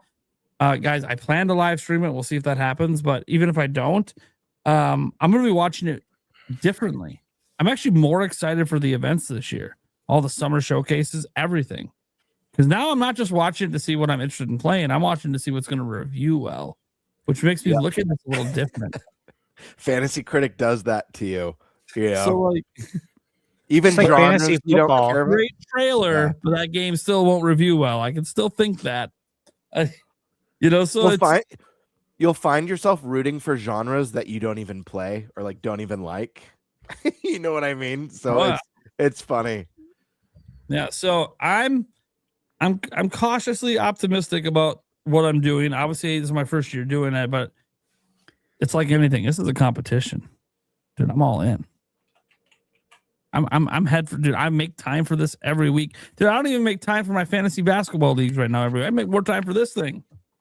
I didn't even set my lineups today and screwed myself. I'm gonna lose this week because of that. You know what? Who cares? Because this is the real prize. Those money basketball leagues I'm in, they can keep my money. Nate, Yes. can we scroll up to Colin's roster? I'm going to read off his games because, ladies and gentlemen, there's a third party. So we may all be competing against each other, but we also have a challenger who's approached, who's actually challenging each NintenByte co-host for the gold. He thinks he's got what it takes to take all of us down. He's been kicking your ass for most he kicked my ass for years. He did, but I freaking destroyed. They kind of figures, oh, these are your friends. Well, then, I'm not playing 100% the way I have when I first played, where I was very like balls to the wall. I'm going crazy. We're getting a new Zelda this year. Boom. Because if we do, I don't want to lose it. Also, 3D Mario, baby. Time remake to my list right now. See, 2 years ago, if I had the mindset of 2 years ago, that would have been in my draft. I've been like, well, if it does happen, I'm not missing out on it. Highest reviewed game of all time. But anyways, Colin, I think Colin has a pick on here that I think is actually one of the best picks all around. Fire Emblem Fortune's Weave. I think this game looks amazing. Three Houses was excellent. Didn't quite crack the 90s on open. Excuse me, but I think this could be the game that can. Forza Horizon 6.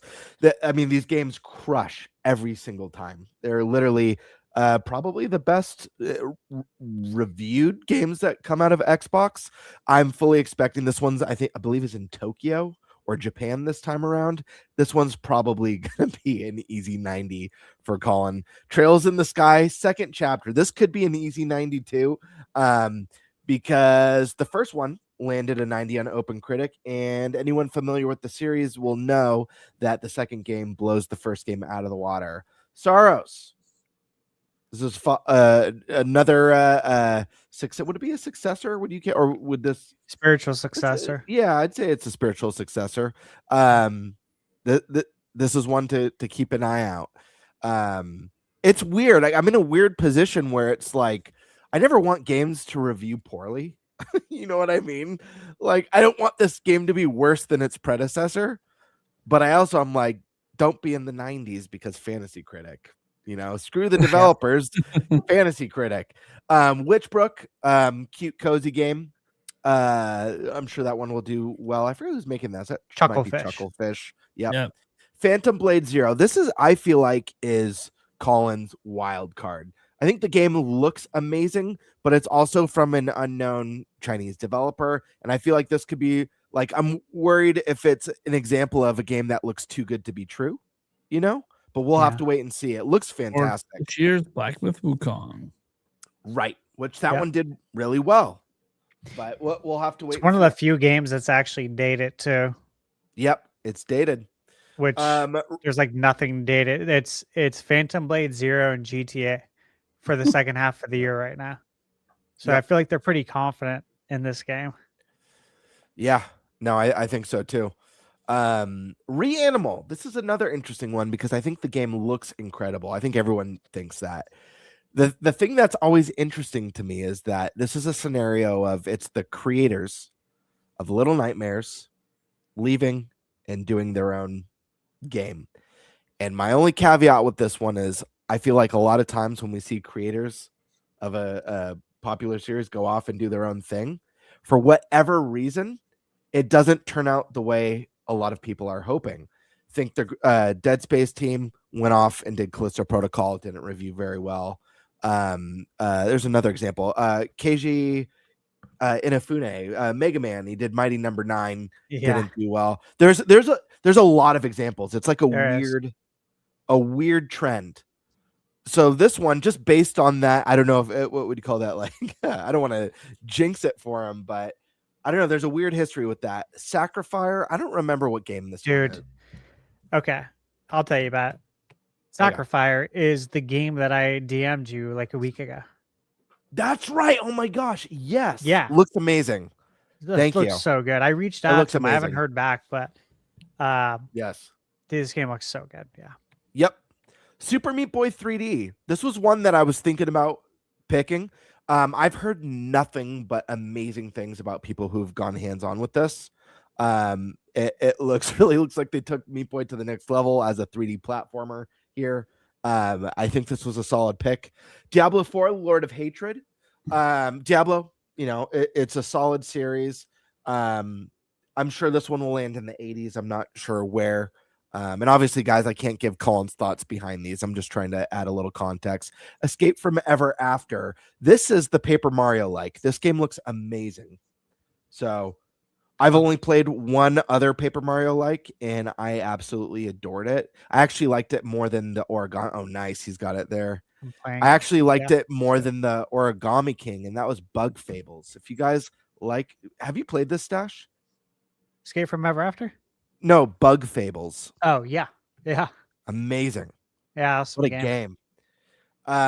But yeah, Escape from Ever After, I think that's a banger right there. And then I forget again, I should know this one. Order of the Sinking. There's just so many indies. So I just watched the trailer because that was the only game on this list that didn't ring a bell. Even after watching the trailer, it does, and it's from the director of Braid. Okay. Which I think that from the creator of Braid. Yeah. I think the creator annoyed groups of people. I don't know what it was about, but whenever that game gets brought up, and again, I have no idea what this is about, but I see people in comments wishing ill things to this person, and I'm like, now I wonder how it's going to review. Interesting. Because I'm curious. I haven't heard anything about the creator of Braid. I'm wondering if it's because I think of the creator of Fez, who gets a lot of hate because of really unnecessary comments. Do you guys know what I'm talking about with the creator of Fez? With the Japanese game studios when he was super disrespectful? Yeah. Oh, dude, that was what kind of wild. It was wild. What kind of move is that? I was like, what? That's one way to end your career. Yeah, it was pretty wild. All right, are we good? We're good. All right, well, that's the update on Fantasy Critic. Let's get to the questions and stuff from the super chats and all that. I gotta share something. Yo, what do you gotta share? 15 minutes ago, Universal Studios Japan announced Pokemon. Yeah, is coming. Hell yeah! And and they said it's coming everywhere. Dude, Currently preparing for its world premiere at Universal Studios Japan, but the goal is to bring it global deployment. So was it part of Super Nintendo World or is it something else? They don't say Super Nintendo World, and I was looking for that verbiage, so I'm thinking it's its own expansion. Which would be really crazy. That'd be Dude, cool. That's gonna print so much money, dude. Harry Potter, Mario, Zelda, Donkey Kong, Pokemon. What else they got there? What? Dude, but Waterworld? Yeah, Waterworld. Yeah, Waterworld still hits. Dude, that show's so good. It's actually so good. It is actually really good. That was the highlight of my last trip there, just 10 years ago. Yeah. It's not part of the Nintendo area. Good. It's replacing the Spider-Man ride. So it's just one ride. Good. That's Florida. It's replacing Spider-Man. Yeah. That's Florida, yeah, because we don't have that. It's Universal Studios Japan, actually. Or Japan. Okay. Yeah, so it's not, and that's not located in the Nintendo section, but it's not a surprise Pokemon's working with them since Nintendo already does. Dude, all they have to do is sell premium Pokeballs like they do the Harry Potter ones and the Mario bracelet. Have Pokemon catching opportunities around the park, and they're gonna make gangbusters. And you could do maybe a custom ball like you build the lightsaber, Or what if you can get rare Pokemon and the Pokemon Go app that you can only find at the park. God. Oh Yeah. my god! But Get a you could print money. only catch legendaries if you have a Master Ball, and the Master Ball is the really expensive one. Yes. You know? Wow. Oh yeah, dude. It's like- It's gonna get super predatory. You charge by ball type. Basic Pokeball is $50. Oh, Great Ball God. $70. Oh my God. Hey, you Oh, want that Mewtwo? You better get the Master Ball. It's putting $300. ideas in their head. This thing was pretty expensive. Yeah. How much? I Dude, that's- think it was at least $50. Okay. Jesus. At least. Now imagine a Pokeball, like a I premium. mean, I know you get to Pokeball. keep it after, but Jesus. that's a Yeah. lot. I mean, I like playing with it, but it has zero purpose unless I'm at the park. Yeah. You know, I think should have- it technically is amiibo, actually. I was gonna Technically. say, can you scan it on your Switch? I haven't done it, but I could. Yeah, I'd be interested. That would be cool if it did Yeah. something, right? Yeah. I mean, I do like playing with it, but Yeah, you know. it is cool. Yeah. It's a $50 background item, Yeah. basically. I mean, it's cool while you're there, I suppose. I mean, that's what you're paying for. Oh yeah, I so- really enjoyed having it while I was there. Yeah. Yeah. It might have been more expensive, $50. I don't remember, but it was something. It felt like it was that. a little uncomfortable. It's like, really? I mean, it was like I'm here to splurge. I'll but- do it. All right, I'll do Yeah. it this one time. you Yeah, know, but it was whatever. definitely like something that like other people in my friend group did not feel comfortable with. Yeah, so it had to be pretty pricey. Unless the friends that are like more into the Nintendo stuff were like, all right, yeah. But if you were like not into like really into Nintendo stuff, you're like, well, yeah. Okay, well, let's get to the Q&A segment, guys. You can get your super chats in if you're watching live. Let's go ahead here. We had just Jimzo tossing out $1 Australian to one of us. Let's see here. True Dude does a member chat say NintenByte Podcast, best Nintendo podcast. Woo! Nice. We did have a highest peak viewership of the year. So this week. It's only 3 episodes, but you know. Modern Brawler. Maybe they're waiting on a super chat. That was because we were a little bit late starting. Ironically, we did start shortly after that super chat, but I promise we were not waiting for super chat.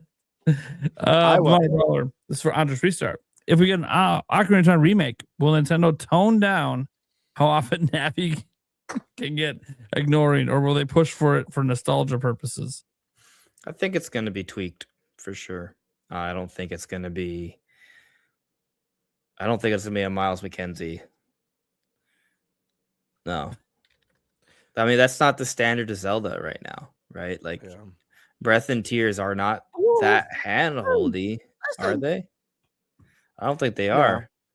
But No. Zelda does talk to you in Breath, like here and there. I say they probably let you put Navi in a jar this time around. Ooh, that would be a really funny. It would be cool, like as like like if you can actually catch Navi and she like screams like, "Hey, let me out!" So you actually you do have to let her out, but it'll be like a funny interaction. Little That's Easter a egg. really moment. cool idea, actually. I love that. But If it no, I don't think happens, she'll be. clip this. I imagine there's gonna be a little bit of it, but it's gonna be probably a little bit more optimized. Maybe you have an option to turn it off too. Michael Gutman in the chat made a suggestion that we don't start the show until there's $20 worth of super chats. Dude, I would be destroyed if I started charging to start the show. Like, Dude. hey, this absolutely free podcast. Yeah. Until you guys give enough money, we don't even start the episode. Dude, we should try it as a social experiment. Just see what Then just be happens. like, hey, let's make it something. Like $20 will probably happen. Let's be like, oh, $100. We need $100 between all the channels, or we don't even hit go live. Oh my God. Just hold the whole show hostage. Hey, our special guests are on. Hey, why isn't the show starting? Dude, we're waiting. It might take 45 minutes. Just hold on. Okay. Well, maybe if you weren't such a damn cheapskate, we I'm would have trying to started cover by your now. appearance fee. This is how I cover the appearance fee. Bird, Yes, did sir. you download the demo yet? The which Yakuza demo? Kiwami 3 demo hit. Oh, no, I haven't. I hour ago. plan on downloading it after the pod tonight. Okay. Sorry. I just want to make sure I tell you that. Yeah. Absolutely. Demonic Brawler doing the weekly reminder to bring back NFL Blitz and NBA Jam and NHL Hoots. Keep doing it till it happens. The one power manifestation I wish Thunderstash had, because he says a lot of things that just come true.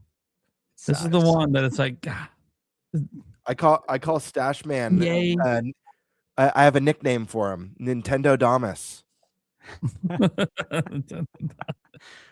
That's so funny. But you know what? Hey, I'm telling you right now, I've never put out there that Jam's coming back. No, it's always just been we want it to come back. Yeah, I don't. It is. Yeah, I don't. That's think that's the problem. You're not saying it will, and that's why it hasn't. I don't have faith in the NBA leadership. I don't have faith. Do the faith smart, in easy EA. thing. I don't have faith in EA. That is the other half of it. But if they wanted it done, they could commission EA to do it. They could pay them. They would do it. Saudi Arabia would be down with it.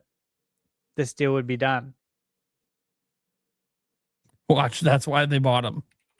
The Saudis bought him to bring back Jam. To get NBA Jam back. Jam come back. Okay. Let's see here. This is generic Rust 7367 says Mega Man Star Force Legacy Collection is what I'm probably most excited for Q1. They're so niche. I never thought they would port them. You know, look, I saw the box art for it, and the box art looks really good. And I was looking at it again. I looked at the trailer again. I'm like, nothing here speaks to me. I don't have any interest in it. And I want to because I love Mega Man. But have you guys played these games? I have not. No. Mm-mm. But maybe this is where I should try them. I like other Mega Man stuff. Did you watch the trailer? Yeah. It looks weird. It looks like a cell phone game. Yeah, it's weird. But yeah, I mean, it is, right? It was a cell phone game, and I literally didn't pay attention to these games when they came out. I'll be honest with you. When they announced it at the Direct, I think it was, I was like, what is this game? And then I found out I think it was cell phone games. I'm like, oh, that's why I didn't know. It's not a real game. Okay. I'm not going there. Holy shit. You know it to be true. You know it to be true. I do not go there. There are games that are on my phone that are better than what I played on the NES back in the day. So I'm like, I'm not going there. I'm not going there.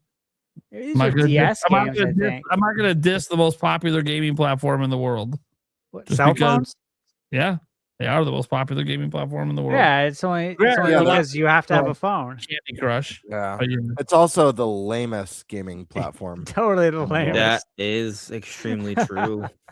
Nothing says lame like playing a game on your phone. Dude, I'd rather play my OG Game Boy and burn through batteries and my eyesight than play cell phone games. I heard mobile gaming is linked to mental illness. I heard that too. I saw that study. It was it Harvard? That explains a lot about me then. Harvard or Stanford? I can't remember, but yeah. They said it creates like brain fog, which people in the comments are like, yeah, brain rot is what you mean. That's exactly what it is. I heard it also depletes the collagen in your skin. That's why a lot of those people have their eyes are sunken in, you know? Yeah. And it creates like almost a jaundice effect, right? Yeah. Starts yellowing. Yep. A lot of yellowing of the pupils. It's not good, dude. It's not good. Looks like really you're from Fallout. What do they call what do they call like the radiation like ghouls? The ghouls, yeah. The ghouls. You're gonna do a ghoul. I'm so glad that cell phone gaming does not come up very often on this show. Thank God. Be the lamest podcast ever. On my phone, so I feel like I'm being just like berated and insulted over here because I play games on my phone. I'm like, sorry, they're fun. You can use a controller with them too. Yeah, well, that's lame too. The controller exists because it's already so lame. That's why they had to bring out a controller. And the accessory Well, I need a makers were controller smart to to play do on my that. other devices too. What? I need a controller to play on all the other stuff too. Yeah, but because those were made with controllers in mind. They're trying to get you to play these cell phone games with a controller because they suck without a controller. You see what I'm saying? Controller didn't make Fruit Ninja better. Tell you that. I ain't playing that. See, he's trying not to insult a game I enjoy, but he's totally like, fuck that game. I ain't even Well, a game. yeah, I am. I mean, that is definitely my tone. I have no interest in playing that. Man. It's When funny. Michaela Too. plays cell phone games, I give her shit. Yeah, I get it, but like I always be like, dude, I grew up back, obviously, back in the 80s and 90s. A lot of the games on cell phones are literally better than the games we had back then. And yeah, it just feels weird to insult it just because it's not as good as like a PS5 or a PC or something. That's completely subjective. What games we grew up with do you think are what cell phone games are better? Well, let me see. I will say this. I think Candy Crush is better than Superman 64. That game's a turd. Everyone knows that. I said better than some games that I grew up. I didn't say better than the greats. I didn't grow up with Superman 64. That game just existed on the shelf of Blockbuster. That game. I was excited. You know what I mean? Man, I was excited. Oh, a Superman game on my Nintendo. Let's go. Yeah, I mean, dude, if you saw the screenshots, you knew that game looked like trash. Dude, but see, if you watch the QuickTime video, you know. And I get it. Quest 64 is not a good game. At the time, people told me it was bad. I enjoyed it. I had a good time. Of course, I replayed it 10 years later and realized, okay, you guys are right. This game sucks. But at the time, I really enjoyed it. Now, maybe it's because it was the only game I could rent and I forgot to return it. And it was the only game I could play for 6 months. But it was the only RPG on Nintendo 64. Sure. There's that as well. Literally the only one. Final Fantasy left. And now you think about today, how many RPGs we got. Anyways, doesn't really matter. Okay, dude. Did you know the prequel to Octopath Traveler's on the phone and it's really fucking good? Yeah, really it's good. You know what it is, right? It's Octopath Traveler 0. You knew that, right? I'm walking away. I'm done. I'm no longer. No, I'm being dead serious. They I know poured it. I was just talking about the quality of the game on the phone was really good. Well, it's great now because it's on console. There's nothing on the console version that's better than the cell phone version. But it's fine. They adopted it into a console game. They removed a ton of the cell phone bullshit mechanics. It's an actual video game now. Yeah. The mechanics actually weren't that bad, but it's okay. No, I heard that, but it is an actual video game now. But when it was on the phone, it was not a video game. It was a cell phone game. Okay. Well, I bought a copy of Tetris on my phone. Is that suddenly not a real game anymore? No, Tetris is different, man. Tetris can exist anywhere, though. It's just like Tetris. Doom. Tetris is Doom, a mindset. Doom can run on your refrigerator if you have a screen on it. Okay, I'm done. This was not. That was Look, not. I'm talking about games built from the ground up. Okay, for cell phone. Right. I feel like I'm having me and Andres restart moment when we would go back and forth just with less yelling. We're I just talking don't about have interest in playing those games. Cell phone games.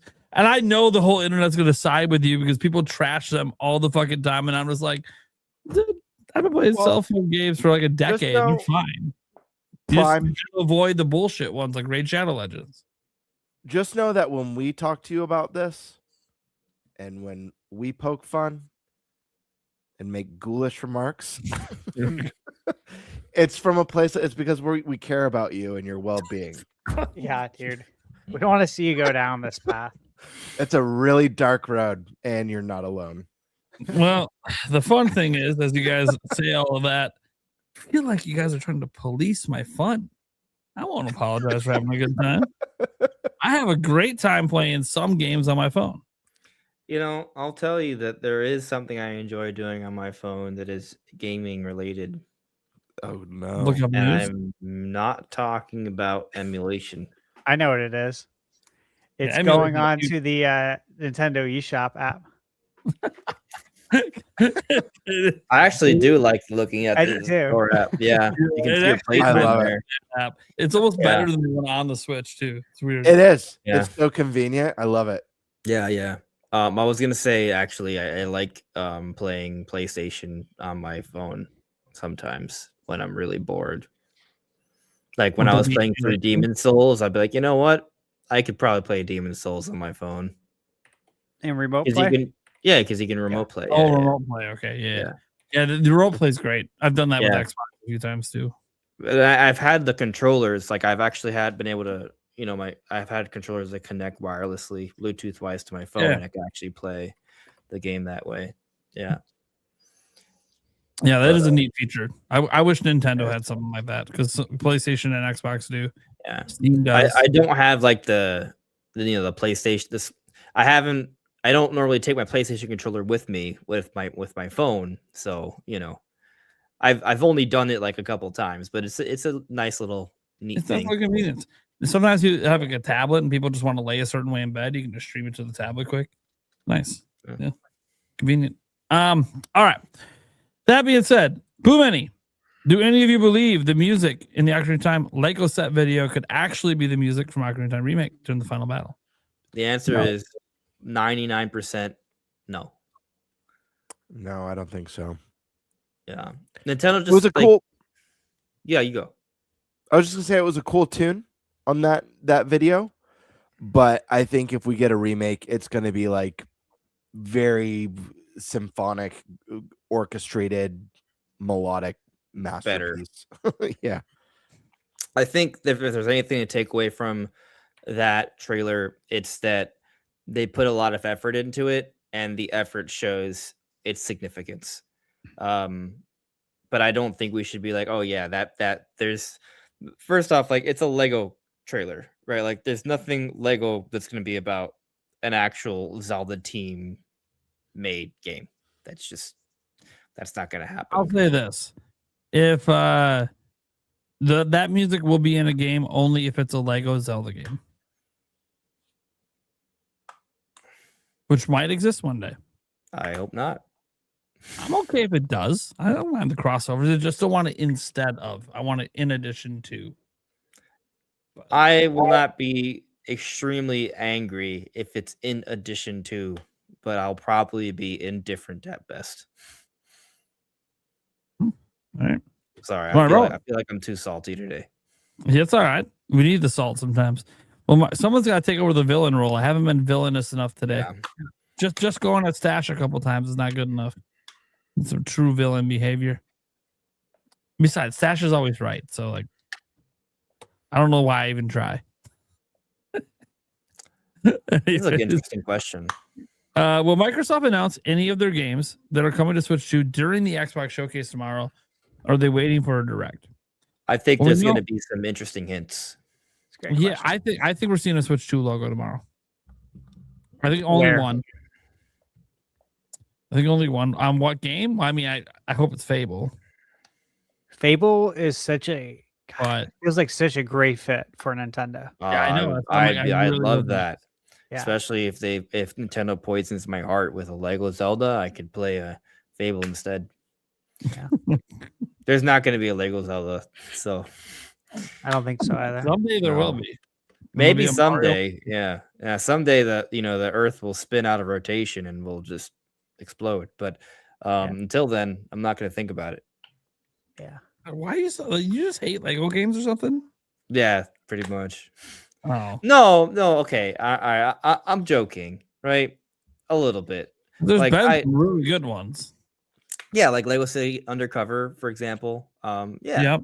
The Yeah, Skywalker Saga was also Yeah. fantastic. Yeah, there are good Lego games, but I just I'm joking, but it's mostly rooted in just trying to dispel the idea that the Ocarina of Time remake is going to be a Lego game. It's not. I see. You're using your powers of manifestation to deny the opportunity for there to be a Lego Ocarina of Time game. Got it. Okay. But I don't want that. Well, I don't want it either, but I'll probably still play it if I it mean, didn't. I'd still play it. I'm not asking for it. Though. Maybe it could pleasantly surprise me, but Sure. I'd still play it as well, and I guarantee it would put a smile on my face. At the same time, I don't want that to be the way the game is celebrated, as kind of a parody of itself, because that's what Exactly. like. I love the Lego games, but they are spoofs on the source material. Whereas, like on an anniversary like this, or even if it doesn't happen till the 50th anniversary for whatever reason, I don't know. Yes, but I feel like these are moments that you take something that's so nostalgic and so special, and you really, I don't know, enhance that and show like the way Square did for Final Fantasy. I mean, there are so many moments in Final Fantasy VII Remake or Final Fantasy VII Rebirth that like gave me chills just because I was taken back to when I was a kid. But this is a more epic and emotional telling of what I grew up with. anyways, Fable. Fable would be cool. And I think it fits well. And Microsoft obviously, I mean, it could be all the games to be fair, but it's one of those things where they showed PlayStation 5 logos. We already saw them announce obviously Great Circle at a non-Nintendo event. So yeah, I think the veil is off. I think the restrictions are gone. I think anyone can reveal their games at any event they want for Switch 2. Just like Nate the Hate said, hey, dev kits aren't a problem. Anyone can get them now. Cool. So then I think the veil's off. It's just a matter of do they make advertising deals with Nintendo to be in their direct, or is Microsoft kind of like, hey, we have our own event. We can just put the logo here, just like we do with the PS5 logo. And I think they're more likely to do that since they already do that for PlayStation. Is just put the logo at their event because they don't care. They just care about selling the game. They don't care what you buy it on. So yeah, I think there'll be at least one. My hope is Fable. I don't know. It's a good question. That's a very good question, by the way. Give us more questions like that. I like that. That was a good one. With some membership gifting going on tomorrow, Brawler, giving Thunderstash over there a membership, and then he does it for the Birdman. Oh yeah, thank you, dude. Then he did it for Nintendo Prime. Thank you so much. The Modern Brawler comes in with the 10. So I definitely think there is something with that Lego set for Ocarina of Time hinting at a remake because it's based on the final battle, but it's actually not one for one the final battle. I'm just saying. You're not wrong. I'm trying to understand the question. It's more of a statement. Because it's based on the final battle, but it's actually not one for one the final battle. Like it's not exactly the final battle for Ocarina of Time, but it is. There's changes to it. I mean, it's the final. Some of the scene itself doesn't actually exist in the game. That exact scene doesn't exist. Sure. So I think that's what he's saying is it's not one for one exactly what happened. Oh, not actually. My brain was. I'm just tired. You were tired. I thought it was a tired brain thing. Not one for one. Got it. Yeah. So yeah. And I think that is some evidence. We talked about it earlier with the jumping and everything. Like, maybe this is teasing something from the actual final remake game. We have no idea. It's one of those things that every time we talk about it, people are going to call us delusional until it gets confirmed, or it's not going to get confirmed, and we are. And we just are delusional. It happens. Yeah, I like being delusional sometimes. It's no fun being right all the time. Or is it? I don't know. Ash, you tell me. Is it fun being right all the time? No, it's boring, actually. See? Yeah, no, I'm agreeing with Andres. Yeah, it is boring. It's really boring. Just like he wants to be beaten at NBA Jam. He's like, I want someone to beat me. I told you that so many times. Yeah, I want. It's not because I let you win. No. You need to beat me when I'm trying to win. Yeah. I like that. 10th of Avalon, Thunderstash is secretly the most prolific insider. Take note of what he predicts in the podcast. Check out his bingo board, guys. That is a great couple of bingo boards. Not all of them have gone well. So Then again, he puts so many games on his bingo board. It's like 2 bingo boards. The thing is, you gotta throw off the scent for the Nintendo ninjas, or else you're not going to be around for very long. Demonic Brawler, Legend of Zelda 40th anniversary literally is February 21st to be exact. Yeah, which I think is a Saturday. But anyways, what a great Saturday it will be. Oh my Are we god. gonna do a very special episode that week, like a Zelda focused episode for the anniversary? I feel like we should. Sure. I think you should all dress up in green. Yeah, I like that. Of course, it'd be nice if the Bucks were winning and not getting blown out every game. You can't wear your Milwaukee Bucks basketball shirt. Well, they are not doing well right now. So, Yeah, I know. like as a fan with the honest on the team, I'm like praying for a playing game. That's how bad it's gotten in Milwaukee. Yeah. Anyways, I we'll don't see. even watch Supposedly- Heat games anymore. Supposedly a trade or something coming, but I don't know what the hell's going on. We'll see what happens. Yeah. I believe Ocarina Time Remake will be shortly before the movie for release timing. I think that makes sense. I mean, using the movie to sell Zelda makes a ton of sense. Yes. And the big 3D Zelda, there's no way that's coming out by May of next year, like the brand new one. So,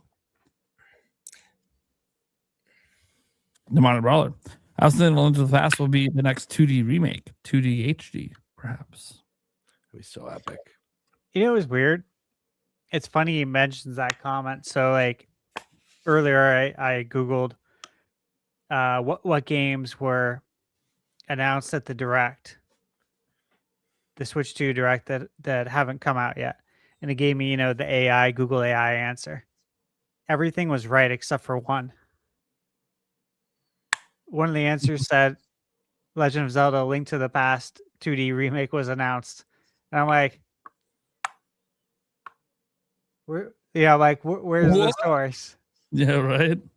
Yeah, but I was reading it. I'm like, that's weird. Everything's right, but you just threw that in there. Just throw my hat in the ring quick. Odd. I kind of just hate how AI just basically it just pulls whatever comments are. It looks at comment sections and it's like, oh, that's the information. Yeah, it's like, yes, we want that. That doesn't mean it was announced. Yes, no, maybe so. All right. The Demonic Brawler then comes back with my money is on Luigi's Mansion 4 and Pokemon Gen 10 this year. But Ocarina of Time Remake and a new 3D Mario is next year. That'd be a killer. I like that. 27. I like that.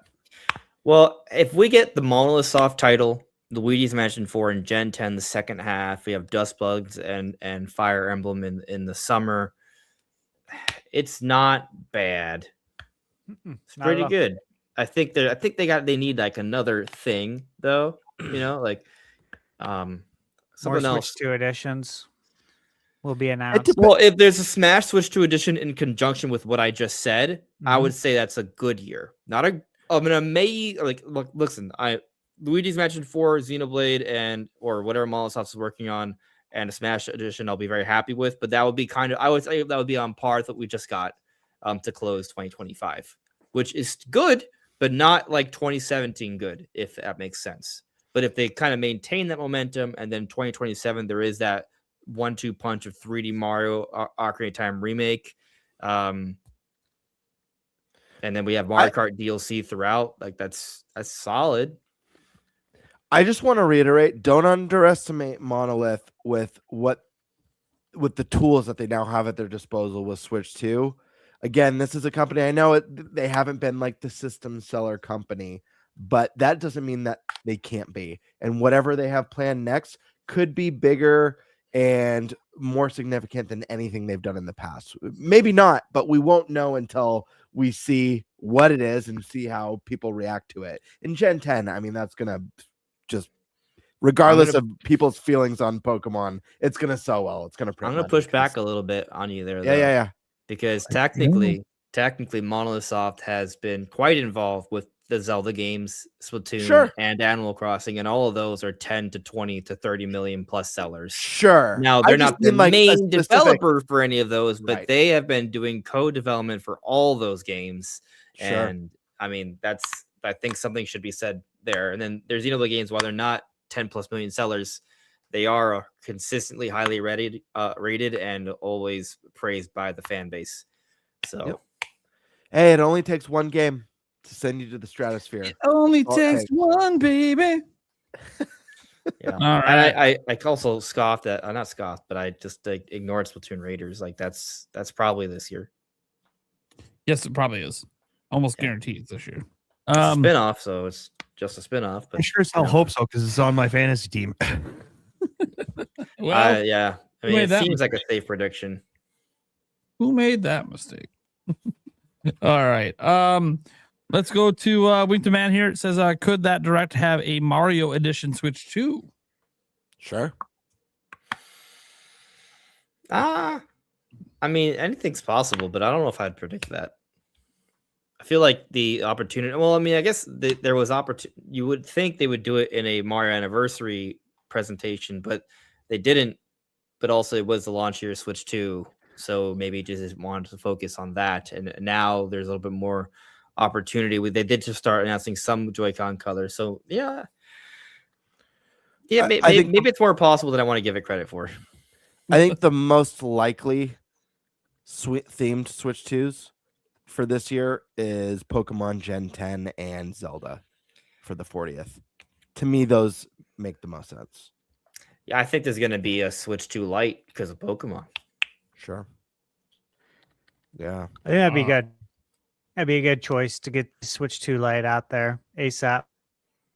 Yeah, people think it's too soon, but it's going to be like 15. If it comes out September, it would be like 15 months after the launch of the console, which is actually in line with when the DS Lite came out in comparison to the OG DS. So, be good. Help grow the install base. I like it. What about the Switch SP? I love that, man. Okay. Moving on. Moving on. TARDIS. I really hope we get 3D Mario news that's coming direct or the next one. What do you guys think? We'll get 3D Mario news that's direct or the next one after it. If we don't see it at this direct, we'll see the next Mario in September. That's my prediction. The answer to me is we're not seeing it at all this year. Yeah, or next year, apparently. Next year we'll see it, but it's coming out in 2028. But the thing is, I think we've actually seen a pretty good amount of history to show that they have very quick turnarounds from announcement to release for Mario, and also Donkey Kong, which was made by the Mario Odyssey team. I don't know if we see this until the year it's coming out. So I hope it does come out this year, though. Like, honestly, if it wasn't just for the naysayers, I would be like, yeah, of course 3D Mario is coming out this year. But I'll also say we do have reason to believe Luigi's Mansion 4 is coming out this year, and then Gen 10 Pokemon is coming out this year. So just kind of thinking about fit, like it's a little hard for me to envision Luigi's Mansion 4, 3D Mario, and Gen 10 coming out in that October to November period, unless. I mean, the other thing is, like, considering the games we already know about, like, we probably already kind of have the games leading into the summer. So unless Luigi's Mansion 4 is like an earlier release, like a surprise thing that's announced, tell you what, if they announce Luigi's Mansion 4 in this next direct and they're like coming out summer, I'll be like, oh, maybe 3D Mario is happening this fall. Yeah. But otherwise, yeah. All right. Stoked to Game says off topic, but Nate, I know you love basketball, so just wondering if you've ever been to an NBA game. I saw the Magic in person 2 years ago. It's so fun. Yes, I've been to like 12 probably in my life. I'd like to go to a lot more. The problem is the team I live closest to is the team I don't like. The Timberwolves. They're the ones that are actually within like normal driving distance that I can go to a game and come back in the same day. If I want to go to a Bucks game, it's a whole thing. You got to go down. I'm probably going to spend the night because I don't want to feel like driving back in the middle of the night, 2.5, 3 hours. So Timberwolves are kind of a good team, aren't they? Sure. I don't live in Minnesota, do I? Yeah, that's what I thought. I'm a Wisconsin native, born and raised. Support my Wisconsin teams. You see it on Eric's shirt. He's in the same room as me. You can see it on my shirt. I'm not even from Milwaukee. I don't even care. So proximity means nothing to you. No, boundaries do. Okay. That being said, yeah. So, yeah, I've been to NBA games. I'm sure Stash has obviously been to NBA games. I'm sure Andres as well. We're all NBA fans. I used to have season ticket packages for a long time. So yeah, great time. I'm too old for that now. I go to Heat games occasionally. Heat games are cool because they have these flames that get really, really hot when they have the opening ceremony. I think I went to Madison Square Garden once, which is cool. Yeah, I like basketball. Yeah, fun. I'd go more often if I live closer. But yeah, one thing I haven't done yet is go to a playoff game. And that is, oh man, that'd be awesome. I was hoping to do it this year, but I don't know if the Bucks are going to make it this year. Yeah. But whenever the Bucks next are in the playoffs, like in an actual like round one, not a play in, I might go. It'd be really nice to go to a playoff game where your team is actually good. Yeah, you have to remind me. I missed a 5-year window with the Bucks because I was broke raising children. I'm just saying, I'm actually down on my Heat because, like, I don't know, they've managed to be mediocre. Not too long ago. True, but yeah, I know. Ever since the Jimmy Butler trade, it's just been. Well, I mean, theoretically, I don't want to get into it. Yeah, I know. We'll stop. We could talk NBA all night. Yeah. That's it. That for an NBA podcast. Pippuccino, that was just getting to the street. They like to be drinking the beer. The Minor Brawler. If Ocarina Time Remake releases in March 2027, it would still be this fiscal year for Nintendo, and enough time to build up hype for the movie in May. There you go. That would be interesting to have it come out before as opposed to after. You're gonna get the second boost in sales from the movie. Yeah, I mean, you look at how Nintendo handled the Mario movie. Mario Wonder wasn't announced until afterwards. Mm-hmm. Yeah, I actually remember, and I think this is a really great example of just how people are on the internet. We had an interview with, I believe, Variety magazine. They conducted the interview with Shigeru Miyamoto, and he was asked about the next Mario experience, and he said, tune into the upcoming Nintendo Direct or something along those lines. And I was like trying to argue, hey, he was hinting at the next Mario. People were like, nah, that's delusion. What did they do? The next Nintendo Direct, they confirmed Mario Wonder. Yeah. Okay. Then we have the Minor Brawler coming in. Just give me a jump button and camera control. Let's see this for Ocarina of Time. And it's then actually for nothing. And he says, if it's not at least 60 FPS, I'm done with Nintendo. It's a little harsh. Well, the thing is, the standard though has been 60 FPS for. It has been. Yeah. But I'm not going to be like, oh my god, this one's not. So fuck Nintendo. Okay. Sometimes their games are 60, sometimes they're 30. I'm not going to get that mad about it. Especially we're talking about Ocarina of Time. I played that shit at 15 FPS. Yeah. So I'm not really. I would love if they have a 20 FPS mode. Nostalgia mode. Nostalgia mode. Yeah. It boxes you to 4:3 and knocks the frame rate down to garbage. Yeah, but they update the just like the details. It's just extremely detailed for 4x3 20 FPS. Yeah. Most detailed 4x3 game you've ever seen in your life. Yeah, be crazy. Carcon comes in here because it says because it will have voice acting. I believe Ocarina Remake or released after or with the movie, so 2027. Love the show as usual. Yeah, I mean, if they do voice acting, I get it. You know, voice acting now a thing that we have to talk about with Zelda. Yeah, so, you don't know. Yeah, I don't think Link would talk in the game. Not in the game. I think. No. Although, I mean, if they want to give him a few simple, short little responses, so the flow of conversation is buried during cutscenes, I'm fine with that. Well, they didn't do it for Samus, so they should have. They should have. And Samus has talked before, so it's stupid. Yeah, it was really dumb that they didn't have her talk in those cutscenes. Jorge, I think we will still have to remind ourselves that Nintendo will announce their big games when their teams are ready to share. Metroid Prime 4 notwithstanding. You're not wrong. That's usually Nintendo doesn't do anything until their games are ready for the most part. But that's why I always bring up the 3D Zelda, because that always seems to be the exception. Like they always announce it and it's not out for years. But it's like the only IP they really do that with. If you think about it consistently, they normally reveal things and it's out within a year. But Zelda's been like that one exception, and it's just been like consistently that way now for decades. That it's like, okay, well, that's the one thing they could show super early. Everything else they probably won't show super early. But their strategy is that Sony likes to show their stuff, at least they used to like to show their stuff like really, really early. And not have it come out for years.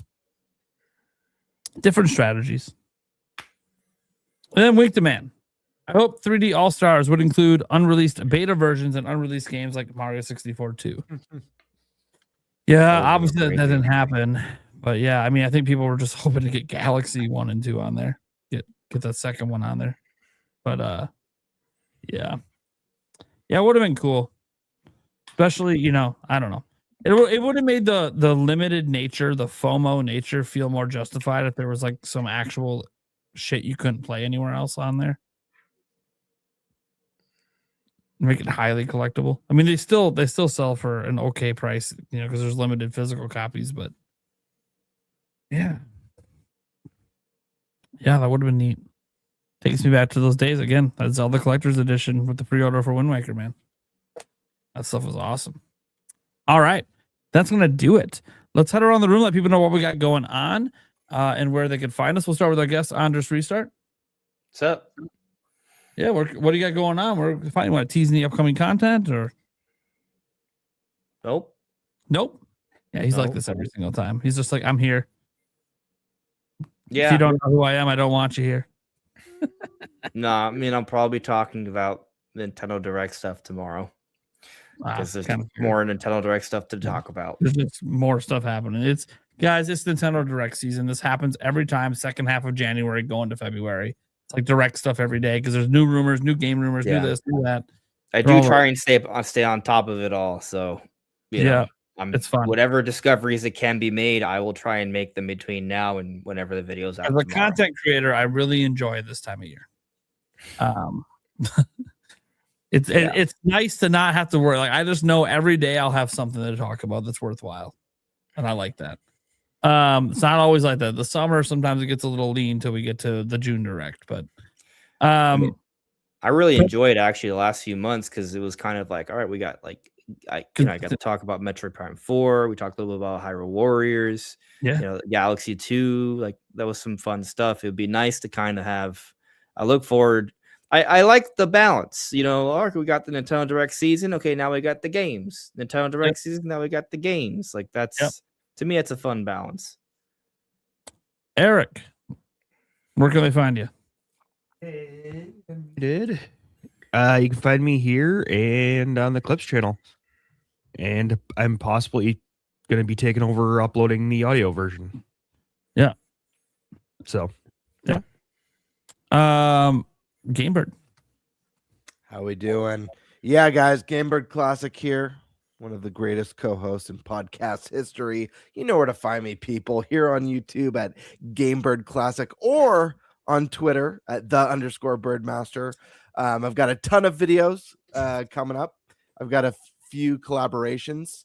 I'll let it's just keep going. You're good. No, what? Spit it out, dude. What is it?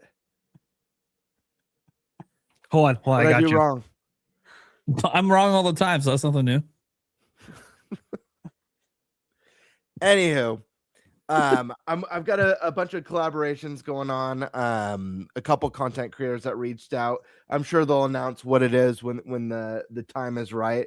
I'm also working on a couple of reviews as well as a collab video. Prime and Stash, are you guys for sure gonna submit something for this one? By the way, I will submit something. I never got back to you. No worries, dude. I asked for a deadline and then you never gave me one. Oh, he told I'm me almost positive I did. He's calling you out. Pretty sure. Wait. I'm 100% positive I provided a deadline. He's calling you out, dude. Hold on. We may have a gotta sift through to find it.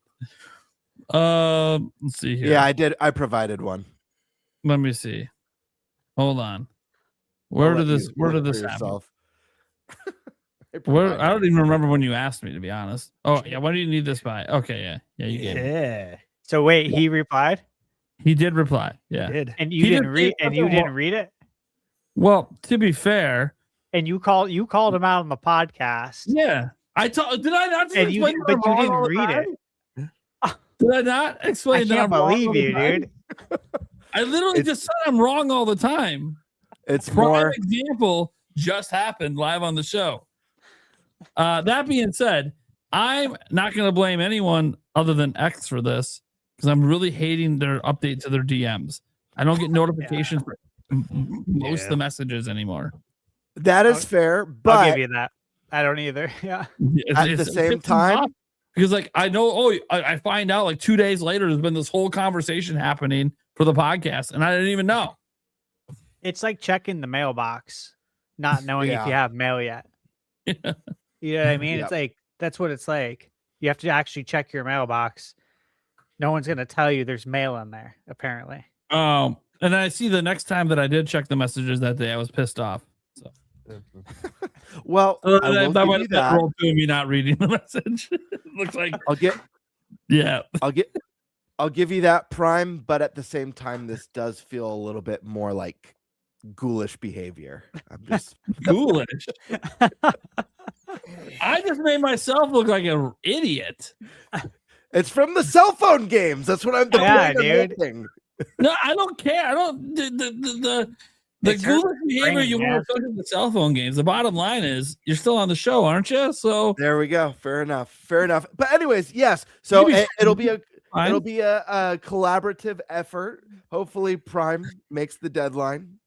With Thunderstash, it might be participating. Andres might be I should make participating. that. And then I believe we've got I've got Rob at Rule of Two Review joining in, as well as Sunbro Nation. And I feel like I'm forgetting someone, but if I am, I'm sorry. I feel like there's one more, but it should be a fun time. So stay tuned and look for me on some other creator channels because you might see me soon, and that's fun. I made a fun video for one of them. I'm like, oh, I'll be a little creative with this. So, All right. Stash. All right. Since last week, I've posted 3 reviews. Check them out on my channel. First one, Traveler's Refrain. It's a Switch indie game, Zelda, very much Zelda inspired. Awesome game. Check that out if you want some more details. Mio Memories in Orbit. Posted that on the 19th. And of course, Final Fantasy VII Remake. Posted that review at 4 a.m. this morning. And I'm so tired right now. Yeah. I'm going to bed right after this. Here's what I got coming up though. It's a lot. It's a lot. Look, I'm working on a lot. I'm backed up too. But I'm working on Escape from Ever After. I hate this place. You know that game, right? Yep. I just Code got Vein. a code for that today. Code Vein 2. Good. I'm glad you got one. Code Vein 2. A game I can't say yet. Jimmy and the Pulsating Mass again. And then another game that's coming up here in early February that I can't say yet. But there's only so many games coming out in early February. Did you get a code for Ocarina of Time? That's true. No. Okay. Lots coming up. Lots coming up, guys. Go check out his channel for all of those reviews. When they drop, you might find a game you didn't know about that you're now interested in. And guys, you guys know me. I do news every single day. That's what I do. I cover news. Sometimes with discussion videos, and we get into theories here and there, usually in the discussion videos. But I don't know what my video is going to be on tomorrow because it's all about whatever the news is and whatever's happened while the show was going on too. So could be direct related, could not be, could be something else entirely. We'll see what tomorrow brings. But you can follow me on YouTube. We are on our road to 200,000 subscribers in 2026. We'll see if that's even remotely possible. But we gotta get to 162 first, and we're getting there. So Thank you so much for the people who have subscribed. We've had kind of a interesting start to the year. I expected the year to be slow, and yet things are actually going pretty smoothly overall. When I do get my time to work and actually get to make the videos, things seem to be going pretty well. So happy to see that. That being said, folks, you can follow this podcast everywhere podcasts are heard. We're on Apple, iTunes stuff. We're on the Google podcast app. We're on everything. So Spotify, big one there too. I think it's actually our second biggest listener base is Spotify. First is Apple, then Google. But either way, we're everywhere. And it'll be hopefully be more consistent since Eric wanted to take it off my plate because I've just been very overwhelmed with a lot of things in life right now. So people taking things off my plate, especially when I don't worry about him doing it because it's actually pretty easy to do. Yeah. It's extremely easy. Way easier than the clips. It's super easy to do. Yeah. It's not a question of that. It's just a question of me remembering to do it because I just have so much going on. Yeah. So much more important things to remember. So that being said, you guys are awesome. And we'll catch you same time next week. I will just note our guests next week that are scheduled at the moment are Sky Sword Alyssa and Favlam coming back. And you're going to see back-to-back weeks of Favlam because on February 4th, the first one in February, we have Favlam again and then Rogers Base. Those two love to talk. It's going to be, I think we might just let them have the floor. I don't even know. I don't think we need to talk. I think we just sit back and snack like Stash does half the episode. Yeah. We just have a pizza party that day. Let them chit chat. Anyways, yeah, it's gonna be a good one though. They both do have a lot. My favorite episode that we had Rogers Base on, by the way, guys, was the episode when we were talking about some of the bullshit going on with like the negative stuff, and he just comes out. Dude, this is Rogers Base, super family friendly image. Fuck those fuckers. I'm like, holy shit! Like I know that was great. He's like, good. I hope they charge more. I hope they charge $100 next time. I'm like, holy crap! It's so great because he got such a family friendly image. Nintendo paid for him to like go to the Nintendo Museum like last year, or the year before, and here he is just dropping F-bombs on my show. I'm like, this is great. I mean, I know he does it in real life, but I'm like, dude, this is awesome. Just it'd be like when Andre Seeger was on. If you just started dropping an F-bomb out of nowhere, I'm like, that's so out of character to your online personality. That's awesome. I love that this show literally brings out everyone's true self. Whether it's good or bad, everyone's true self comes out on this show. I don't know what it is. Oh, what was it? Kiwi Talk said something to me the other day. He's like, I don't know what it is about your show, but it's just so comfortable to be on. Sometimes I forget I'm on a show. I'm like, that's the idea. That's how we get things like Crimson Desert out of you. That's the idea. It's supposed to be comforting. I forget too. All right, guys. Thank you so much for tuning in. We'll catch you same time next week. Goodbye, everyone. Bye. See ya.